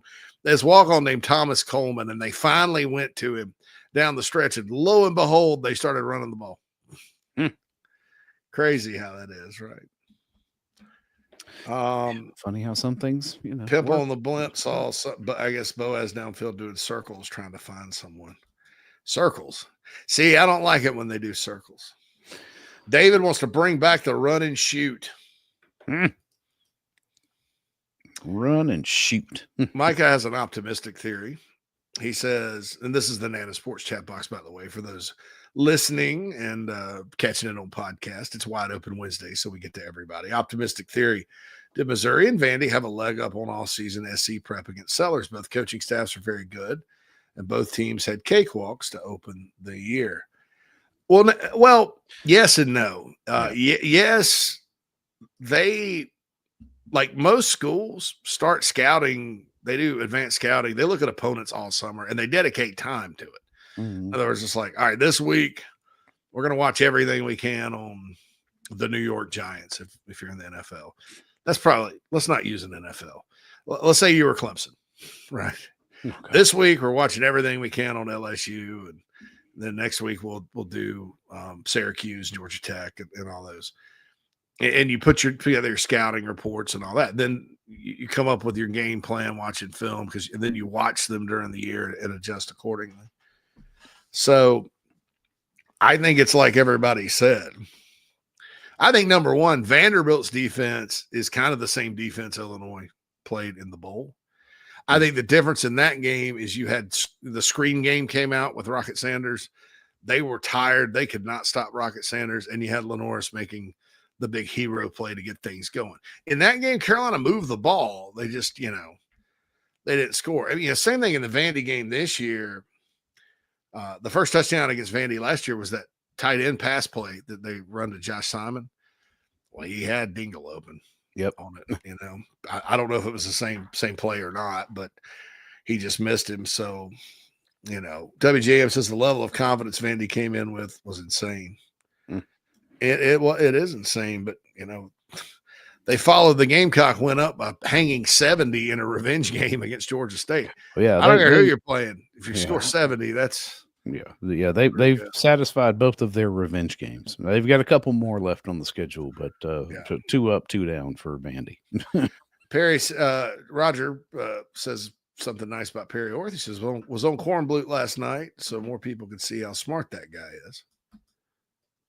You mean in addition, like additional people? Yeah, like more people. Yeah, more people. Than what listen. Oh, so more people. Yeah. Okay, I refer to him as Professor Perry. Love to hear him break it down for even a dummy like me. Very nice. Perry's an outstanding talker of ball and a great person. And that's the thing about all our guests here. They're all great people. They wouldn't be on if they weren't. No. Well, now we're going to have this shady butthole on, Phil. That's right. Yeah. We don't like him very much, but we're going to talk to him. Yeah. He knows ball. So, Gamecock Joe Pimp. I don't know how many times I've seen him turn around on a play looking around behind him because he got beat. He always coached offensive line kids. If you get beat, go to the next guy. Doesn't help looking around. Yeah. Problem is, it drives me insane. Yeah, right. Yeah. When they turn around, I mean, well, too often though they're letting the next guy get behind them too. That's yeah, why the next guy's going right. too. I mean, I don't know if that's like a being cool thing nowadays or what. Micah says, I think Sellers, unless he just blows it up down the stretch, should come back another year. I feel like so many quarterbacks bust in the NFL, especially when young guys enter the league, take lumps in college. You know, though, if your hope is Lenore Sellers comes back next year, Saturday night did not help your cause. No, because they don't give a flip if he can run or not, no. or if he's running for however many yards. They know he can run. When he makes those tough when turkey hole sideline yeah, throws, dude, there, that's what they want. They're like, they're I mean, that for.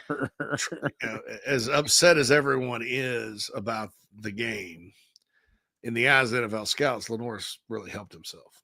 Yeah. They know he can run. That's not what they're worried about. Does he have the arm? Can he make all the throws? And the more they throw the ball, the more they're going to be able to demonstrate that he's ready to go. Yeah. Tyler says, seems like we can never put it all together one season, fix one weakness, another pops up. Yeah, the problems are different this year, though. Most of the time that's due to roster limitations, youth, things like that. This year, that's not unacceptable as a reason. That's not acceptable as a Micah says, what gives for 5 years the O-line has been more bad than good. Offense just looks more difficult than it should be. Defense has been more good than bad. Yeah, defense has to look, if they don't tackle Saturday, Kentucky's going to win the game. I'm just telling you. Yeah. They're going to line up, they're going to run. It'll be very ugly and mucked up. They're going to win the football game. Yeah. You're going to spend 15 more minutes out on the field on defense than you do on offense. I mean, that's just the way it's going to be because that is the recipe, right? I mean, it's not like Kentucky's coming in here and doing something that hasn't worked yet against this team all year long. It's just like, oh, they can look back at what happened last week with Missouri and be like, hey, we run the ball too. So why don't we just run the ball? Pimp on a Blimp says we can never put together a complete team. I think they have enough talent. I think the roster's fine. You know, like I said, like the offensive line, biggest issue right now of the whole team. Offensive line's problems are not that they're not good football players. It's not that they don't have size, strength, agility. It's that they're not well coached. And when I say that, I'm not just talking about, well, the coaching, the actual development is bad or anything like that. They literally do not know what to do in games and have more mental errors than when they shouldn't. That's coaching because you have to get through to them one way or the other. Period. Yeah. And I'm not saying fire anybody and I'm not calling anybody out by name. It's a collective deal, but it's coaching. I mean, it is coaching, you know, and you've got to make changes, you know, period. Yeah. Randy Quaid said shitter's full. Merry Christmas, Randy. Ethan says, be creative on offense or you keep seeing the same results. Sellers can't do it all. Well, I don't know. Is it creative to go downfield like they've done? It's not. I don't know that it's creative so much as it's what you should do. Yeah. Something worked. I mean, you went back to it multiple times, which for me is like, wow, great. What a concept. Yeah. That deep pass is working. Let's keep throwing it. Now, let's, work on some higher volume of intermediate passes and this team I just don't feel like right now is strong enough on the perimeter to do that horizontal stuff. So I'm glad that we only try that a few times. And yeah, I mean it works some. A little thing to row out. I mean that play works pretty well. They roll him out and he hits it. So. Ethan says rotate your backs in line. I'm not for rotating the line. I'm for getting Matt Fuller the ball more, and I have a gut feeling he will. But just put the second one in there, and if they're doing well, the other guys are on the bench the whole game. If they don't like it, fine. I don't care. People are sick of watching it. Jeff says, JC, do you think they should drop the Miami games? I would explore that. I mean, I don't know if they can get out of it, but I would explore it. Yeah, I don't know. At least for the 27 one where you're on the road at Coral Gables, that game. And in 27, there are already 13 scheduled games now with the new scheduled release. So something's got to give. Yeah. Yeah. I haven't heard anything, but there's a lot of SEC teams buying out of. And once I always said, once that starts happening, I think Carolina, I think these ACC battles are going to be gone. Yeah, but I feel like the league office, out of all of their, golden treasure, is the one who needs to be paying off these buyouts or buyouts because they are the reason that they currently exist. So, in Phil's opinion, somebody down there at the league office and the bureaucracy needs to be taking a pay cut so that these teams who scheduled appropriately and far enough out. Need to help them. Yeah, I mean, it's not their fault you decided to go to 9 games because you were being pressured by the Big Ten, who didn't really have a leg to stand on. So, wide receivers aren't blocking great either. WJM4 says, agreed, but they're young and skinny.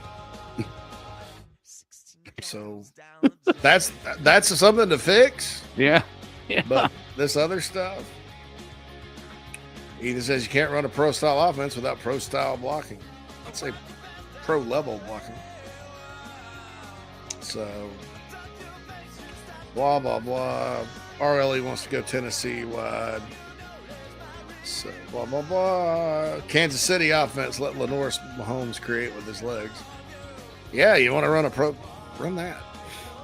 Yeah, run that. I mean, do you think Washington's that? Do you offense, think you want to talk about NFL? Do you think Andy Reid is going to sit there and restrict everything and run it between the tackles and all that and run 70, as Joe said, 70%? How many drop years? Back in the tackles? No, he's not going to sit there and watch that. No. How many years has Kansas City's most talented player on offense, not named Patrick Mahomes, is Travis Kelce? How often is that guy wide open in the middle of the field somewhere every game?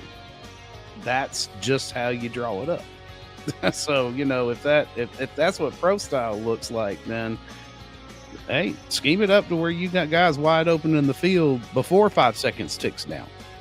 Maybe at about 3 seconds.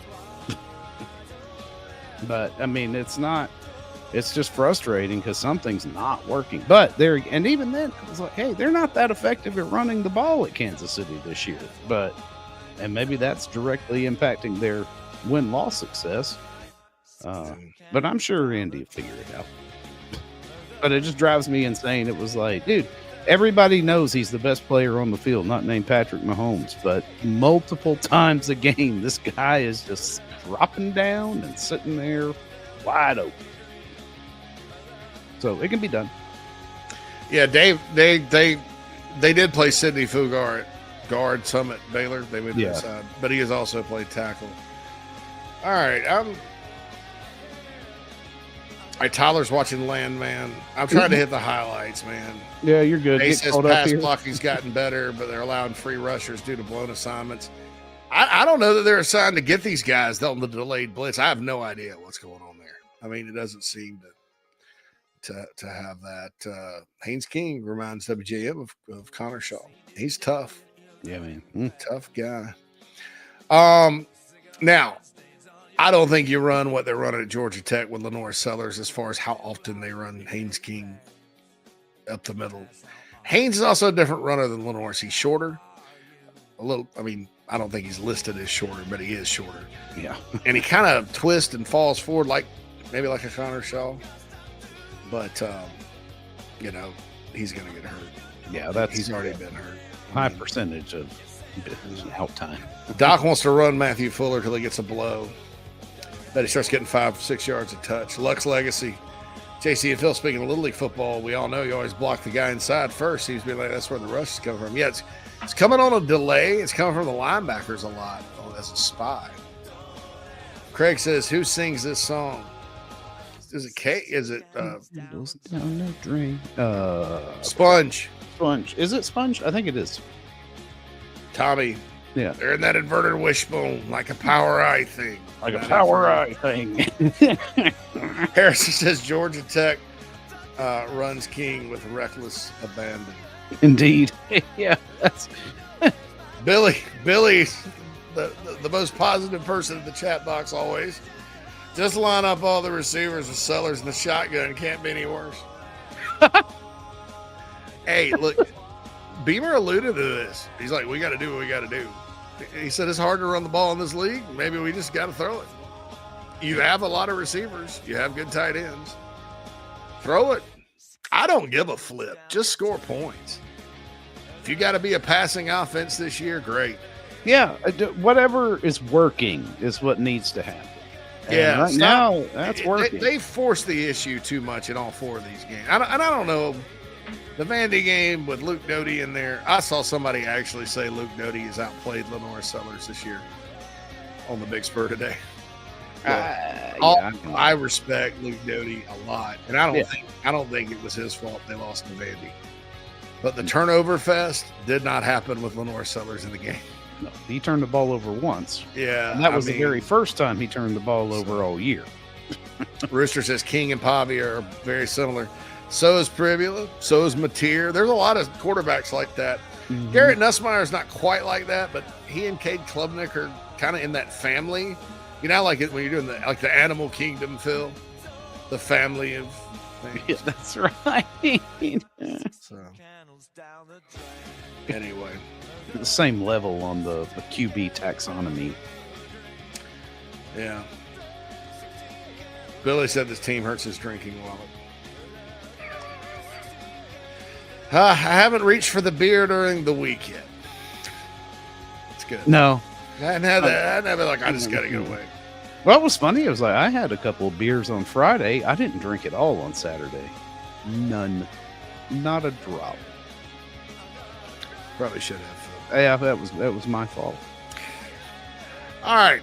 We'll be back with our VHS dates substitute for today and the final hour of the show after this.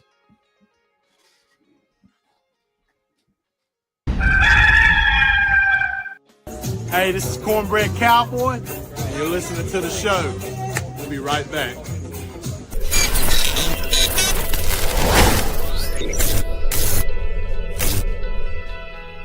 Palm Casual Patio Furniture are proud supporters of our Gamecocks.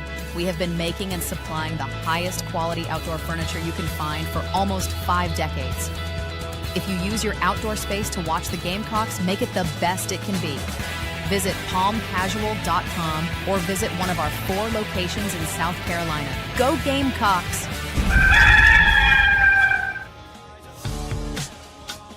The Aventon Adventure 2 takes the same basic design as the original Aventon Adventure, making it an adventure bike designed to take you places that typical roads just don't reach, allowing you to ride whatever terrain you want based on your whims of the day. Look at what you're getting. Hydraulic disc brakes, torque sensor for responsive pedal assist, great LED lighting, suspension, a beautifully welded frame with excellent build quality, included rear rack, included fenders. The list just keeps going on. Visit electricbikescharleston.com for more. It's football season. The Barn Dominium Company wants to help you build your dream home with your dream space to watch the games and entertain your friends and family. Make your dream a reality. Visit thebarndominiumco.com. That's thebarndominiumco.com for floor plans, photo galleries, locations, and to learn more about us.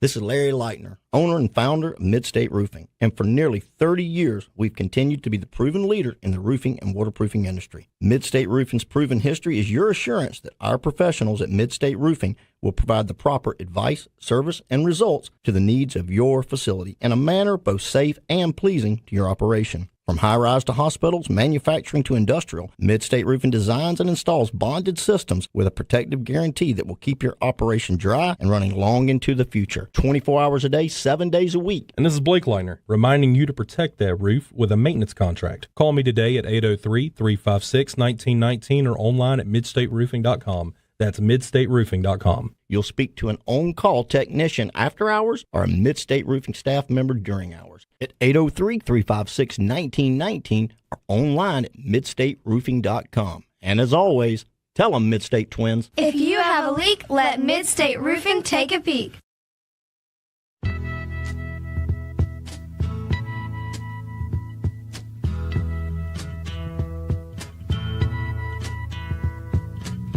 There's something happening here, but what it is ain't exactly clear. There's a man with a gun over there, telling me I got to beware. I think it's time we stop, children. What's that sound? Everybody look what's going down. Now back to Inside the Gamecocks, the show.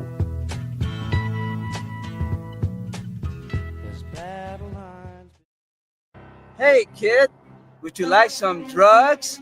The first one is free. Want to check out my van? I got some candy. Ooh. Hey kid, want to join our gang and spray paint under a bridge? No, bug off, man. I'm going roller skating.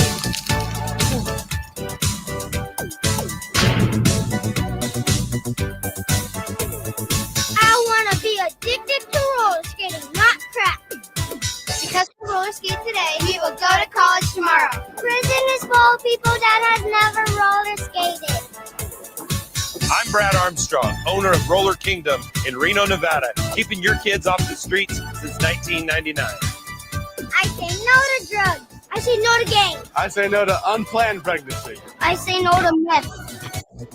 I say no to reefer. I say yes to roller skating.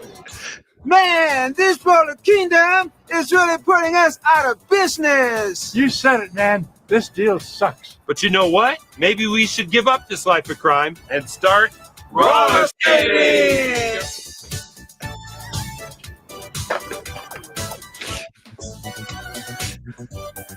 Dude. This hour of Inside the Gamecocks show is brought to you by Roller Kingdom and Reno, Nevada. Keeping your kids off the streets and off crack.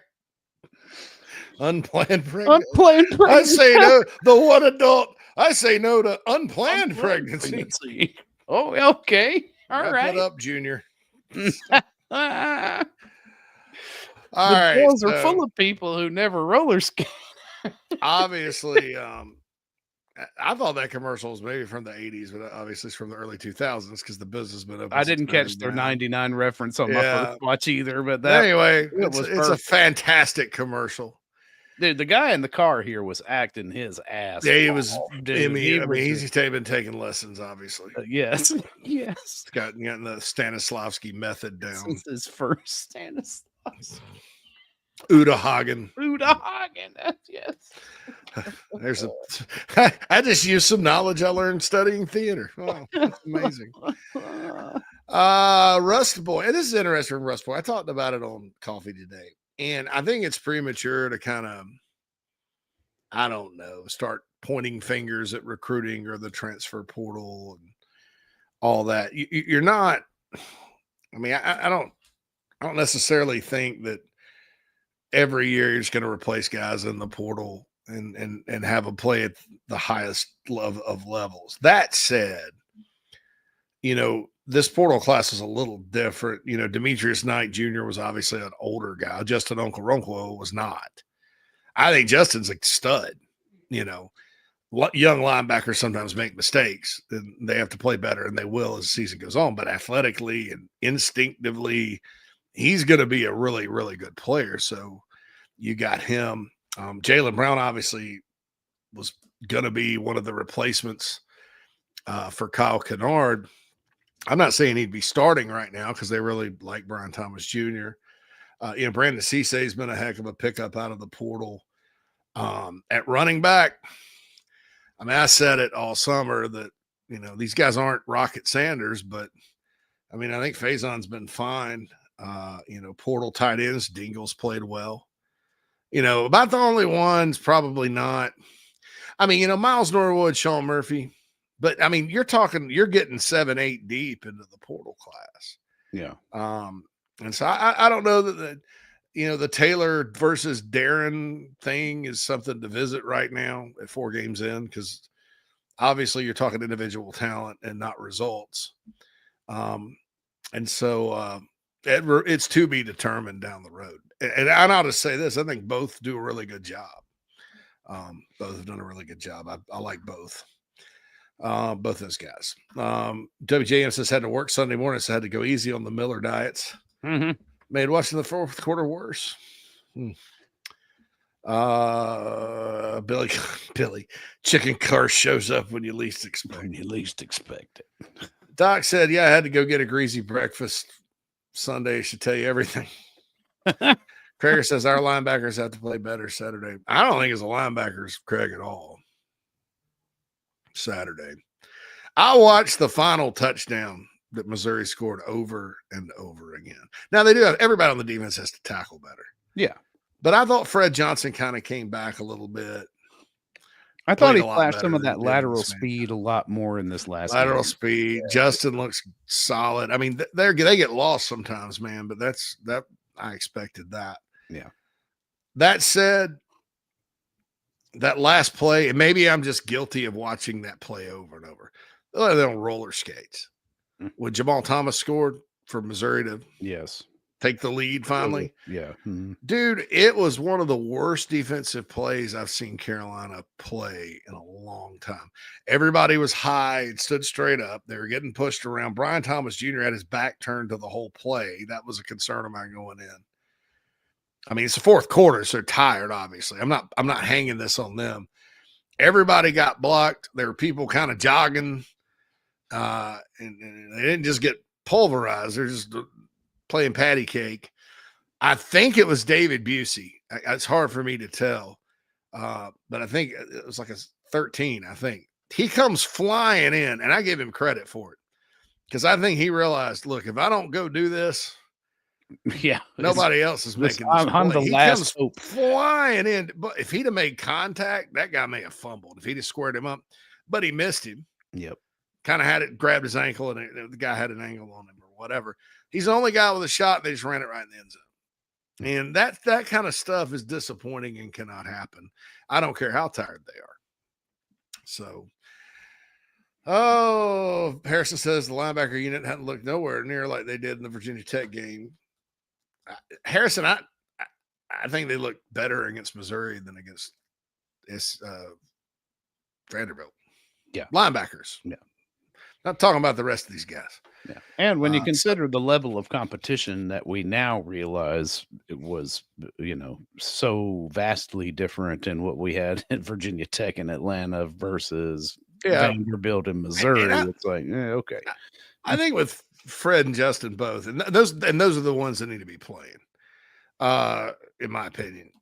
I think they're just linebacker is one of those things. You got to get more comfortable, and you're going to make mistakes when you're young. And the idea is to get better and better and eliminate those. And I think Fred kind of or people want to call him JR, that's fine. I think he's heading in the right direction, and so is Justin. It's just Park Murphy, bring in Willis, run a 3-man front, let Dillon move around.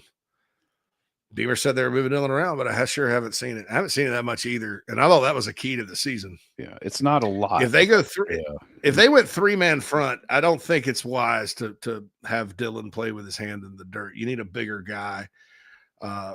They did run some 3D tackles. Stand him up, take Thomas off the field or whoever that other end is. They're not doing much anyway. Dillon's your third linebacker. You got Justin, Dillon, and Fred if they do this. Because 3-3-5's played differently. It's a lot different. You got Jelon Kilgore at nickel still. And then you look, man, the other teams are trying to get matchups and beat you.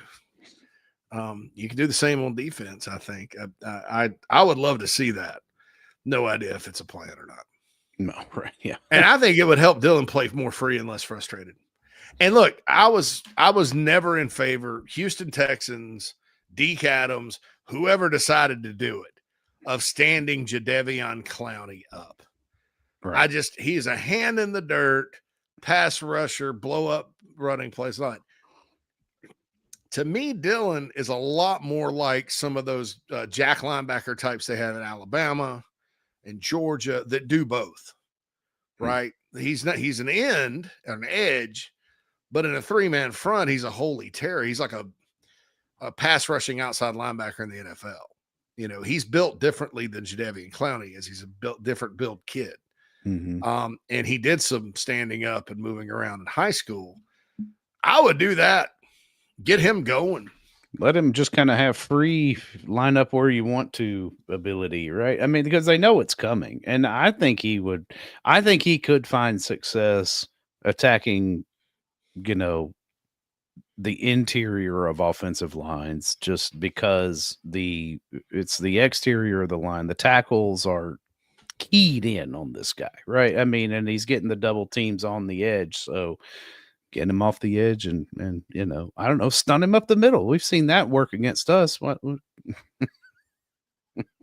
not try it? Yeah. I don't know, but I know he is still having an effect on the game, even though he's not racking up a lot of stats right now. I mean, you could tell they're having to account for this guy, and that's what you need out of a star player like that. If they're not going to, you know, rack up tackles and sacks and tackles for loss, then affect the game in some way, shape, or form. And he's doing that, but it's in such a fashion that it's got to be incredibly frustrating for him. And you could see it all over his face.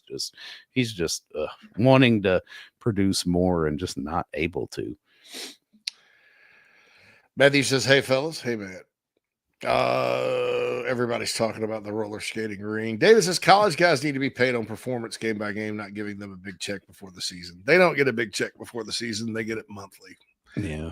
So, I mean, if now look, a lot of guys this year did get big checks before the season because a lot of teams front loaded. Carolina's no exception with that. Yeah, true. Mm-hmm. So, Harrison says the missed tackle Sean Murphy from Saturday's clouding his judgment of the whole unit. That was incredibly frustrating.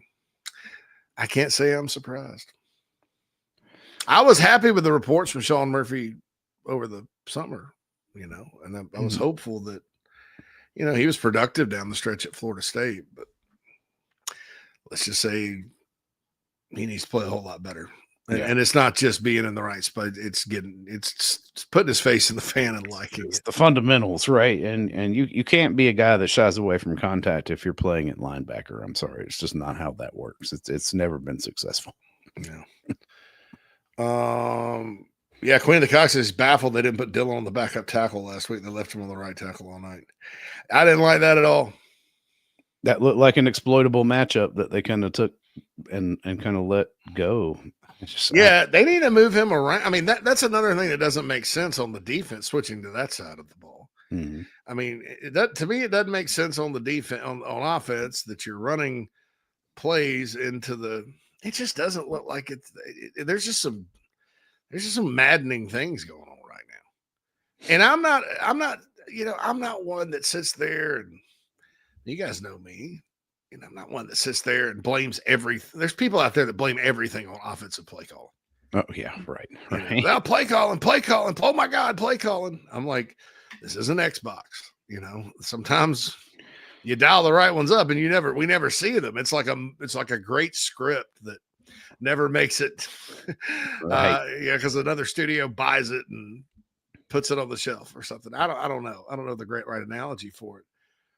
But it's not just the calls; it's the defense. I'm like, and I think like I said, Brian Thomas Jr. pass rushing wise has been very disruptive and all that. But Dylan Stewart is your star player, and you have got to put him in position to make plays, and you are allowed defensively to move him around.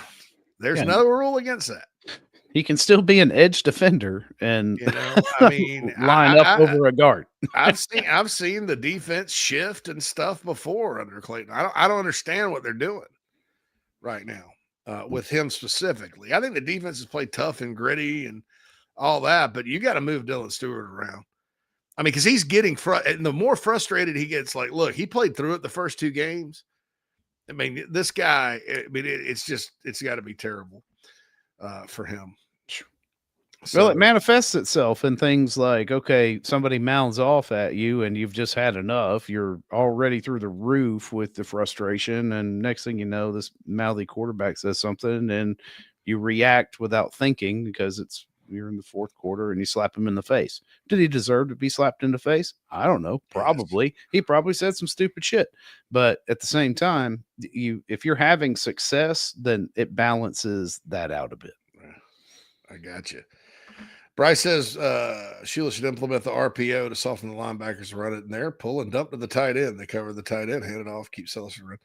I don't know exactly. I'd have to look into it and kind of ask, maybe you can ask an expert or somebody more knowledgeable. It appears to me like they're covering all of that. And I didn't know specifically about RPO. Now, there's different kinds of RPOs. You don't have to run the same one, obviously. So the zone read stuff, they had RPOs off of that last year. And it looks to me like teams they just know to blow it up. And how you stop zone read, which is basically option-based offense, is you just crash in and blow you blow up the back. And what Lenore said was that last year they were just crashing in and blowing up the back. And the idea is, okay, you want to blow up my back. I don't know. And whisper sweet nothings in my ear. Right. I mean, you want to blow up the back. I'm just going to pull it and go around the end. But what they're doing now is they got spies on Lenore. So they're like, all right, we're going to blow up the back and do this. So something has to be open somewhere. So Bryce may be onto something with the RPO, like a little slant or something across the middle. Something's open. Now, if you're not using all, 53 yards across the field, if you're right there in the middle, maybe there's it. Phil, you took AP physics, right? Yes. Logic dictates there may not be enough space to operate. There might not be enough room there, packing it all in. Yeah. Which is frustrating because there's room elsewhere, right? Aiden says, I feel like the people blaming Sellers and Beamer are misdirecting it to the best people we got. Yeah, I mean, look, Beamer's the head coach. He's a big boy. He can take the criticism. People, like, there was a post on the Big Spread to lock the thread today, just calling Sellers out, saying he's soft because he didn't run. And that person doesn't understand football. Right. And I would hope our audience or maybe just had a few beers, it was a Saturday night because Lenore Sellers was the whole reason they were even competitive in the game, his passing ability. If people are mad at him about, he's not running, like, well, let's just back up the crazy train and think about this. Okay. Last year, his big running plays, they came on scramble plays, heroic plays in the backfield. A lot of those were passes that he completed, design things to the outside. The LSU game was straight up the gut. It was a great call. They didn't have anybody in the middle of the field. And then against Clemson blitzed the whole time. Clemson also had a spy on him, but they were running past him. And had they not had him at quarterback that game, they would have gotten shut out because they weren't blocking Clemson. They didn't block Clemson at all last year, but he ran past them. And so right now what's happening is, number one, they're not sending the house. They're sending very few. They're still getting through. They're sending delayed blitzes. And then there's all kinds of people in coverage back there. And he just doesn't have room to get out and get going. So that's the difference. It's not Lenore Sellers, and it's really not the called runs. I mean, obviously they had a lot of called quarterback runs on there. These were not the right ones. So, I think that's got to be fixed schematically. But yeah, I don't know why people would blame Lenore Sellers. I mean, well, he's a lot more of a running threat if there's also the threat of somebody else effectively running. That's why it was like you can't lay this at the legs of Lenora Sellers. No, yeah, and I mean, it's you had to account for Rocket Sanders, but not only that, but a Rocket Sanders who could find a hole, even though it wasn't the most consistent O-line play we've had. It was more consistent than what we've seen up to thus far this year. So, I don't think blaming Lenora Sellers is going to do anything but satisfy your need to scream into the void. Aiden's absolutely right too. I mean, look, and people are like, well, he runs out of bounds now. He ran out of bounds last year. He ran out of bounds a bunch. There was like one or two play A&M when he just decided he was going to truck the guy, right? And first touchdown of the season, he trucked the guy. I mean, he slid last year. He looks like he's protecting his body. That's what he's supposed to do. He's a quarterback. I mean, I think everybody wants a replay of the Clemson game. Well, if Oklahoma gets a big hair up their ass and comes into South Carolina and here in a few weeks, and Brent Venables wants to play it like his buddy did last year at Clemson, so be it. Good. Yeah, right. Please. You'll see that. I promise. And that's the thing that's frustrating to me is like you had to know coming into this season, teams weren't just going to, let's just play like we did last year against this guy. All right. Queen of the Cock says Gabriel Brownlow, didn't he look great Saturday? His efforts top notch. At one point, he was turning around and the first player to hop on the back of three, which was their best wide receiver he's everywhere on a slant route. Yeah, I think he's coming on pretty well. I think so too. I think he put it all together. That was his best game, and I'm hoping that he has avoided any serious injury. Maybe he's just a little hurt and can go because he looked like he's putting it together. Yeah. People are laughing at my blow up my back jokes. Blow up my back. Yeah. Julie says her criticism of Sellers is running backward when the play is over. He's trying to do so much. Yeah, that's legit. He's had bad plays, but I've said a couple of times he shouldn't have to be perfect. Nobody is. No. I mean, they may have expected Arch Manning to be at the beginning of the year. How'd that work out for them? But and I'm talking about them, not you, Julie. That's a great point. Like, okay, so that play at the 2, I didn't mind the play call. I put that on Lenore's because you have to. It's bang bang. It's a bang bang play. It's not a slow developing play. And I'm not going to sit here and kill Rasul Faison for the block either. He obviously was trying to cut him. It's just like anything when your fundamentals escape you. And the reason why I say that is Rasul Faison sacrificed his body several times blocking. He has effectively. It was uncharacteristic. Right. It wasn't. It's not like he's out there whiffing. He wouldn't be playing if he was out there whiffing on blocks. So I'll give him a pass on that. I think he tried to hit him and it just didn't work, just like a lot of things this year. But Lenore Sellers can't go back and try to improvise in that situation with that many people coming towards him and go backward. You just got to live to fight another day, chuck it out of the end zone. And improvisation for him is great, right? It's great to try. But in that situation with that play on, you just got to, okay, it's not there. Live to fight another day at the 2-yard line. You're that close. That play is designed to be a quick throw, right? I mean, you could see it there. That's what it was this is a quick pass play. So you need to have that quick in your head and just, launch it. Yeah. Launch it wherever the guy is supposed to run to, but high and not interceptable. I didn't have that big of a issue with the play call there. I mean, Beamer's right. Teams do that all the time. It just execution. A lot of times it's wide open too. Yeah, right. I mean, it wasn't a bad call, right? Yeah, because your receiver is free in the end zone. I was thinking, Phil, about your point about it being on second down. That's I my like that. only I that's like my that. only Yeah. criticism, because now you're like, oh crap. Because from a defensive standpoint, you're like, oh wow, they are going to use the we have 4 downs to run this ball 2 yards philosophy. And I think the element of surprise hits you a bit more if you've kind of already showed power, ran power, got a yard, and they're like, oh, here they go. They're going to do it again. Boom, pop it over the top. Touchdown. Cameron's big on the offensive line as a fullback. Put Nick Sharp in there. Send Fuller right behind him 3 straight times. I'm with you. Although I'll tell you another guy I think to do that, Shed Surratt. Because he's as athletic as a D tackle. He is, man. He really is. Like he's doing for a true freshman. He's doing. I'm not saying he never makes mistakes. They all do, but I'd be excited about him. Yeah, you could see him like shifting out into like a tackle eligible kind of, spot on the goal line situations. Yeah, but that again has to be a quick play. Because now you're giving up your best left guard. Or I don't know. Maybe Rodney Newsom could probably go over there. I don't know. It just who knows? How many different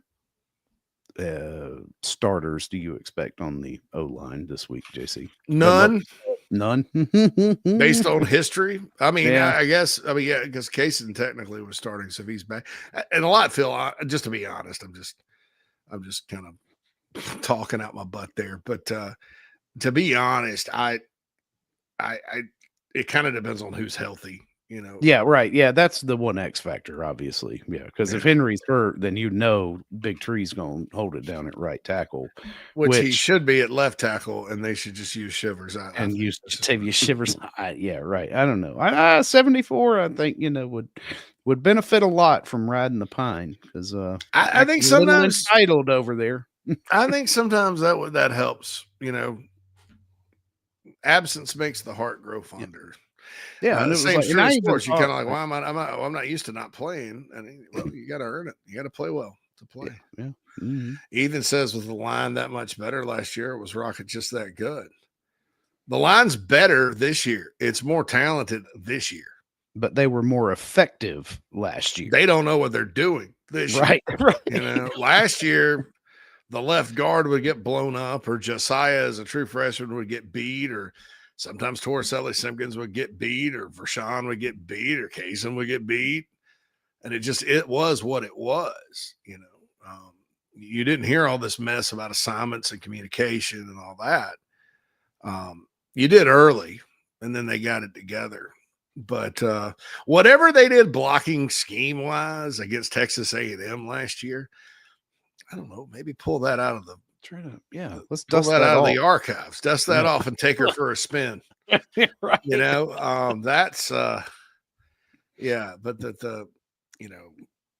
Rocket, look, man, Rocket was good, and all these other guys are good too. Rocket's rare because he's 235 pounds and runs 4.4. But there were games he didn't go very far, and games Carolina won. The Missouri game last year, Rocket, we'll all remember the shovel pass, right? Mm-hmm. But or shuffle, is it shovel, or did we ever shovel? Right, shovel. Yeah, shovel. The shovel pass, but Ethan says you looked better than this year as a whole. Yeah, but think about where they were 4 games in last year. You had a game against Old Dominion where they looked like warmed over dog barf. You had a game against Kentucky where the offense showed signs of life, but the defense really dominated that game. You had a close loss to LSU where LSU's defense was not very good, and you were able to move it. Then Lenoris got hurt, and you couldn't do anything. And then you had Akron, and it was Akron, where you couldn't block Akron in that game. You guys don't remember that. If it weren't for Robbie Ashford running around. Yeah. This was one defensive tackle for Akron. They couldn't block it. That's frustrating as heck for me. Then you had an open date, and then Ole Miss held you to 3 points at home and got pressure with 3 all day. So I hear you. I think it's more frustrating this year and looks worse this year because it's a lot of mental stuff. last year's maybe one they hadn't gelled. But, dude, I just Eden says they move the ball better. Some games. Yeah, I mean, there were. I'm not saying the offense as a whole didn't look better through 5 games. I'm just saying that the actual line, which is probably damning. Right. You know, because last year the reality was you had a true freshman at left tackle in Thompson. He held up pretty good, and now he ain't gotten any better. No, I don't know.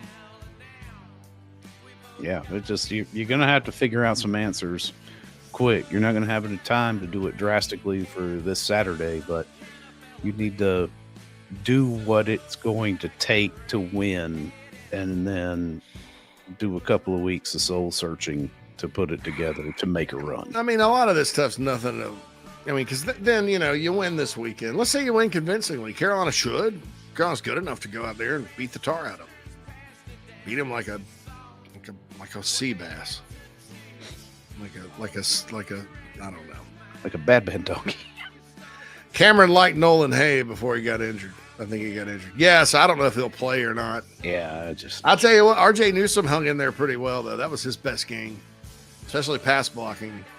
So I would not go back to 50 at center. Center's got to communicate. Okay. Right. At the minute that communication seemed like it was an issue coming from that guy is when I'm like, okay, we've got to do something different. And to the coaching staff's credit, he was not the starting center against Missouri. Ethan said the Ole Miss game was really the only butt whipping last year. Yeah, I'm not trying to convince you this year's team is last year's team. No. But I'll point out Vandy was the only butt whipping. And again, like the LSU loss, Lenoris misses the second half. So some similarities there, but we'll see. See, I think this team has a lot of upside. You know, this year's team is not deficient at receiver. No. It's not a revolving door health-wise there. And with Lenora Sellers under center, you're protecting the ball on offense. Yeah, they haven't turned it over as much. Yeah, so much better. All roads lead to blocking. Mm-hmm. Krager called it on the Boaz Stanley presser. I was like, I don't know, but when I listen to the Boaz Stanley presser and I listen to Kaysen's too, and Kaysen explained like what they were all trying to do, and then Boaz didn't know what it was. Yeah, that was the damning part. Now maybe the kid, maybe he's nervous, but when you hear that, and then you hear communication issues, and then you understand that the center communicates, and then you have some screw ups on the field, like weird snap infractions and stuff. It's time to make a change. Now, look, against Missouri at guard, he played hard. I'm not faulting his hustle or trying to come down on him, but it's just like, Trevon Ball was one of your best offensive linemen through the first 3, so he needs to go back out there. Yeah. So, but yeah, it was unbelievable. Anyway, we are going to get out of here. And then Phil's going to come back and tell you about the lottery. You know the drill. Go to D's Wings, shop at Gamecock Traditions, GameDayNuts.net. You know all of our sponsors. Back to wrap things up on Wide Open Wednesday after this. The deals have never been bigger at JT's Kia. Get 0% for 72 months. That's 6 years to pay off your vehicle with no interest whatsoever. Get the best deal for your trade. JT pays up to 25% more. JT means just in time to get you approved for a brand new Kia. We're serious about saving you money, and we're doing it with our biggest deals ever. Hurry now, 840 North Anderson Road, JT's Kia Rock Hill.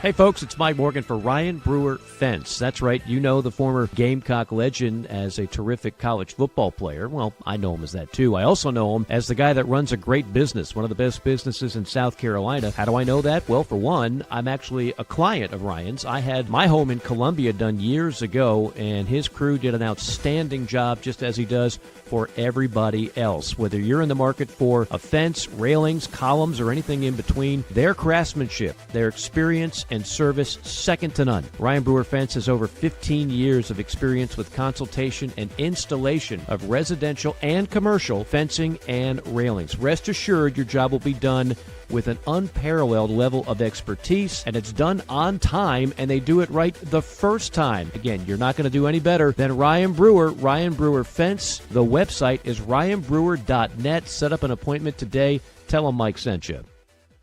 I said, oh, Lord Jesus, it's a fire. Ain't nobody got time for that. Disaster comes uninformed. During and after natural disasters or accidents, there can be a heavy loss to property. It can become extremely difficult to bounce back to what you knew before. Having your home or office destroyed or damaged by water, fire, smoke, or mold affects your personal and business lifestyle. Resto Pros of the Midlands is here to help. Open 24/7. Call them when you need them. 803-493-0170.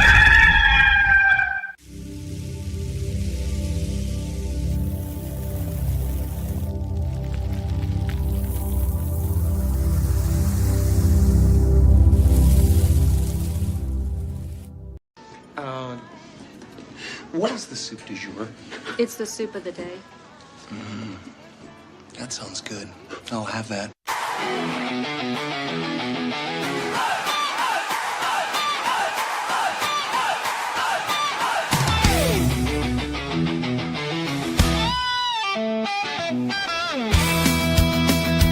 What do you think?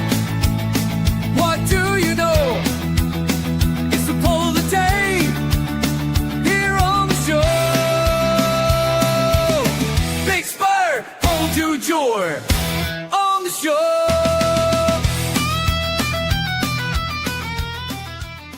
All right, inside the Gamecocks, the show, we are back. And you know what else is back, JC? The Carolina Jackpot $5 scratch-off ticket.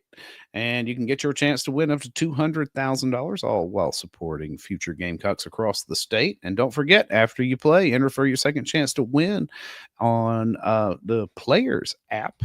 That's right. The SC Education Lottery, the Players Club is where you want to go. You can enter in your card that lost initially for a second chance drawing to win $50,000, $75,000, or $100,000 live at an upcoming women's basketball game. See sceducationlottery.com for game odds and details.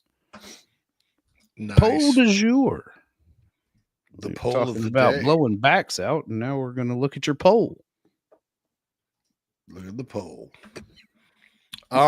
Yeah, so the winner of this game, with the exception of the pandemic year where nobody played any defense at all, and Kentucky won 41-18 on a cold Kentucky December night. That was the night Shane Beamer was hired.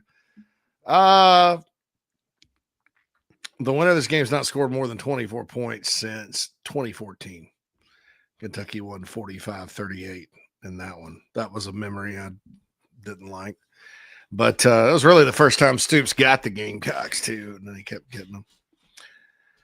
So my question is, how many points can Carolina score, given Kentucky's, so-so defense so far? They are coming off an open date. I'm sure they'll have a plan, so it's up to Carolina to have a plan. But over 24.5 or under 24.5. I took the over because I don't think there's, I would, criticism aside and things that have had the past aside, there's no reason why they can't put something together. No. I mean, how much money did they, I hate it when people say, well, how much money did they make to do this?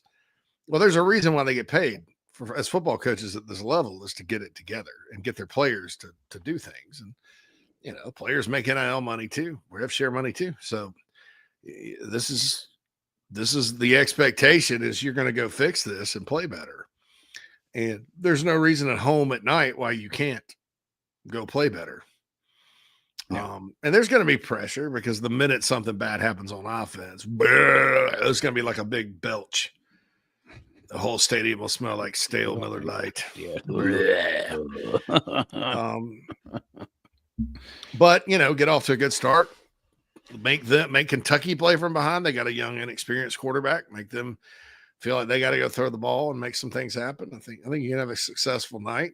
And this is just the offense, right? although it just says total points South Carolina.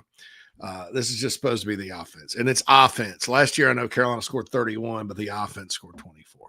24. Clarification there. Yeah.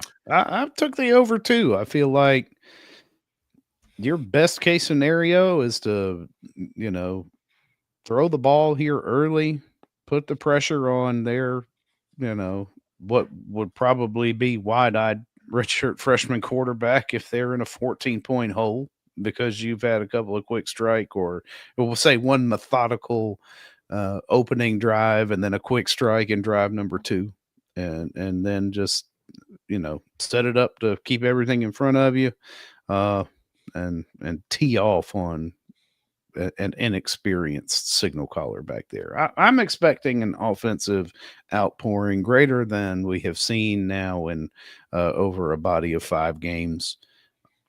Just for me, JC, because I mean, there's this. If not now, when? Right? If not now, the time when? is now to show some progress and actually get out there and score points. WJM4 says, well, there may be a factor in many of the East Coast games. Yeah, that sucks. I could see this happening. Yeah, right. Right. You want the worst case scenario? It's a monsoon if there ever was any. Hopefully, no lightning, no delay. Kentucky's got those 2 backs. Everybody's slipping and sliding all over the field. There's mistakes. Sellers is ineffective throwing the ball. There's drop passes. And Kentucky wins 10-6 and sets football back. I don't. Please, God. Please, God. Here's the thing: if you're gonna call it for weather, damn it, or if you're gonna delay this game, like, you need to be anticipatory and do it before the teams take the field for pregame warm-ups. Yeah, that's hard. That separation is way too tough to overcome on both sides. I mean, it's a level playing field, but my goodness. Krager says Sellers should throw for 275 against this secondary. I mean, Toledo, like I said, not a very good passing team, 270. And Eastern Michigan, 330. Yeah. I mean, it's 600 yards. Right? Yeah. I'm not a mathematician, but I believe that's I can add 300 yards a game against two MAC teams threw for 300 against these guys. Right. So Seller should be able to throw for 400 yards against this team. And now, also, I don't want to see that. I'd rather see, 300 and say 150 on the ground. Yeah, scratch out 100 yards rushing and throw it all over them. I tell you what I'd do though, Phil. I'd come out, spread the field, and I'd chunk it all over the place, test their secondary almost immediately. Right, because that is an exploitable weakness that you can see on film through 4 games, regardless of what it is they've done in the bye week. Yeah, and it's the perfect game script for putting mental pressure on an inexperienced quarterback. Like, oh man, you get him. Because you can put that pressure on him in the first quarter, then it's let's feed Dylan Stewart time. Yeah, get it as long as they don't leave. I mean, I don't know what's going on. I don't even want to think about that too much. Dylan Stewart. That's a big scenario. I'm a little surprised they haven't moved him around more. Because they did. I said it all summer, and then I think somebody said it. Clayton White or Shane Beamer won, and I just do it. And when the 3-3-5 started working, folks, good 2 years ago, it started working a little bit with A&M and Jack State. Little against Vandy was pretty terrible that year. 2 years, and that was a game in the rain. Mm-hmm. But that Kentucky game at home, they really started getting after it. So with the 3-3-5 stack or nickel or whatever they use. So who knows? I mean, but that's we'll see what happens. They have to tackle better. I was encouraged with the players talking about, we really got to tackle. They took some ownership there. Yeah. So that's good. So Krager says 5-man in front, a bear front, I guess. A bear, right? I think that's 6, but make him beat us with his arm. He's got a good arm though, Craig. And they've got fast receivers. I don't think you can play them like that. I think you just got to tackle better and fit the run and attack their offensive line. Yeah. You can't let them hang around, though. You just Carolina can't. has a lot of players up around the line of scrimmage anyway, but yeah, because they have some dudes on the outside that are fast. But you have to get them in passing downs, I think, to really take advantage of your ability to rush the passer. Plus, you're at home. Place going to be going crazy. Young quarterback. We know the story. We know the story there. Matt says, I'm late to the party today. 330 yards, no picks. Only -5 yards this week rushing for an improvement, and we win. It is 100% improvement. Right. That's right. I mean, I would say, well, Kentucky's stout against the run. They're not. Ole Miss ran all over them. Yeah. All over them at home. You should be able to do anything you want, but you can't do what they're scheming you up to. I mean, what they're anticipating. Yeah, right. Yeah. That's what I'm trying to say. And I'm at a loss for words. With that. No, you're good. We all are, because that really is just, it's gotten, after you mentioned it, it's been stuck in my head too. I'm like, oh God, that's not. When it really hit me what he said, it yeah, it's a warning sign. Mm-hmm. Harrison said the red shirt for them probably has more ability than Calzada based off the limited Kentucky games I've watched this week. Well, the Zach Calzada experiment has not worked anywhere it's been tried. Well, and he's also, I guess he's hurt a little bit. Hey, he led Texas A&M to a win over Alabama. Remember way back when? Yeah, yeah. And I don't think he's as bad as Brock Vandegrift, but there's something that Mark Stoops likes about this young kid. Cutter Bully is his name, I guess. Mm-hmm. Lexington 6'5" guy. I mean, kind of their kind of guy. So if you don't tackle well, he's going to have his coming out party because you're not going to be able to stop the run, and then they call anything they want. And he's going to be comfortable and blah blah blah. We could see a game that is very un-Kentucky Carolina. Yeah, I think it's leaning that way, truly. Yeah, for me. Yeah. Now the rain and all that aside, who knows? But I even considering that, like I've seen, I've seen 70 points scored on a wet day. So let's. What about our diehards on thebigspur.com, Phil? What'd they vote in on that? Over or under? I'm pretty sure it's under. The under is winning. Not nearly as bad as the rushing totals from yesterday, but about 63% are taking the under 24.5. You and I are in the minority today at 37%. Yeah, I took the over just because, where else? I've got nowhere else to go. I'm Richard Gere from An Officer and a Gentleman. Nowhere else to go. Nowhere else to go. Debbie James said Kentucky hung with Ole Miss due to the turnovers. They absolutely did, because 2 picks early by Austin Simmons, who was not good that day. Mm-hmm. Kentucky was up 10-0, so Ole Miss kind of rallied in the second, and then it wasn't a comfortable win. Kentucky felt like they had their chances, but Ole Miss passing game was off that day, so they lined up and ran it all over them. Gamecock Joe says Stoops seems to like quarterbacks that will get him fired, so he can cash in the buyout. I think what probably is he's tired of these portal quarterbacks, right? Right. Because Will Levis was a portal quarterback, and he did pretty well. Well, then Devin Leary from NC State supposed to be really good. He sucked. He was not. Brock Vandegrift was supposed to be the savior, and he was worse. Leary looked like Joe Montana compared to that guy. That team last year knocked the love of football out of that guy. It was that bad. Right. That's because Zeta goes out there and they're struggling to beat Toledo, and he's probably like, no more. And I'm hurt. Ole Miss. It's like, I'm hurt, dog. I'm hurt, dog. I'm hurt. Going with the local kid. That's the one thing that is a little just something to keep an eye on. Like sometimes that local hometown vibe just can kind of take over and define a narrative. Don't let that happen. No hometown heroes in blue this weekend. I shudder to think, Phil. Yeah, I shudder to think. Like the last two teams, I was concerned. I've been concerned about them since the summer. Certainly hope the Gamecocks could win, and who knows had Lenore's not gotten hurt against Vandy. If Lenore's hadn't gotten hurt against Vandy and they'd have pulled out a close win, Phil, and then lost at Missouri by 9, people would be pissed today, but they'd be right on track. Yeah. I thought the whole narrative out there in national media, social media, they were like, they have to start 5-0 was a can of, it's the same concept as certain people talking about how tough the schedule is in 2029.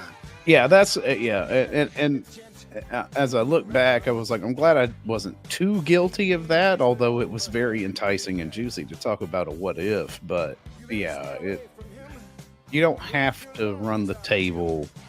Yeah, and don't be fooled by the names on the front of the jerseys, because you can be unprepared for the name on the back. Bill Gunner back on 107.5. Hats off to my friend there. Yeah, good to see Bill, and already getting called out by Shane Beamer on X. So way to go, Bill. I retweeted that. I didn't even realize it was Bill he was calling out, because there were other people making a big deal out of it. Yeah, because I think Brad was the first one to make it. Brad just stirred. Brad knows how to stir the pot, man. Right. Brad knows how to stir the pot.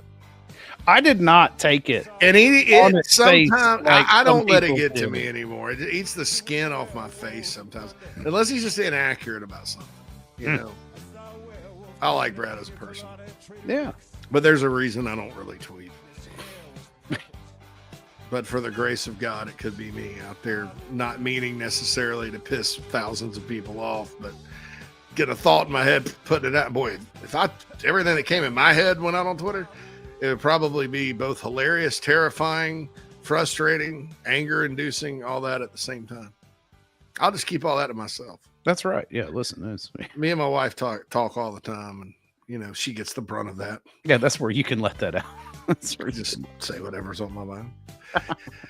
Anyway, Wide Open Wednesday was a success. It was a troll-free Wide Open Wednesday. We'll be back tomorrow. Eliminated one before you got here.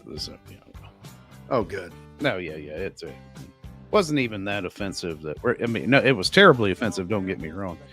It would not have offended you in the way you were offended last weekend. It would have offended you today on a more deeper and personal level, because it just was.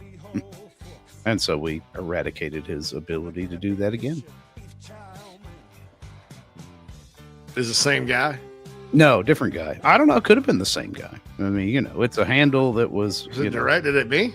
No, not directed at you. No, somebody just came in and dropped a racial slur in there, like a drive-by, kind of sideswipe. Yeah. Oh man. Yeah. So we're like, no. Mm-mm. Not doing that. Those people that do that are sick in the head. It's. I mean, whoever's out there that just thought that. I'm not gonna say anything, because then it becomes funny, because it's funny, and it, But you're a sick person. Please get help. You should probably be in jail. Because it takes a real criminal mindset to throw something like that in there. So. No place. Anyway, what did Bill say? Bill it was that Lenora Sellers color of helmets thing. It was clearly a joke. Yeah, and the leadership. And everybody just went off on it. It's like sitting around on pins and needles right now. And Bill just said, well, that's interesting. I think he was kind of copying what Brad had tweeted. And Shane retweeted and said, calm down, Bill. Calm down. Yeah. Calm down, Bill. I don't know. You don't have Twitter or X. Your life is better for it, Philip. Your life is better for it. So, all right, we're just gonna leave it at that. Nothing good left in the chat box today. I'm not here for hearing about Beamer and his attitude or what he says in press conferences, because it means absolutely nothing. No. All right, for Phil Mullinax, the Mad Dogs, JC Sherbert. See you tomorrow, folks.